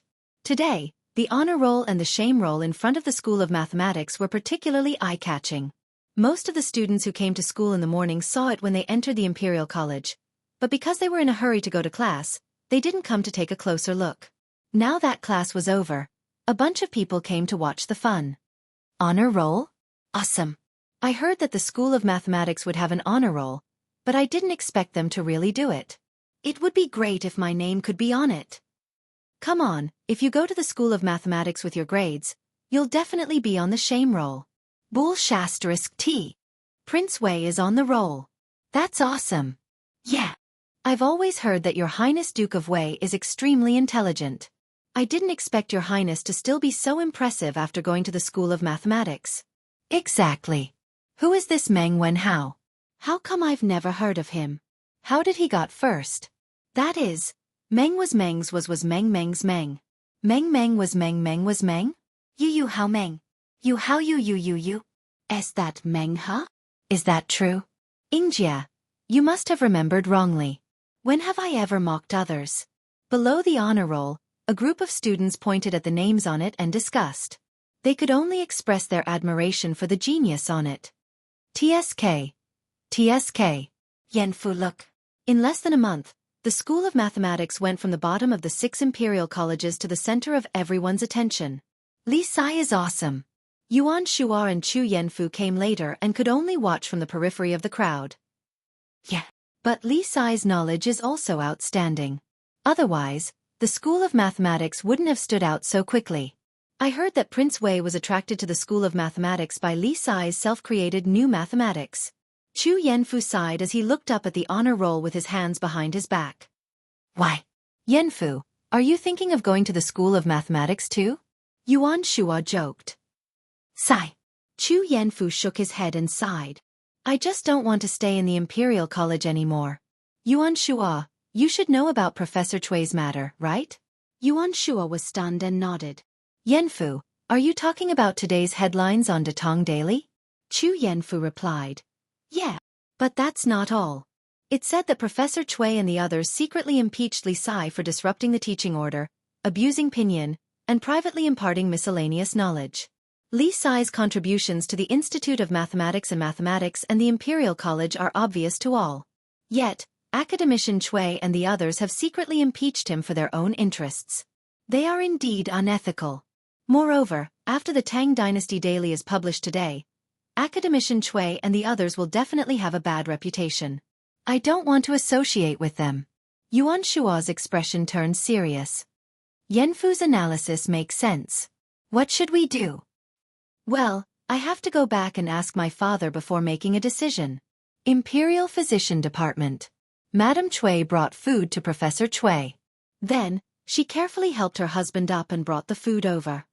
Old master, come and eat. Yes, thank you, madam. Cui Shanyo's heart warmed. He took the bowl and chopsticks with a smile and began to eat breakfast. His breakfast was also very simple. It was porridge, steamed buns, and a dish of oxalis, a variant of mustard, which was first introduced into China from mud. Cui Shanyu took his time to enjoy the not-so-sumptuous breakfast. Madame Cui, who was watching from the side, was somewhat hesitant to speak. Old master. Oh, what's wrong?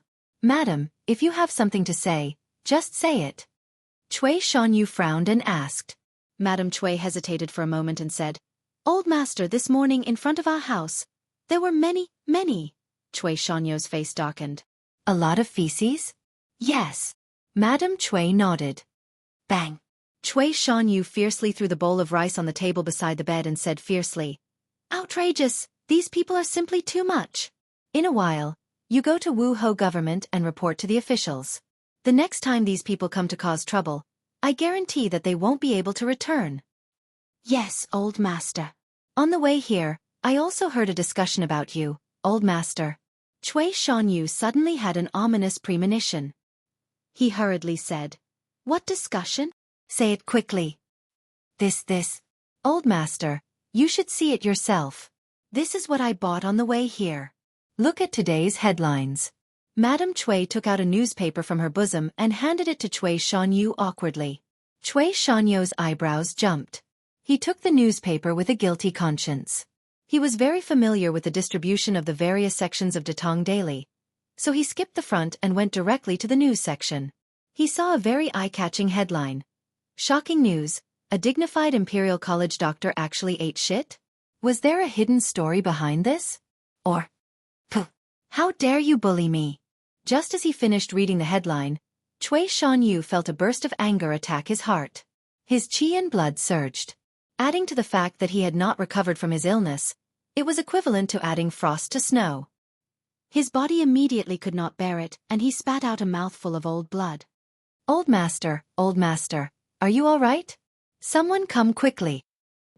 Chapter 327.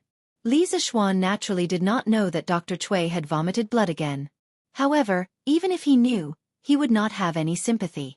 Now, he had encountered a new problem. He had already taught half of the first book he had written. He estimated that in another month, the student's mathematical ability would be able to advance from first semester of first grade to second semester of first grade. In less than a month, he had finished half a semester's worth of courses. Perhaps some people would think that this progress was too fast? Actually, it wasn't fast because the students in the School of Mathematics only took one class every day. Of course, it couldn't be compared to modern teaching progress. Then the question was, after a while, would Li Zixuan need to write another mathematics textbook for the second semester of the first grade? Although the ancient school system couldn't be compared to the modern school system of kindergarten, primary school, junior high school, and university, it still formed a relatively complete school system during the Western Zhou dynasty. According to the Book of Rites, Shueji, entering the school on a yearly basis and taking the examination at the middle of the year. 1 year to discern the deviations from the scriptures, 3 years to see the dedication to the work of music, 5 years to see the study of one's own teacher, 7 years to see the study of one's own friends, 9 years to see the understanding of one's own kind, standing strong and not opposing. This is called the Great Achievement. In other words, they would be admitted once every year and tested once every other year. 1 year of observation was to distinguish one's ambition, 3 years of observation was to see if one was attentive and close to classmates, 5 years of observation was to see if one was knowledgeable and close to teachers, and 7 years of observation was to see if one had independent opinions and the ability to choose friends. If all of these were achieved, it would be a small achievement, which meant that one had grasped the basic knowledge and skills. If one could comprehend by analogy and be strong and independent without violating the teachings of the teacher by 9 years, it would be a great achievement, which meant that one's studies had reached a mature level. During the Tang dynasty, the imperial college began to clearly define the age of the students and the length of their studies. For example, the School of Law accepted students between the ages of 18 and 25, and the length of their studies was 6 years. The exams were divided into 3 categories: the weekly exam, the annual exam, and the graduation exam. The weekly exam was based on the courses learned within 10 days, and those who failed would be punished. The annual exam was based on the courses learned within a year, and those who failed would be retained. If one passed the graduation exam, one would be qualified to take the imperial examination, and those who failed would be expelled. Li Zixuan's School of Mathematics used to have a similar system to the School of Law, but ever since he came, the system of the School of Mathematics had been changed beyond recognition. Li Zixuan dared to make such a change because although the ancient school system had been perfected since the Western Zhou dynasty, there were no clear and rigid rules regarding the teaching materials used by teachers except for some Confucian classics. This gave Li Zixuan a lot of autonomy in teaching. Alright, that's all for today's lesson. In the afternoon, you guys should review the content I taught and do the questions I left behind. No plagiarism. If there's still time, let's preview the next chapter. Scores. We'll learn this tomorrow. Li Zixuan estimated that the class was about to end, so he decided to end the class early. Anyway, he had already finished what he wanted to teach today, so there was no point in teaching anymore. Oh, class is over. As long as one was a student, there wasn't anyone who didn't like to end the class. Being able to end the class early made them even happier. The students began to pack their things and prepare to go home or to the directorate's canteen to eat. Li Zixuan clapped his hands and directly left. He usually didn't bring his teaching materials with him when he went to class. Everything he wanted to teach was stored in his head. There was no helping it. Having a good memory was just that awesome. Cough cough. Unfortunately, he met Kong Ingda when he left the classroom. Li Zixuan shrunk his neck. As a student, he liked to end the class early, but as a teacher, he was afraid that he would be caught by the principal if he ended the class early. Chancellor Kong, you ate. Is there something you need? Li Zixuan originally wanted to talk nonsense with Kong Ingda and ask him if he had eaten, but after thinking about it, he felt that Kong Ingda would definitely slap him twice if he said that, so he hurriedly changed his words. Kong Ingda glanced at the noisy classroom behind Li Zixuan and wanted to say something but stopped. After a moment, he turned around and said, "Li Sai, follow me." After saying that, he took the lead and left. Li Zixuan was at a loss. He didn't know what Kong Ingda meant, so he muttered a few words and followed him. "Have a seat." After arriving at the principal's office, Kong Ingda sat down and nodded to Li Zixuan. Li Zixuan cupped his hands and didn't stand on ceremony. He sat opposite Kong Ingda and waited for Kong Ingda to continue speaking. "Li Sai, have you read today's newspaper?" After waiting for a while, Li Zixuan didn't take the initiative to ask, so Kong Ingda could only take the initiative to ask. "As expected, you're here to settle scores?" When Li Zixuan heard this, he roughly guessed the reason why Kong Ingda called him over today. He was very unhappy. When Cui Shanyu and the other professors jointly impeached him, Kong Ingda didn't stand out to help him. Now, he only retaliated a little and Kong Ingda immediately stood out to speak for Cui Shanyu and the others. This really made Li Zixuan bitterly disappointed. "I roughly read some, but I don't know which part Chancellor Kong is talking about." Li Zixuan pretended to be confused and said indifferently, "Did you instruct the Datong Daily's editorial department to write today's headlines?" Kong Ingda was a little angry. "So what if I did?" "So what if I didn't?" Li Zixuan narrowed his eyes and said casually. He was usually an easygoing and good young man, who respected the old and loved the young, but it didn't mean that he liked to be bullied. He had gradually lost his patience with Kong Ingda's obviously biased behavior. Bang! What kind of attitude is this? Kong Ingda slammed the table and suddenly stood up. He pointed at Li Zixuan and said angrily. Li Zixuan was not afraid at all. He looked at Kong Ingda without blinking. After a while, Kong Ingda took a few deep breaths and said with a slightly gentler tone, "I know that you are a little angry about what happened in the imperial court yesterday. Cui Shanyu has been dissatisfied with you for a long time and has complained about you to me many times. However, I naturally have a balance in my heart. I know that he was only blinded by greed, so I reprimanded him. I also didn't expect that he would work with the other 7 professors of the Imperial College to directly impeach you behind my back. I am also very angry about his behavior. However, no matter what, Cui Shanyu and the others are still professors of the Imperial College. By writing this in the newspaper, not only will you ruin their reputation, you will also smear the reputation of the Imperial College. Do you know? Chancellor, your words are wrong. Li Zishuan refuted in a low voice. Chancellor, maybe you didn't read today's headlines carefully. The news compared Professor Cui and the others to Go Jian, the king of you. How can you say that I am smearing the reputation of the Imperial College? Although Kong Yingda's words were reasonable, Li Zishuan was not willing to be wronged by other people's reasons. He would still fight back when it was necessary. If one could only endure passively without fighting back, what was the difference between him and a salted fish? Of course, the reason why he could fight back so reasonably was all thanks to Li Yu's writing technique. At this moment, Li Zishuan gave Li Yu 32 likes in his heart and labeled her as a good teammate of the Tang dynasty. Chapter 328. You are simply twisting words and forcing logic. Hearing Li Zishuan's fallacious reasoning, Kong Yingda was so angry that his face turned red as he shouted angrily. Li Zishuan shook his head and didn't deny it. Anyway, he was very dissatisfied with old Kong today and couldn't be bothered to say more. Think about it carefully. No matter what, Cui Shanyu and the others are also professors of the Imperial College. I won't agree to you using the newspaper to ruin their reputation, and His Majesty won't forgive you.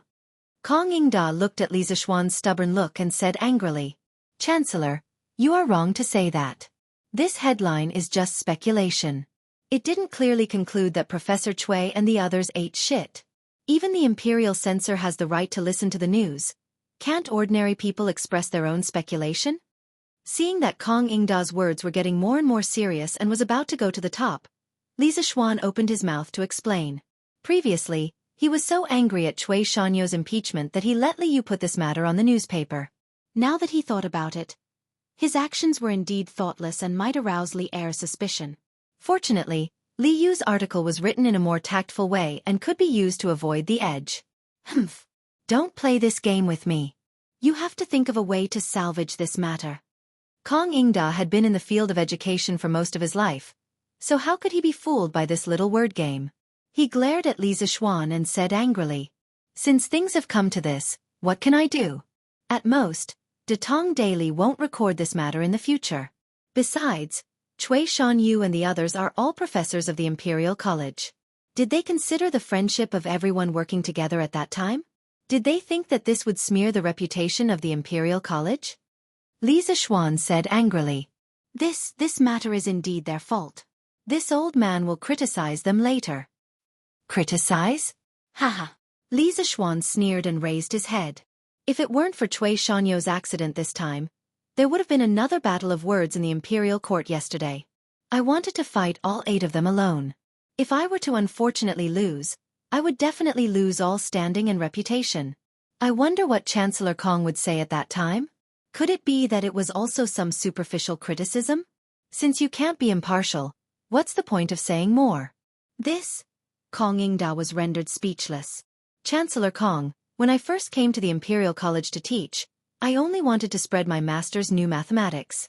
I only wanted to leave a spark of my master's wisdom in the mortal world. I don't want to fight for fame and fortune with anyone. If Cui Shanyu and the others want the position of Minister of Works in the Imperial College, they can take it. Right now, I only want to teach the 44 students in my school of mathematics. You can do whatever you want as long as you don't provoke me. After Li Zishuan finished speaking, he flicked his sleeves and left, leaving behind a sentence in the air. Regardless of the wind and waves, it is better than taking a leisurely stroll. I smile as I watch the clouds move. Kong Yingda wanted to reach out his hand to stop him but was stunned by the last sentence. After a moment, he came back to his senses. Li Zishuan had already walked far away. Kong Yingda muttered to himself, I'm old. I was actually rendered speechless by a junior. Looks like this kid is bitterly disappointed. Could it be that I was wrong? Li Zishuan was indeed bitterly disappointed. He rarely lost his temper. This time, he had fallen out in front of Kong Yingda. He had the intention of shedding all pretense of cordiality. He wanted to use Kong Yingda's mouth to tell those people, "I don't care if you fight for your power, but don't mess with me. If you provoke me, don't blame me for being ruthless." Looking at the time, it was almost past mealtime. Li Zixuan secretly cursed his bad luck and returned to the school of mathematics. He sat on his own horse carriage and went home for dinner. Just as he walked out of the Imperial College, the horse carriage was stopped by someone. "Are you Li Sai in the carriage?" A respectful voice came. Li Zixuan was sure that he had never heard this voice before. He couldn't help but lift the curtain curiously. He looked at the middle-aged man in dark red and asked, "It's me. What can I do for you?" No, Li Sai. Please don't make me feel unworthy. I am the steward of the Commandery Prince's manor. The Commandery Prince's consort sent me to invite Li Sai to the Prince's manor for a banquet. She said that she had something important to discuss. She hoped that Li Sai would do her the honor and come to the Prince's manor for a chat. The middle-aged man's attitude was extremely humble. He was not as arrogant and despotic as those villainous servants of wealthy families that often appeared in novels. Li Zixuan's heart skipped a beat, and he understood the gist of it. Before Li Xiaogong left, he had entrusted his youngest son to Li Zixuan. The purpose of this banquet was probably for Li Zixuan to bring in a child and accept a disciple. "Okay, wait a moment. I'll go with you." Li Zixuan nodded. He turned to look at Iron Egg in the carriage and said, "Iron Egg, take the carriage back first. I'll go to the Prince's manor." "Okay, Master. Your Majesty, please try this steamed base. This is something this concubine recently learned how to cook." Imperial Harem. Concubine Yang's bedroom. A beautiful woman dressed in light yellow clothes gracefully picked up food for Li Er. The woman's black hair was like lacquer, her skin was like jade, and her beautiful eyes were full of hope. Every frown and smile of hers revealed an indescribable charm, and every movement of hers made people feel a noble aura that came from her bones. This woman was Concubine Yang, a true descendant of the heavens. Concubine Yang was originally the princess of the Sui dynasty. During the Sui dynasty, the Yang clan was a noble family. They boasted that they originated from the Yang clan of Hong Nong. They were one of the Yang clan's prefectures and originated from the Western Han Prime Minister Yang Chong. Yang Kai's grandson, Yang Zhen, was an official during the Eastern Han Emperor Guangwu's time. He was given the title of Confucius of Guanxi. The establishment of the Sui dynasty made the Yang clan even more prominent. Other than the Sui dynasty's imperial family, the Duke of Yu, Yang Su, was also a famous figure in the Yang clan. Concubine Yang's grandfather was the founding emperor of the Sui dynasty, Yang Jian. In 581 AD, on the second month of the Jiazi, Emperor Jing of Zhou announced that Yang Jian was abdicated. Yang Jian accepted the mandate of heaven and entered the palace in his regular clothes. The emperor was located in the Lingguang Hall and named the country Great Sui. He changed the name of the country to Founding Emperor and announced a general amnesty. "Haha, my dear concubine, you have good culinary skills. Those imperial chefs of mine can't even compare to you." As the saying goes, a feast for the eyes, the food made by a beauty was naturally better than those made by men. As the emperor, Li Er knew how to enjoy himself. "Your Majesty is too kind. How can I compare to the imperial chefs?" Hearing Li Er's praise, Concubine Yang pursed her lips and smiled. As a princess of the previous dynasty, her position in the palace had always been very sensitive. She knew that she couldn't compete with Empress Zhang's son, so she didn't compete. She just stayed in her own place every day, assisting her husband and teaching her children. No, it should be teaching her children. If Li Er came to her place, she would naturally welcome him. If he didn't, she wouldn't force him either. She was the truest portrayal of Concubine Yang. Chapter 329. "Oh my dear, where is Kua?" Li Er was eating the steamed base made by Yang Fei. He looked around and suddenly asked. As the eldest son of Yang Fei, Li Ku was born noble and inherited the blood of two dynasties. In terms of the nobility of blood, no one in the entire Tang Empire could compare to him. He could be said to be the noblest prince in the Tang Empire.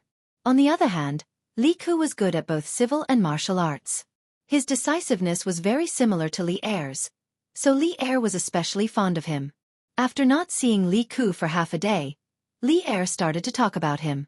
"Your Majesty, Kuer is probably practicing martial arts with General Dugu in Baya right now. Speaking of her son, Yang Fei's face showed a touch of kindness. That was the unique gentleness of a mother. Bea was the north of the imperial city. After Li Yuan became the emperor, he selected 30,000 imperial guards from the Taiyuan uprising army to be stationed in the north of the imperial city. They were responsible for the defense of the imperial palace. They were called the Yuan Song Imperial Guards, also known as Bea. As expected of my son. You are really eager to learn. Li Er nodded in appreciation. He glanced at a stack of newspapers on the table not far away and asked curiously, "My dear, do you read the newspapers on a daily basis?" Occasionally. Yang Fei answered casually. In fact, she didn't read it occasionally but often. She was usually bored in the harem, and the newspapers provided her with a very good way to pass the time. She basically read every issue of the newspaper from beginning to end. However, she couldn't say that because if she said that, it would seem like she was complaining that Li Er didn't come to see her often. In the imperial palace where people's hearts were complicated, Yang Fei had learned to be careful with her words and actions and how to protect herself. Bring today's newspaper for me to see. Li Er didn't have the energy to think about a woman's complicated thoughts.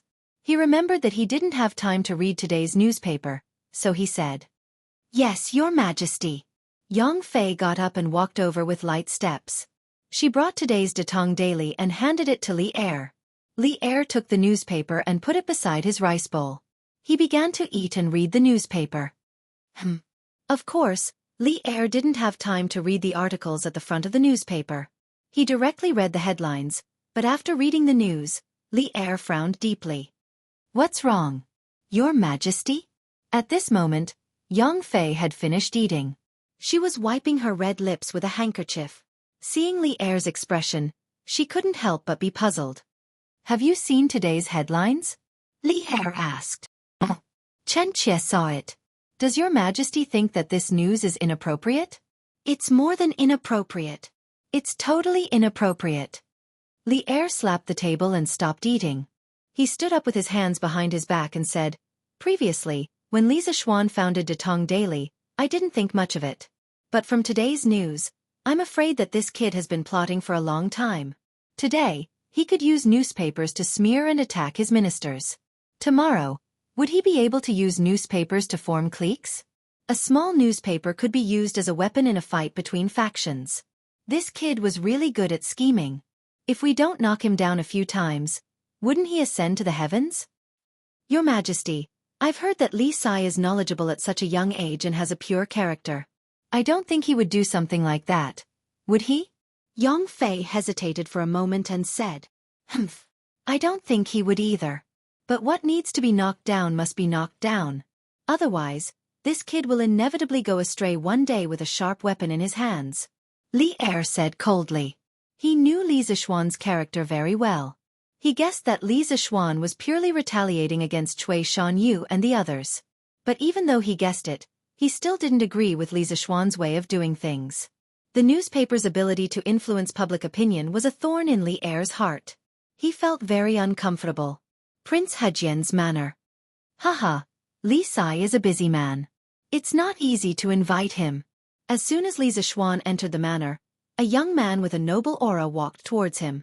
Li Zishuan recognized him at a glance. It was Li Daozong. He had met him 2 days ago on Murky Island. "So Wang Yi is also here. Please forgive my rudeness. This one was delayed by some business at the Imperial College and came late. I hope Wang Yi will not take offense." Seeing Li Daozong, Li Zishuan was shocked. At this time, he didn't know what Jun Wang Fei was planning. "Haha, no offense, no offense. Kid, come with Ben Wang to see Wang Sa. I've been waiting for you for a long time." Li Daozong roared with laughter. Actually, he had been invited by Jun Wang Fei today. Because Li Xiaogong was out at sea, there was no male host in the manor. Jun Wang Fei was just a woman and it was inconvenient to invite guests. Therefore, Li Daozong was invited. He could also be the witness for Li Huairen's apprenticeship. It was killing 2 birds with 1 stone. Wang Yi is right. Please go ahead. Haha, let's go. Li Zishuan followed Li Daozong to the main hall of Hejian Jun Wang Fu. As expected, Jun Wang Fei was waiting inside. Beside her were two youths in their teens. Compared to her coquettish attire when Li Zixuan had seen her last time, she was dressed much more solemnly this time. Her eyebrows showed signs of tiredness. She looked to be about 26 or 27 years old. She did not wear any makeup and her skin was white and tender. However, the mature charm in her bones could not be concealed. I wonder where Li Xiaogong, that old pervert, found such a wife. TSK. In history, Li Xiaogong died young. Is it related to this? Li Zixuan's mind was filled with all sorts of random thoughts. Li Sai has come? Please sit. Seeing Li Zixuan come in, Jun Wangfei hurriedly stood and greeted him with a smile. Jun Wangfei is too polite. This one has come late. Wangfei, please forgive me. Li Zixuan jumped out of his chaotic thoughts and raised his hands in a bow. Haha, no matter. Chongyi Huiran, come over and greet Sir Li. Jun Wangfei chuckled and then beckoned to the two youths beside her. This one, Li Chongyi, greet Sir. This one, Li Huiran, greet Sir. Regardless of whether these two were usually mischievous, under the threat of Jun Wangfei's gaze, they showed the appearance of obedient children and went forward to bow to Li Zixuan. Shitzi, there is no need to be so courteous. Please rise. Li Zixuan felt very good inside. Usually, he was the one who called himself a boy in front of others. Now, it was others' turn to call themselves a boy in front of him.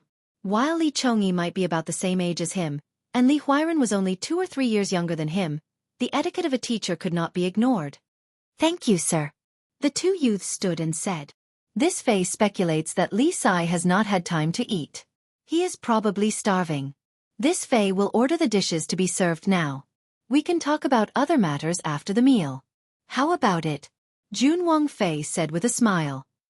Haha, this boy is definitely hungry. Auntie Wang, just have the dishes be served. Li Daozong said with a smile. I will follow Wang Fei and Wang Ye's arrangements. Li Zixuan raised his hands and said with a smile. He was indeed a little hungry, but why did his words sound a little strange? Chapter 330. It was fortunate that my prince had Li Sai's help this time. When I found out that His Majesty was sending my prince out to sea, this consort was unable to eat or sleep in peace. Now that I have the compass and that detailed map, this consort feels a bit better. Li Sai is young, but not only is his family wealthy, he also holds a high position. This consort can't give you anything, so I can only offer you a toast to express my gratitude. Hajian Jun Wang Fu. Halfway through the banquet, Jun Wangfei poured herself a cup and suddenly stood to raise her cup to Li Zixuan. At this moment, the seductive charm on her body disappeared without a trace. Instead, it was replaced by a heroic spirit that was bursting forth. You cannot. Jun Wangfei's words are too much for this one. Jun Wang Yi and I feel like old friends at first sight. This one is a junior and should do what I do. Strong wine is harmful to the body. This one has received Jun Wangfei's goodwill. This one should not drink this wine. Li Zixuan was shocked when he saw this because he had clearly seen that the wine in the cup was the strongest immortal drunken wine. This Jun Wangfei was really sincere. Mother, Sir Li is right. This wine is too strong. Let this child drink it for you. Li Chongyi said urgently from the side. Yes. Wang saw, this immortal drunken wine is too harmful to the body. Even I can't bear it.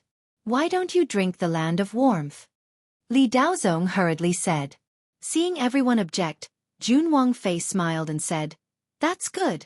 Since this is the case, then this Fei will use the land of warmth to toast Li Sai.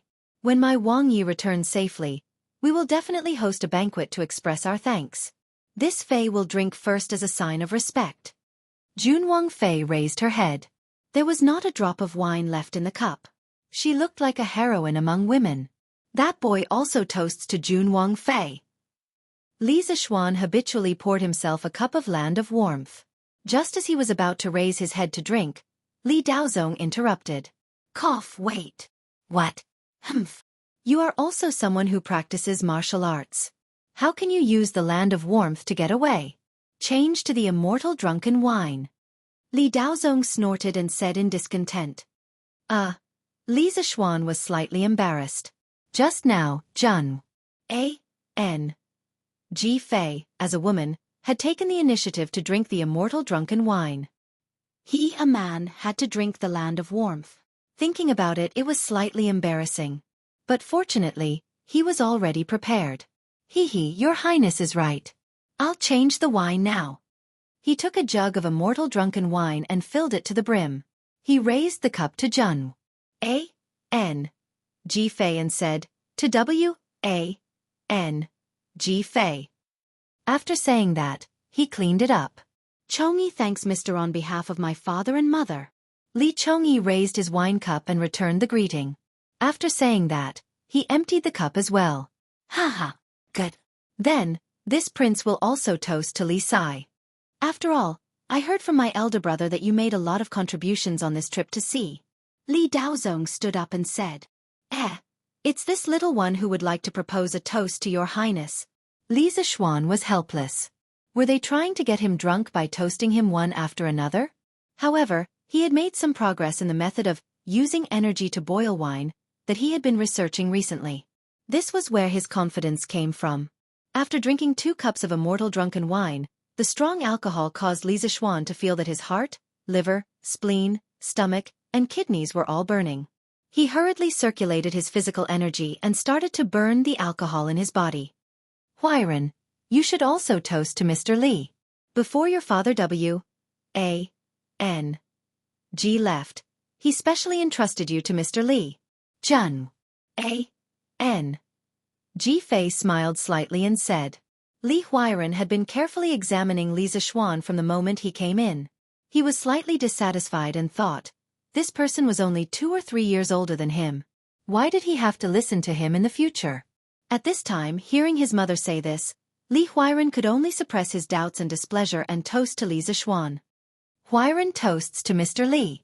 Li Zishuan looked sardonically at this guy. Li Huiran was still young and did not know how to disguise himself. Li Zishuan had detected his small eyes long ago. And good. No matter what, this was a Wang Fu, and he should leave some face for Li Huiran's Jun Wang Fei.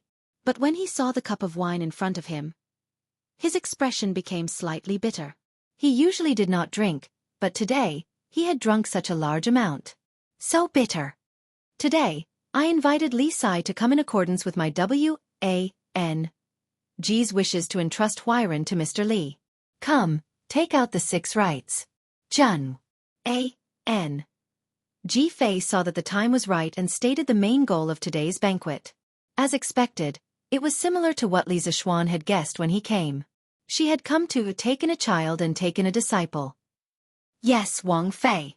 A servant girl at the side bowed in acknowledgement and then went to the inner room to take out the 6 rites that had been prepared beforehand.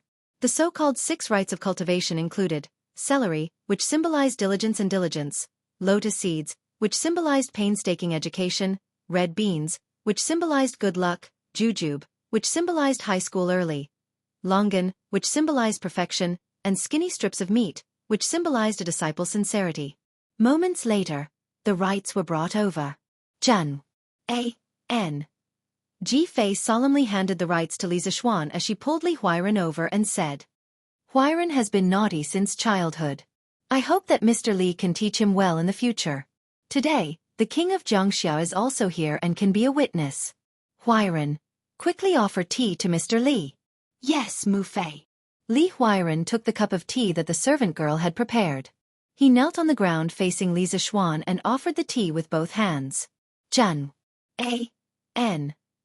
Ji Fei had probably taught him this before Li Zishuan had come. Offer tea to Mr. Li. No matter if it was sincere or not, at least this gesture was enough.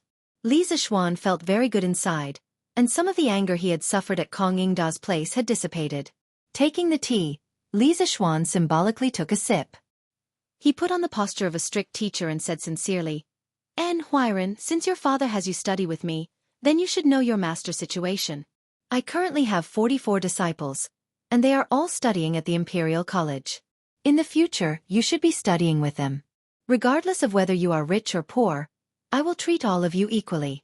There aren't many rules in my line of work. I only hope that you will conduct yourself with integrity, study hard, and live up to your conscience in the things you do.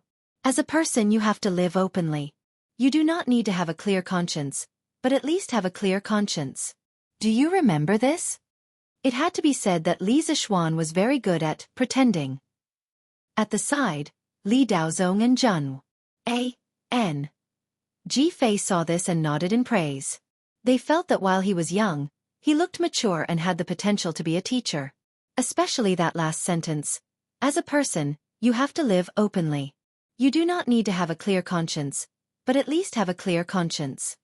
This caused the two, who had experienced many things, to look at Li Zixuan in a new light. Huairen will remember Mr.'s teachings. Li Huairen was moved and solemnly bowed to Li Zixuan. Ha, quickly stand up. Li Zixuan channeled his qi into his palm and lifted Li Huairen up. From an outsider's point of view, he had not touched Li Huairen at all. They would probably think that Li Huairen had gotten up on his own. Only Li Huairen, who was present at the scene, knew what was going on. He was so shocked by Li Zixuan's move that his eyes widened and he was momentarily speechless. Good. Today, Huairen has found a good teacher. It is time for a toast. Come boy, have a good drink with Ben Wang. Li Daozong slapped the table and roared with laughter. Li Zixuan was speechless. He said to have a good drink, but if they really drank, it would definitely be more than 1 cup. I dare not to obey. This boy toasts Wang Yi and Zheng A.N. Ji Fei.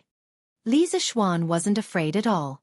Li Daozong's martial arts realm was far inferior to Li Xiaogong's. In fact, Li Xiaogong was even slightly inferior to Li Zixuan. Therefore, if Li Zixuan were to cheat, it would be hard to say who would win in the end. Chapter 331. Strange Interest Pavilion Workshop. Pang Sigi, this is the military order that General Yuqi gave you. Brother Chicken had just finished his lunch and was holding his big belly as he enjoyed the cool breeze under the willow tree in the workshop's courtyard. He was now half an employee of the Li Group, and the workshop covered his food and accommodation. Back then, in order to make the workshop's employees work seriously, Li Zixuan specially sent the workshop's kitchen staff to the Drunken Immortal restaurant for training for a period of time. In addition, Li Zixuan was willing to allocate money to the kitchen staff. Therefore, the food in the workshop was even better than some restaurants in Chang'an City. Just as Brother Chicken was about to fall asleep, a soldier suddenly rushed over with a warrant in his hand, bowed, and reported. Brother Chicken's spirit was aroused. He opened his half-closed eyes and jumped up. He took the military order and opened it to see what was written on it. The family servants of the Imperial College's professors, Cui Shanyu, Lu Yenyu, Zhang Zhanli, and the other 8 professors, recently came to the Right Marquis Mansion to report a case. They claim that there has been a lot of children's feces in front of their house recently.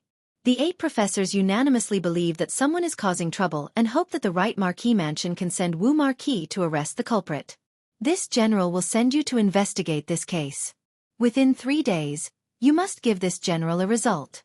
A case actually came. Sai, Xiongda, Xiong'er. Call 5 brothers and prepare to investigate the case. After Brother Chicken finished reading the military order, he somewhat reluctantly shouted at the 2 soldiers who were also napping not far away. To be honest, after being idle for so long, not only did Brother Chicken's belly get fat, his spirit also became somewhat lazy. If it wasn't for Yuqi Jingda personally giving him the military order today, he really wanted to live his life comfortably like this for the rest of his life. Coming! When the 2 soldiers heard the sound, they quickly trotted over. The 2 of them had shifty looks and looked like a pair of brothers. Oh no, if they stood together with Brother Chicken, they would be 3 brothers. Boss, if we leave, what about the workshop and strange interest culture's safety? Xiong'er looked at the place where he was resting with some reluctance and mumbled. Damn! You're so smart. Do you think I don't know what you're thinking? Brother Chicken slapped Xiong'er in the face and glared at Xiong'er, saying, Go, quickly call someone for me. Laozi will go to the backyard and inform old Ma. Yes, boss. Xiong'er rubbed his head. He wasn't angry and laughed. Godfather Ma.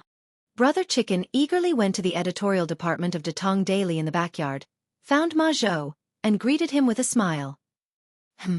Is something the matter with Pang Sigi? Ma Zhou was sorting out the news materials collected from all over Chang'an. Hearing Pang Feiji's words, he stopped writing and looked at Pang Feiji. Of course, he chose to ignore the nickname given to him by Brother Chicken. Otherwise, if he were to investigate further, wouldn't he be sulking every day? Hee, old ma, this Pang has just received General Yuchi's order to investigate a case in the next few days. But old ma, you don't have to worry. This Pang will leave behind some brothers to guard the workshop and strange culture. Brother Chicken said with a big smile. What case? A light flashed in Ma Zhou's eyes as he asked subconsciously. But after a moment he realized his slip of the tongue and coughed dryly. Ahem, this mama spoke. If it's not convenient for Pang Siggy to tell, then just pretend that this ma didn't say anything. Brother Chicken's face stiffened. According to the rules of the Right Marquee House, any case could not be told to outsiders. If caught, they would be charged with leaking military information. But Ma Zhou was an exception. During the time he was in the workshop, Ma Zhou gave him a lot of convenience. Moreover, this case, in Brother Chicken's eyes, should be a trivial case. Revealing a bit to Ma Zhou shouldn't be considered leaking secrets. Thinking of this, Brother Chicken quickly waved his hand and said, Haha, convenient. Convenient. It's also not a big case. There's no harm in telling old Ma. As he said this, Brother Chicken roughly told Ma Zhou about the military order that had just been sent by the messenger.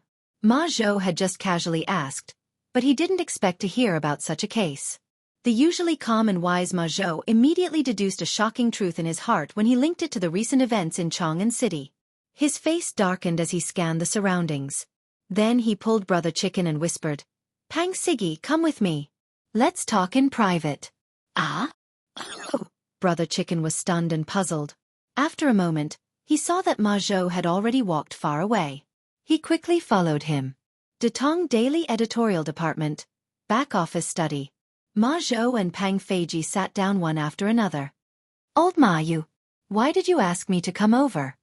Seeing that Ma Zhou walked over with a mysterious look and even locked the doors and windows after entering the room, Brother Chicken couldn't help but feel his chrysanthemum tightened. Ah no, his heart tightened. He secretly thought to himself that he had never heard of Ma Zhou having homosexual fetishes. What did this mean? What if he had followed him? Or, after a fierce mental struggle, Brother Chicken finally mustered up the courage to ask. Ma Zhou didn't know how to read minds and didn't know Brother Chicken's dirty thoughts. If he knew, he would definitely spit blood on Brother Chicken's face. Even if I wanted to find Uncle Rabbit, I wouldn't find someone like you.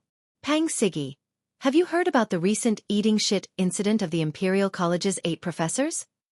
Ma Zhou looked up and asked softly. I've heard about it. This incident has spread like wildfire in the city. I didn't think that these professors would act sanctimonious on the surface, but in fact, cough cough.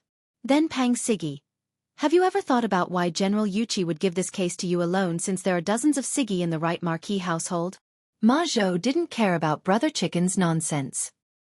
He directly interrupted and asked in a serious voice. Is there any other explanation? Brother Chicken finally understood that Ma Zhou didn't call him over to mess with him.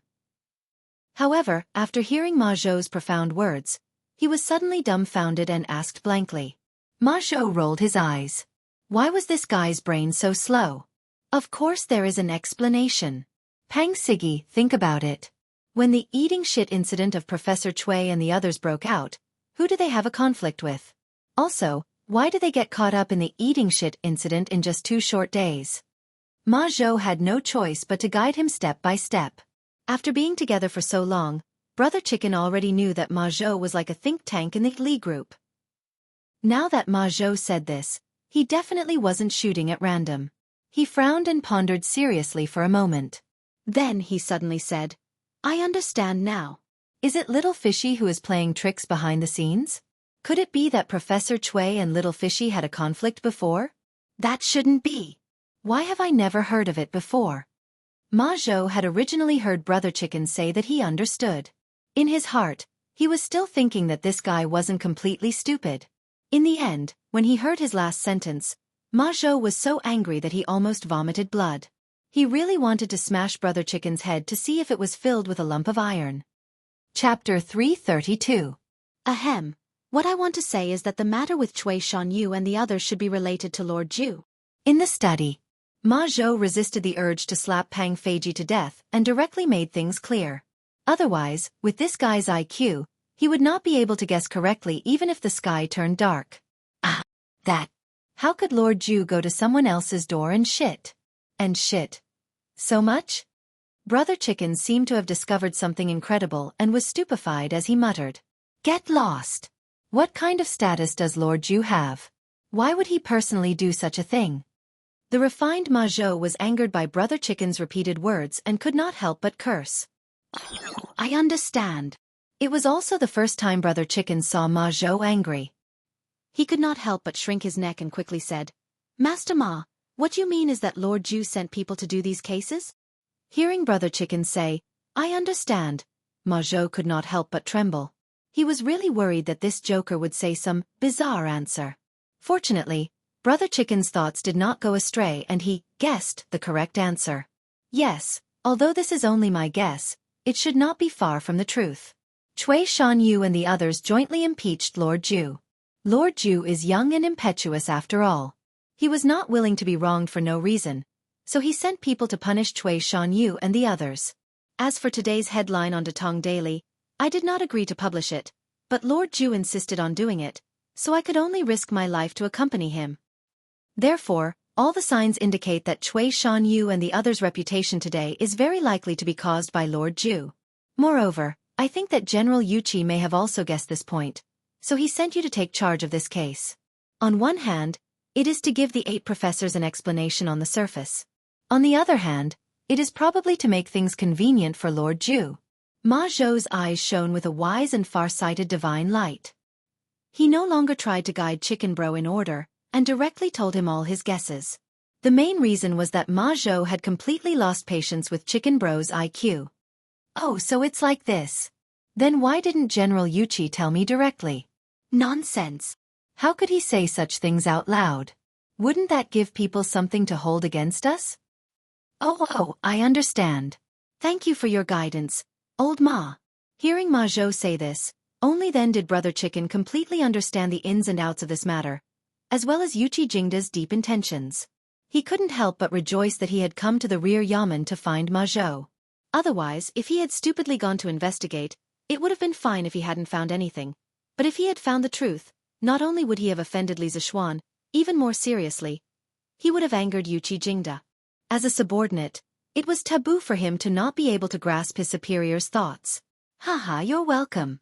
Pang Sigi, go and investigate the case. Ma Zhou waved his hand. He didn't want to see Brother Chicken anymore. Yes. Then old Ma, I'll take my leave first. Brother Chicken stood up excitedly and cupped his hands to bid farewell. Your Highness. Jun Wangfei, please wait. This one can go home on his own. In front of the Hejian Jun Wang Manor, Jun Wangfei, Li Chongyi, and Li Huairen sent Li Zishuan to the door. If one looked carefully, one would find that Li Zishuan was missing from the crowd, and Li Zishuan's face was actually slightly red. The reason was quite interesting. During the banquet, Li Zishuan had secretly used his vital energy to burn the alcohol. Not long after, Li Daozong had discovered it. Although Li Daozong's state was not as high as Li Zishuan's, he had reached the middle stage of transforming qi. Therefore, he also started to use a similar method to force the alcohol, and competed with Li Zishuan in drinking. After a while, the two of them fought until the sky turned dark. Jun Wangfei and Li Chongyi's eyes were opened. Not only had they heard of the reputation of immortal drunken wine, but they had also drunk it personally. Moreover, when Li Shaogong drank immortal drunken wine in the past, he wasn't this fierce. After a great battle, Li Zishuan used his slight advantage in power to win slightly. Even if he could use his vital energy to burn the alcohol, he could not endure drinking like this. As for Li Daozong, of course, he could not handle the alcohol and fell asleep. Why don't we have Huairen go with Li Sai? It's a good opportunity for him to learn from Li Sai. Jun Wangfei looked at her youngest son and said to Li Zishuan. Oh, that works. Jun Wangfei, please wait. This one bids farewell. Being blown by the wind outside, Li Zishuan's mind cleared slightly. He raised his hands in a bow and bid farewell. Huairen, go with Li Sai. In the future, my son will study with Li Sai. Do not be naughty anymore. Jun Wangfei patted Li Huairen's head and said gently. No mother was willing to send their son to a place far from them, But Jun Wangfei was a woman who understood the greater good. While she was reluctant, she knew that she had to be more far-sighted at this time. This child knows the severity of the matter. Mother, please do not worry. Li Huairan felt a bit of sadness, like a young eagle leaving its nest, but more than that, he looked forward to life outside. He had lived in the Junwang Fu in these years. While he would occasionally go out to play with some wastrels, he still lived behind his parents' backs. All right. My son, go quickly. Sitting in the grand carriage that the Junwang Fu had prepared for him, Li Zixuan and Li Huairan chatted for a while before sitting down to meditate. He did not like having too much alcohol in his body. Li Huairan was far away and could feel the terrifying heat that Li Zixuan gave off. He couldn't help but become more curious about Li Zixuan. Sir Li seems to be a martial expert. I wonder how his power compares to Father King? Oh, he definitely cannot compare to Father King. He is so young. As the son of the Junwang Hejian, Li Huairan had a very deep understanding of Li Xiaogong's martial abilities. However, Li Zixuan was so young, yet he was able to have such extraordinary skills. This had already shocked him. Thinking back to the scene of Li Zixuan using Zhenqi to lift him up in the air, Li Huairan was now more and more curious about this teacher of his. Second young master, Li Sai has arrived at the Imperial College. Half an hour later, the carriage stopped and the coachman reported respectfully. Huairan, you go to the Imperial College first. Sir Su will arrange for you to enter the college. You should know many people in the School of Mathematics, so I won't bring you in. Li Zixuan opened his eyes and said, Yes, sir. I used to play with Prince Wei, Huayu, and Chou Niu. Sir, you can go about your business. Li Huairan saluted, then jumped off the carriage and walked toward the Imperial College. Send me to Yongla Lane, Li Zixuan said softly. He was almost sober, so he could only ask the Junwang Fu's carriage to send him back. All right. Chapter 333. Xian, you drank? Back home, Li Zixuan wanted to rest in the west courtyard, but he bumped into his mother in the front yard. Although there wasn't much alcohol left in his body, the portion of alcohol that was forced out of his body had stained his clothes. Mrs. Li smelled a strong smell of alcohol from far away, and couldn't help but be shocked. Ever since Li Zixuan returned from Mount Longhu, Li Jingma and Mrs. Li knew that their son didn't touch alcohol. At most, he would drink soft drinks that wouldn't get him drunk. How could they not be shocked when they saw their son in a drunken state? Mother, I'm fine. A servant accidentally spilled the wine on me just now in the prince's mansion. I'm not drunk. Li Zixuan explained with a smile. Mrs. Li saw that her son's words were clear and his thoughts weren't in a mess. She sighed in relief and smiled. Haha, that's good. Xian, go do your thing. Your father and I have to arrange for people to buy some things for your wedding in the afternoon. In a few days, our Xian will be married. Okay, I'll go then. Li Zixuan's heart skipped a beat. He estimated that he would be married in about a week. In his previous life, he had studied hard for more than 10 years and was about to start working. He hadn't even gotten married yet, but because of a banquet, he had inexplicably transmigrated to this era. And now, he was about to get married. Li Zixuan's heart was filled with complicated emotions. Young master. Madam. Someone from the palace is here. San Bao hurried over and reported with a bow. Quickly invite the angel in. Mrs. Li exclaimed. Xian, go entertain the angel first. I'll call your father. Mother, there's no need. His Majesty should have sent someone to call me. I'll go alone. You and father can go do your things. Li Zixuan knew what was going on. He shook his head and said. Then Xian, His Majesty won't cause trouble for you, right? Mother, he won't. I'll be fine. Go quickly. I'll have to go to the palace later. Li Zixuan smiled and replied. Then I'll go first. Lord Ju. His Majesty has decreed for you to enter the palace immediately for an audience. Not long after, a servant carrying a horsetail whisk walked in and said to Li Zixuan, Sir, you've been waiting for a long time. Yes, little eunuch. Please wait for a moment. I'll go with you. Li Zixuan was not surprised. After he argued with Kong Ingdar in the morning, he thought that Li Er would ask him questions. Now it seemed that it was true. He had the eunuch wait in the main hall for a while he went to the west courtyard to change his clothes. Then, the two of them went to the imperial palace. Your Majesty, Li Xianren is here. Sweet Dew Palace. Li Er was reading a book. Hearing this, he spat out a word expressionlessly. Announce. Summon Li Xianren for an audience. Greetings, Your Majesty. When Li Zishuan heard the eunuch calling for him, he walked in with small steps and bowed to Li Er. This was not the first time he came to Sweet Dew Palace. As the saying goes, unfamiliar the first time, familiar the second time. Silence. The palace fell into silence. Li Er did not say anything. Li Zishuan did not have anything to say. Li Zishuan knew that old Li was angry with him today. He was probably putting pressure on him on purpose. However, Li Zishuan didn't feel guilty. Although he had gone a little overboard with the newspaper incident, he had still skirted the boundaries and didn't cross the red line.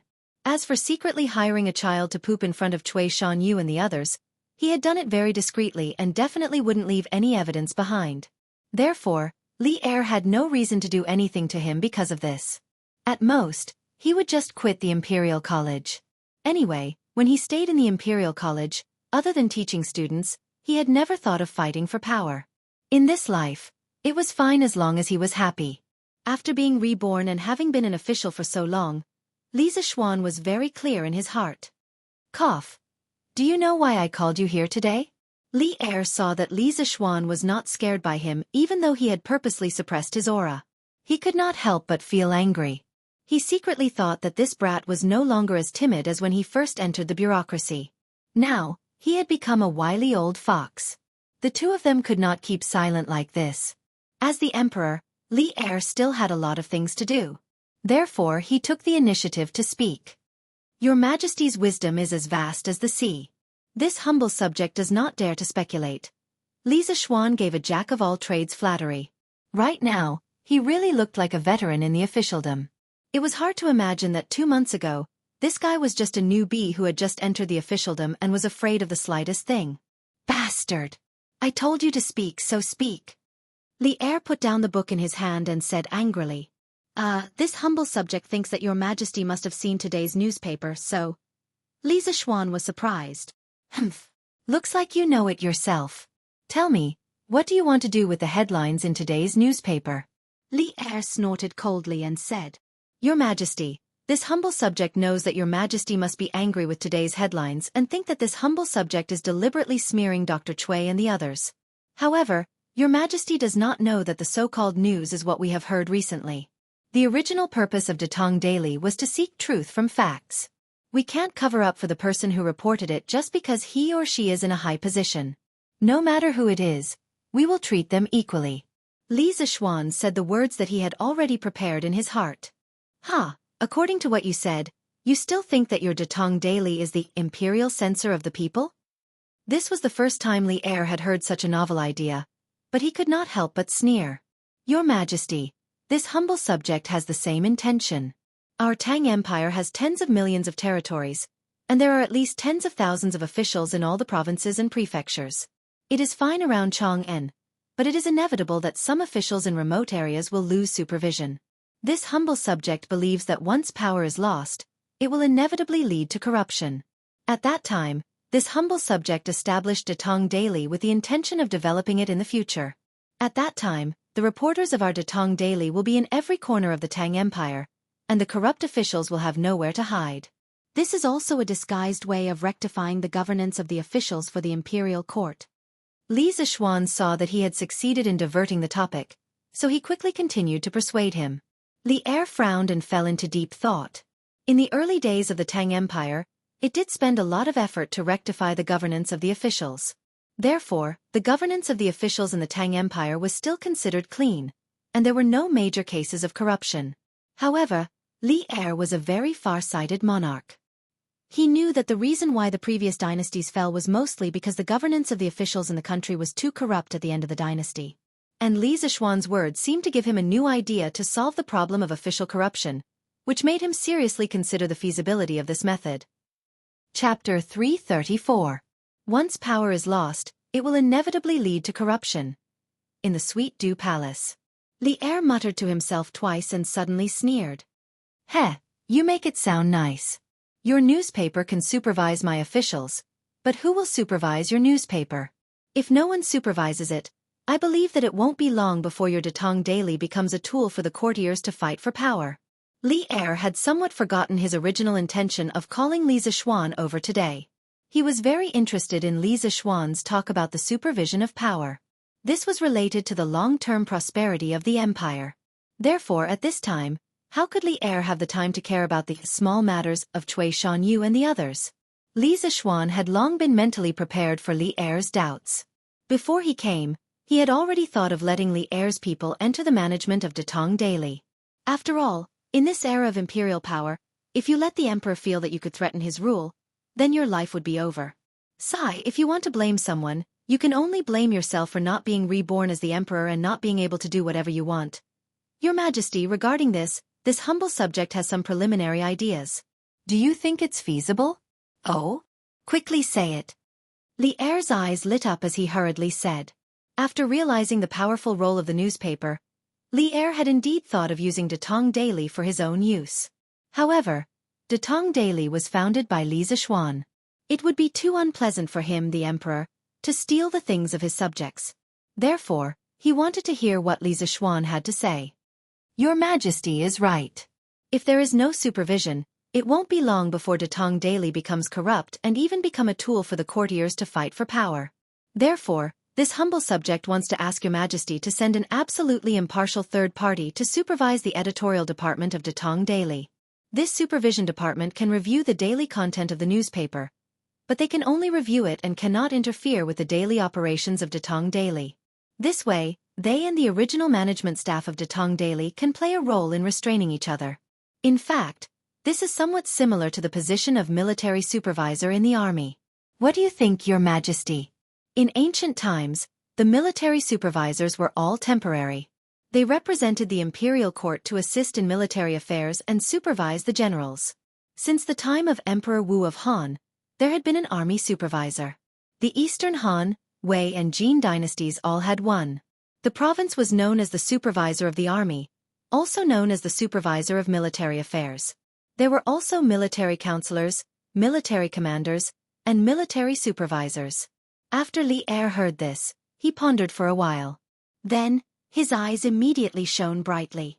He said excitedly, that's a good idea. It was very feasible. But speaking of which, why are you so generous today? He actually gave away his own Datong Daily? After his excitement, Li Zixuan immediately regained his composure. He looked at Li Zixuan suspiciously. Li Zixuan said angrily in his heart, do you think I want to? Isn't it because you're the one sitting on the dragon throne? If I were the emperor, would I give a damn about you?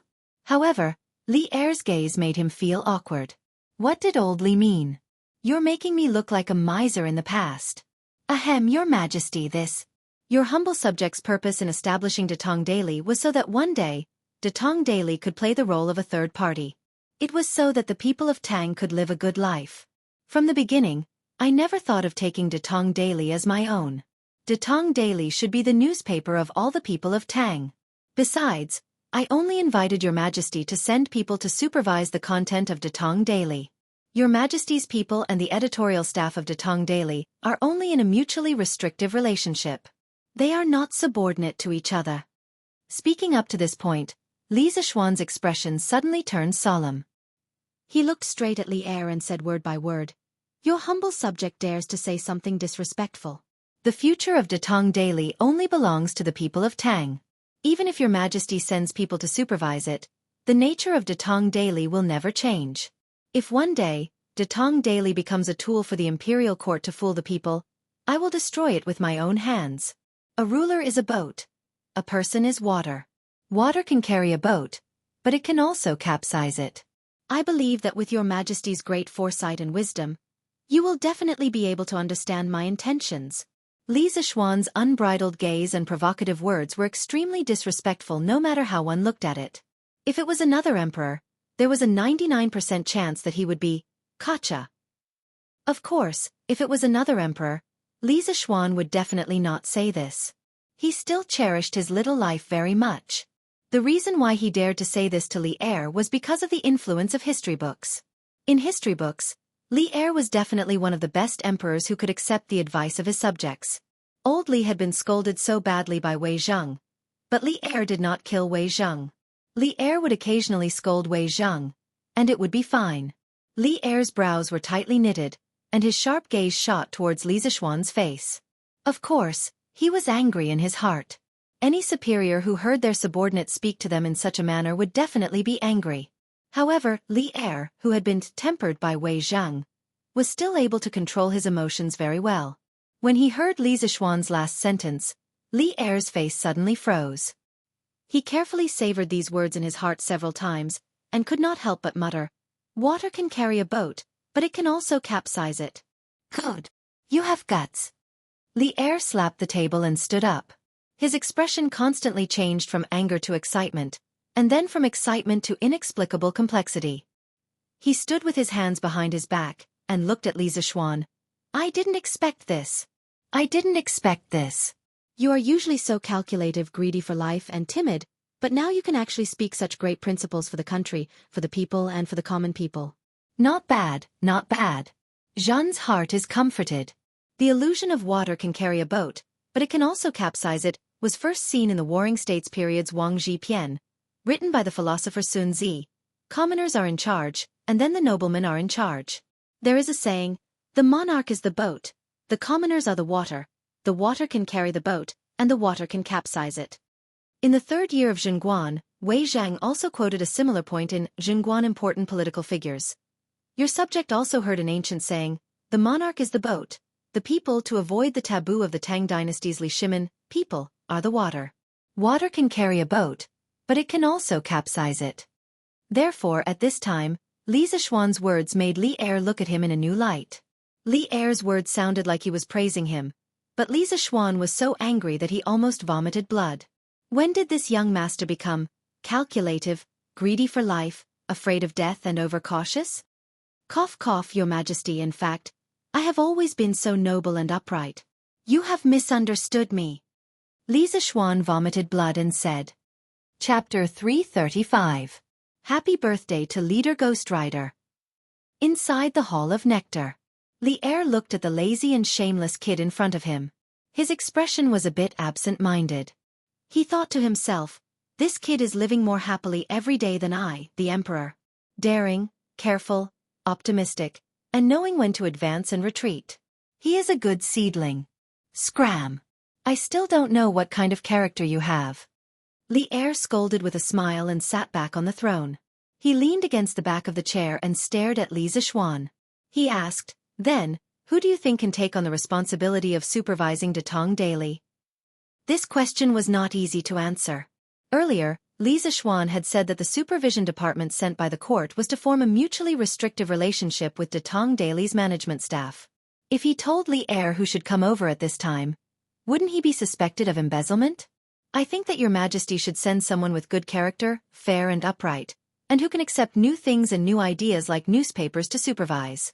The purpose of supervision is definitely not to make trouble for people out of thin air, and it is definitely not to hinder the development of Datong Daily. So the person in charge of supervision must first agree with the newspaper as a new form of carrying culture. Otherwise, Datong Daily will definitely die in endless internal strife. As for who is more suitable to be in charge of this matter, Your Majesty must already have a candidate in mind. I do not dare to speak rashly. Li Zishuan pushed the question back. He was not stupid enough to jump into the hole that Li Er had dug for him. You stinking brat. You are getting more and more slippery. Li Er couldn't help but laugh and scold him. Then he thought seriously and said, You were right. The purpose of supervision is not to hinder the development of Datong Daily. I never planned on letting Datong Daily perish. How about this? Let Chengqian take on the responsibility of supervision. What do you think? What could it be? It was too damn good. Hearing this, Li Zishuan was delighted. To be able to get this result was already beyond his expectations. With his relationship with Li Chengqian, letting him be the army supervisor of Datong Daily, wouldn't that be? Cough, this is a matter of great importance. Your Majesty can make the final decision. I have no objections. Li Zishuan said shamelessly. Even though he was a prostitute, he still wanted to pretend to be innocent. The corner of Li Er's mouth twitched. Damn it, you've already made so many requests just now, and now you still have the face to say that it's all up to me, with no objections. Can you be a little more shameless? Then it's settled. Li Er made the final decision and slapped the table. He had made this decision after careful consideration. On the one hand, Li Xiaofan had taken the initiative to ask the imperial court to send someone to monitor Datong daily. This greatly exceeded Li Er's expectations. Although he had no intention of interfering with the internal affairs of Datong daily, since Li Xiaofan had brought it up, Li Er would definitely not reject this opportunity. The newspaper's powerful ability to control public opinion moved him very much. With the newspaper, Li Er felt that he would have a greater chance of success in weakening the aristocratic families. As the saying goes, return a favor for a peach. Since Li Xiaofan was so tactful, Li Er naturally had to make things easier for him. On the other hand, what Li Xiaofan had said just now was very reasonable. If he sent a conservative and corrupt scholar to monitor Datong daily, then Datong daily would probably be finished in no time. Li Er definitely did not want to see this result. Li Chengqian and Li Xiaofan had a good personal relationship, and they were relatively open-minded. They would not affect the daily operations of Datong daily. Moreover, Li Chengqian was the empire's crown prince, so Li Er did not have to worry about his position. This could be said to be killing two birds with one stone. Your Majesty is wise. Li Xiaofan flattered with satisfaction. Datong daily was founded by him. In the end, he could not bear to see Datong daily being destroyed because of Li Er's incompetence. Li Chengqian's participation would minimize the impact on Datong daily. You brat! Li Er pointed at Li Xiaofan and scolded meaningfully with a smile. You brat, have you become timid again? Where did your courage go? Li Xiaofan secretly curled his lips and thought, I can't beat you now, so of course I have to admit defeat. Only those who have strength can act pretentiously. If I still act pretentiously without strength, then I'll be a fool. Wait until I'm fully developed in the future, then I'll come back and act pretentiously in front of you. Pah! Li Er slapped the dragon table and said in a bad mood, Don't think that I don't know what you're thinking. I'm not Han Gaozu. I'm not afraid of my officials' achievements overshadowing my lord. In terms of contributions, who in the Tang Empire has more contributions than me? Li Er was a little talkative today. Perhaps he really treated Li Xiaofan as a junior. His expression was a little complicated as he reminisced. When I was 19, I followed my father to rebel against the Sui dynasty from Jinyang. I commanded the 3 right armies and directly attacked Chang'an. After that, I led an army of 100,000 to attack the eastern capital Luoyang and defeated the Sui general Duan Da. The next year, I defeated Xueju, defeated Song Jingang, Lu Wuzhou, destroyed Wang Shichong of Hunan and Dou Jianda of Hebei. I heavily injured Lu Haita and Su Yuanlang of Shandong. Within a year, I destroyed the rest of the powers in the Tang Empire. In terms of military contributions, who can compare to me? After I ascended the throne, the medicine master and the others have been living in seclusion and have even withdrawn from the court. I know that they are worried that I'll be like Han Gaozu and turn against them once the world is settled. They are worried that they will be like Han Xian, Pang Yu, and Ying Bu, and end up being killed because of their contributions. Haha. Laughable. Extremely laughable. You all look down on me too much. The entire world is mine. Why would I care about your little contributions? Right now, I have only conquered the land of Tang, but my goal is to conquer all the countries of Zhou and Zhou. For Chengqian, for my descendants, I will establish a foundation for eternity.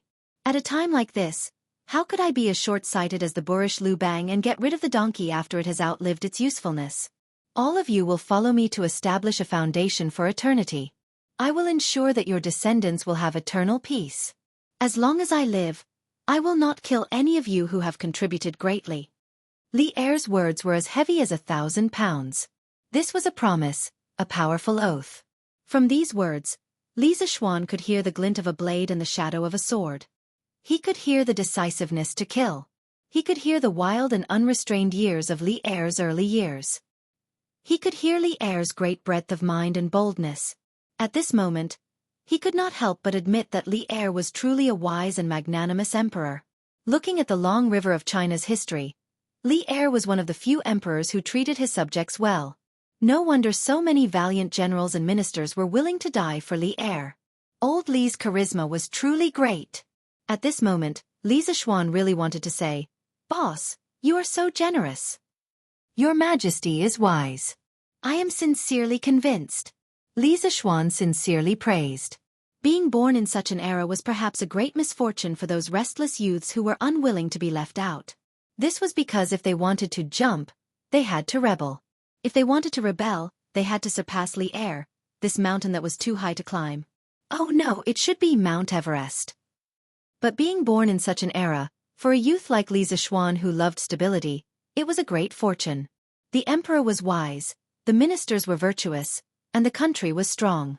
There was no need to worry about the survival of the country or the invasion of other races. There was also no need to worry about angering the emperor over a small matter. He only needed to leisurely do what he wanted to do and at the same time push the wheels of the era forward. Chapter 336. We know that you sometimes like to deliberately hide your abilities, and you still have many skills that you haven't used. Hearing Li Zishuan's sincere praise, Li Er didn't show any joy on his face. He looked at Li Zishuan for a long time, and Li Zishuan thought that there were flowers on his face. Finally, Li Er opened his mouth and continued, "Therefore we want to tell you today, don't be afraid of the slightest thing, and don't be afraid of making too many contributions and arousing our suspicions. Kid, don't worry and do it boldly. Whatever abilities you have, use them all. As long as you can make contributions, we will dare to reward you. With we here, no one can steal your contributions, and there is no such thing as a high merit shocking the emperor. We can tolerate millions of people in Tang, so why can't we tolerate you? Our goal is to surpass the Qin Emperor and Emperor Wu of Han, and achieve unparalleled hegemony. We hope that our subjects can each do their best, and not all of them only care about their own interests and be afraid of the slightest thing. Kid, do you understand?" Li Er once again showed Li Zishuan his broad-mindedness and ambition. After hearing this, Li Zishuan couldn't help but admire Li Er's foresight. He was indeed a little afraid of the slightest thing, and he deliberately hid his abilities. He was afraid that the fruits of his hard work would be taken away by others, so he didn't seriously promote the road of commercialization of the telegraph machine. Although there were technical difficulties, those were all excuses. In the end, he didn't have the motivation to solve them. Your Majesty is wise. This subject believes that under your Majesty's governance, Tang will become more prosperous and prosperous, far surpassing any previous dynasty. Li Zishuan solemnly cupped his hands and said, "Ha!" Li Er shook his head, dissatisfied. He said, "We have said so much, what do you think?" Li Zishuan knew that he couldn't fool around anymore. He suddenly remembered that Li Er had called him over today to criticize him for his malicious revenge against Cui Shanyu and the others. But now, the topic had been infinitely diverted.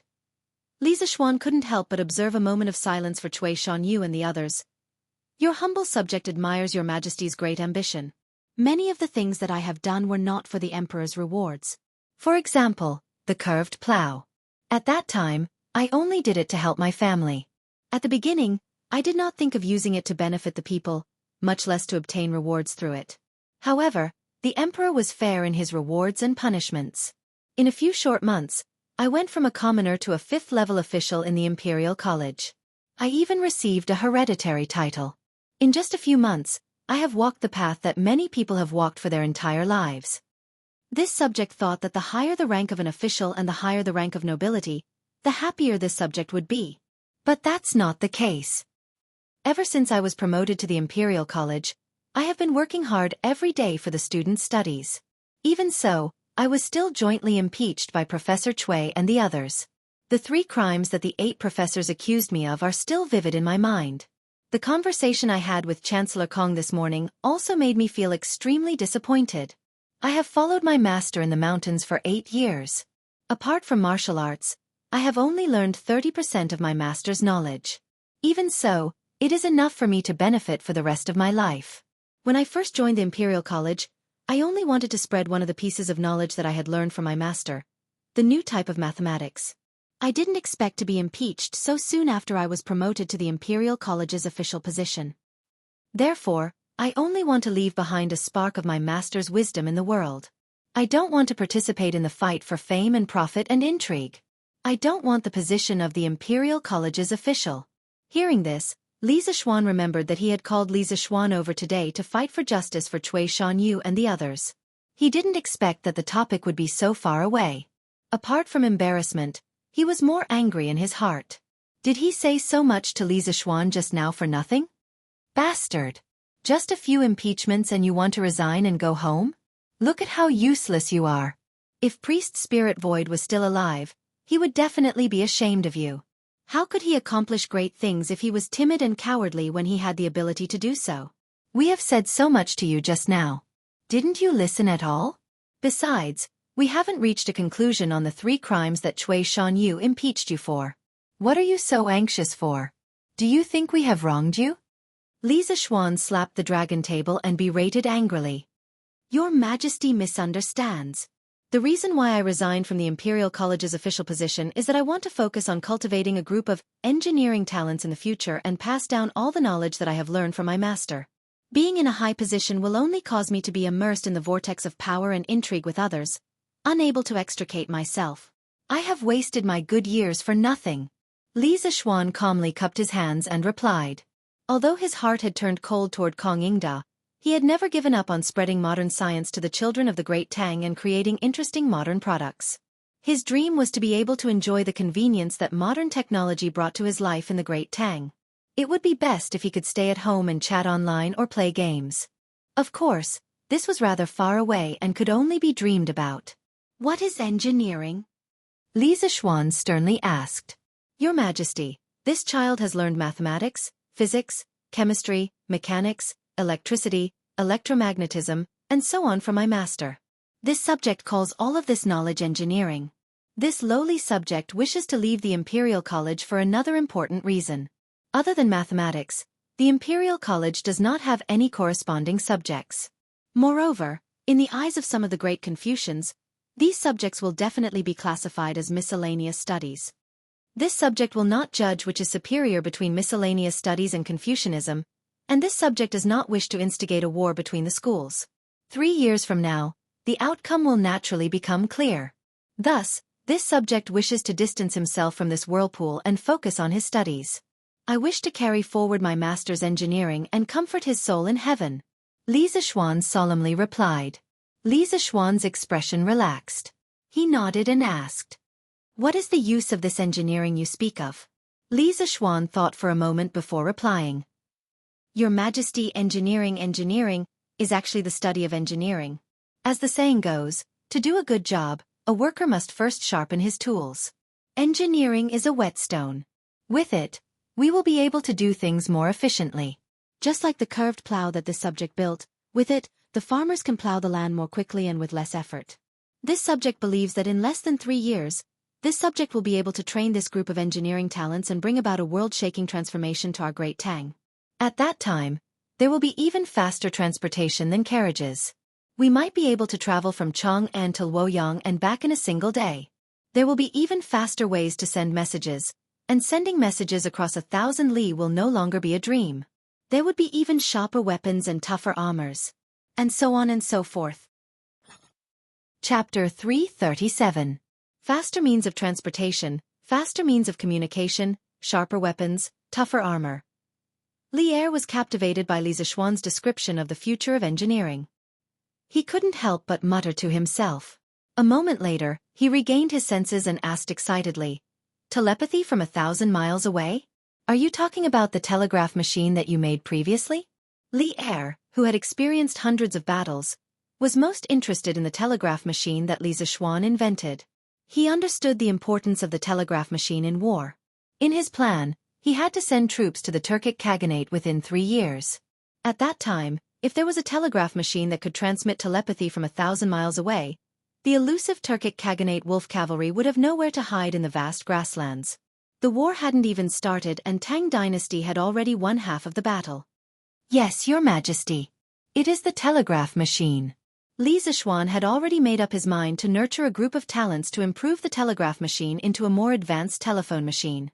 At the same time, he would also develop a derivative product, the radio. Of course, before this, He had to lead the talents that he was nurturing to improve Tang Dynasty's electronics industry. Yes, that's right. Li Zishuan wanted to bring Tang Dynasty into the era of electricity. As for the steam engine, he didn't need it now. He would talk about it when he needed it. Brat, didn't you say that there were still some technical problems that needed to be overcome before the telegraph machine could be used? Li Er said unhappily. He felt that he had been tricked by this daring little bastard in front of him. Cough, replying to your majesty, this subject did say that. However, this subject also explained that the reason why the telegraph machine couldn't be used was because Tang Dynasty didn't have enough talents in this field. The technical foundation in this field is too weak. That's why this subject wants to nurture a group of talents to strengthen Tang Dynasty's technical foundation in this field. At that time, this group of talents wouldn't just bring the telegraph machine to Tang Dynasty. They would also bring many things that your majesty couldn't even imagine. Li Zishuan saw Li Er's expression and knew what old Li was thinking. He quickly explained. Oh? Then how do you plan to nurture these talents? Tell me about it. Upon hearing this, Li Zishuan was moved.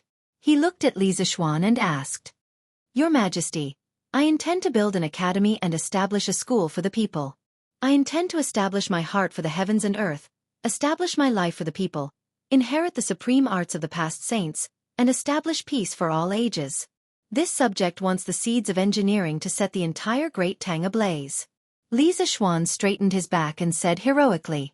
Establishing a heart for the heavens and earth, establishing a life for the people, inheriting the lost arts for the past saints, establishing peace for all ages. Hee, you brat, you really talk big. Li Er was shocked by Li Zishuan's bold words, but after a while, he mocked.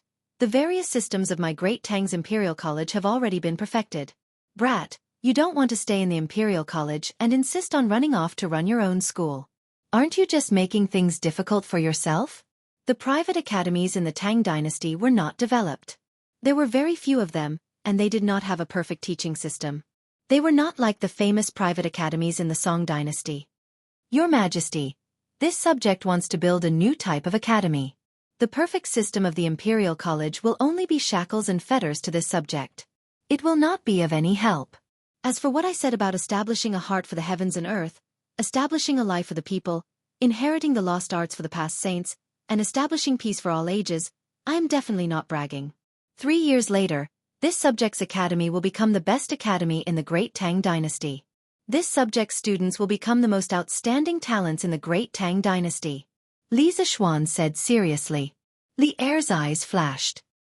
He pondered and said, Then where do you intend to build the academy? Do you need me to allocate money and manpower? Thinking of all the big treasures Li Zishuan had done in the past, Li Er felt that this time, Li Zishuan might really succeed. He was moved and wanted to help Li Zishuan.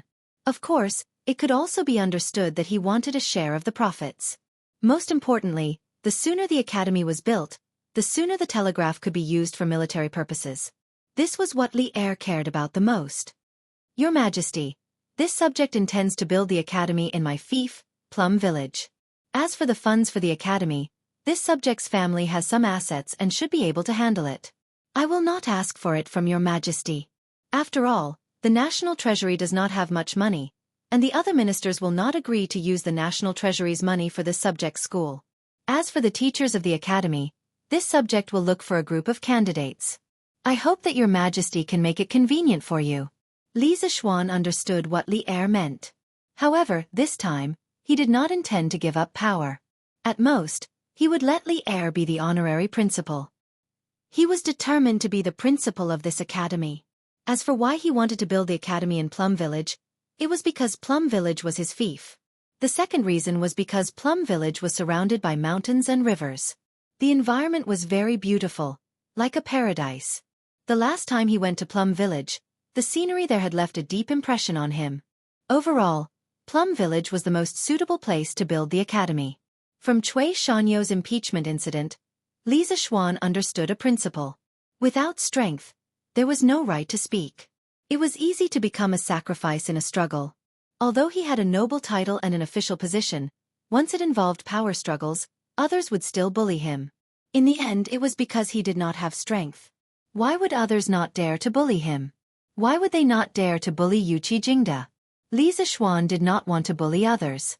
However, he wanted to become strong, so strong that others would not dare to bully him. However, he was not good at political struggles and was not good at fighting on the battlefield. Therefore, to him, he could only build a top-notch academy and use his knowledge to cultivate a group of talents. By then, his students would hold important positions in various departments of Tang dynasty. As their principal, who would dare to provoke him? Since the rules of the game in this world did not change, then he would change this world. Li Zixuan thought to himself pretentiously. When do you plan to start the academy? Have you thought of the name of the academy? Li Er was silent. Li Zixuan's questions were indeed very realistic. Tang dynasty was very poor now. This subject intends to start building the academy in 10 days. By then, it should be in time for the field holiday of the Imperial College. At that time, this subject will resign from my position to Your Majesty. Your Majesty will choose another person to take over the Imperial College. As for the name of the academy, it will be Yan Huang College. The so-called field holiday was also commonly known as the busy farm holiday. At this time, the wheat was about to ripen and the students had to go home to harvest the wheat. Therefore, it was called the field holiday. The field holiday was roughly equivalent to the modern summer vacation. The holiday was about a month long. If the students were far away from home and the travel time was longer, they could apply to the academy for an extension of the holiday. However, this month's holiday was a net holiday, and did not include the time spent on the journey. Li Zixuan wanted to make use of this free time to build the academy. When the autumn semester started, he would directly start recruiting students. Yan Huang College. How can a deceased husband not be favored? Both are the descendants of Huang and Yan. Good. When the time comes, I will write a question for the plaque of the academy. However, why do we have to wait until 10 days later? Li Er was indeed an erudite sovereign king. He immediately thought of the origin of Yan Huang. He muttered to himself in a low voice and asked. Chapter 338. I'm getting married in 5 days. I should be busy with the wedding recently, so I pushed the construction of the academy to 10 days later. Li Zixuan scratched his head embarrassedly when he heard Li Er's question. The heavens took pity on him. He had lived 2 lives, but this was his first time marrying a wife. Hey! It's rare for you to be embarrassed. Li Er teased as if he had discovered a new continent. I've heard of your fiancée. She's a famous beauty in the surrounding villages of Chang'an. I didn't expect you to be such a pervert at such a young age. What the F***ck? Li Zixuan opened his mouth wide and looked at Li Er with a dazed expression. This dirty old man actually had the face to call him a pervert. Old Li, you mother***cur. Don't you have a conscience when you talk about this young master like that? Your Majesty, I'm loyal to one person. How can I be a pervert? Li Zixuan's words were filled with thorns as he retorted. Since Li Er said such indecent words, it proved that he was joking with him. It shouldn't be too much for him to joke back, right? Bastard! How dare you make insinuations? What did he mean by loyal to one person? Wasn't Li Zixuan mocking Li Er for being a playboy? How could Li Er not understand the meaning behind it? Cough cough. I'm just speaking the truth. I didn't make any insinuations. Li Zixuan said innocently. Get lost. There's nothing for you to do here. Li Er waved his hand helplessly. He didn't want to see Li Zixuan anymore. Your Majesty, I still have one more thing. Li Zixuan secretly despised old Li's low quality. What get lost? Was this something an emperor would say to his subject? What else? Cough cough, that I've just told your Majesty that I'm getting married in 5 days. If I may be so bold, I would like to invite your Majesty to attend the wedding. Li Zixuan said boldly and shamelessly. In the entire Great Tang, only Li Zixuan would dare to invite Li Er to a banquet at the Ganlu Palace. This guy wanted Li Er to chip in the money. When Li Er heard this, he looked at Li Zixuan in surprise. He was speechless for a long time. It was probably his first time meeting such a silly and shameless official like Li Zixuan. He had no experience dealing with him at all. I understand. You can leave now. Li Er waved his hand and chased him away. Li Zixuan was speechless. What did you mean by that? Since they didn't say that they would go, Why didn't they say that they wouldn't go? This essay. All these officials like to speak in such a profound manner. All right, since you didn't explicitly refuse, I'll take it as you've agreed. Li Zishuan automatically filled in the blanks.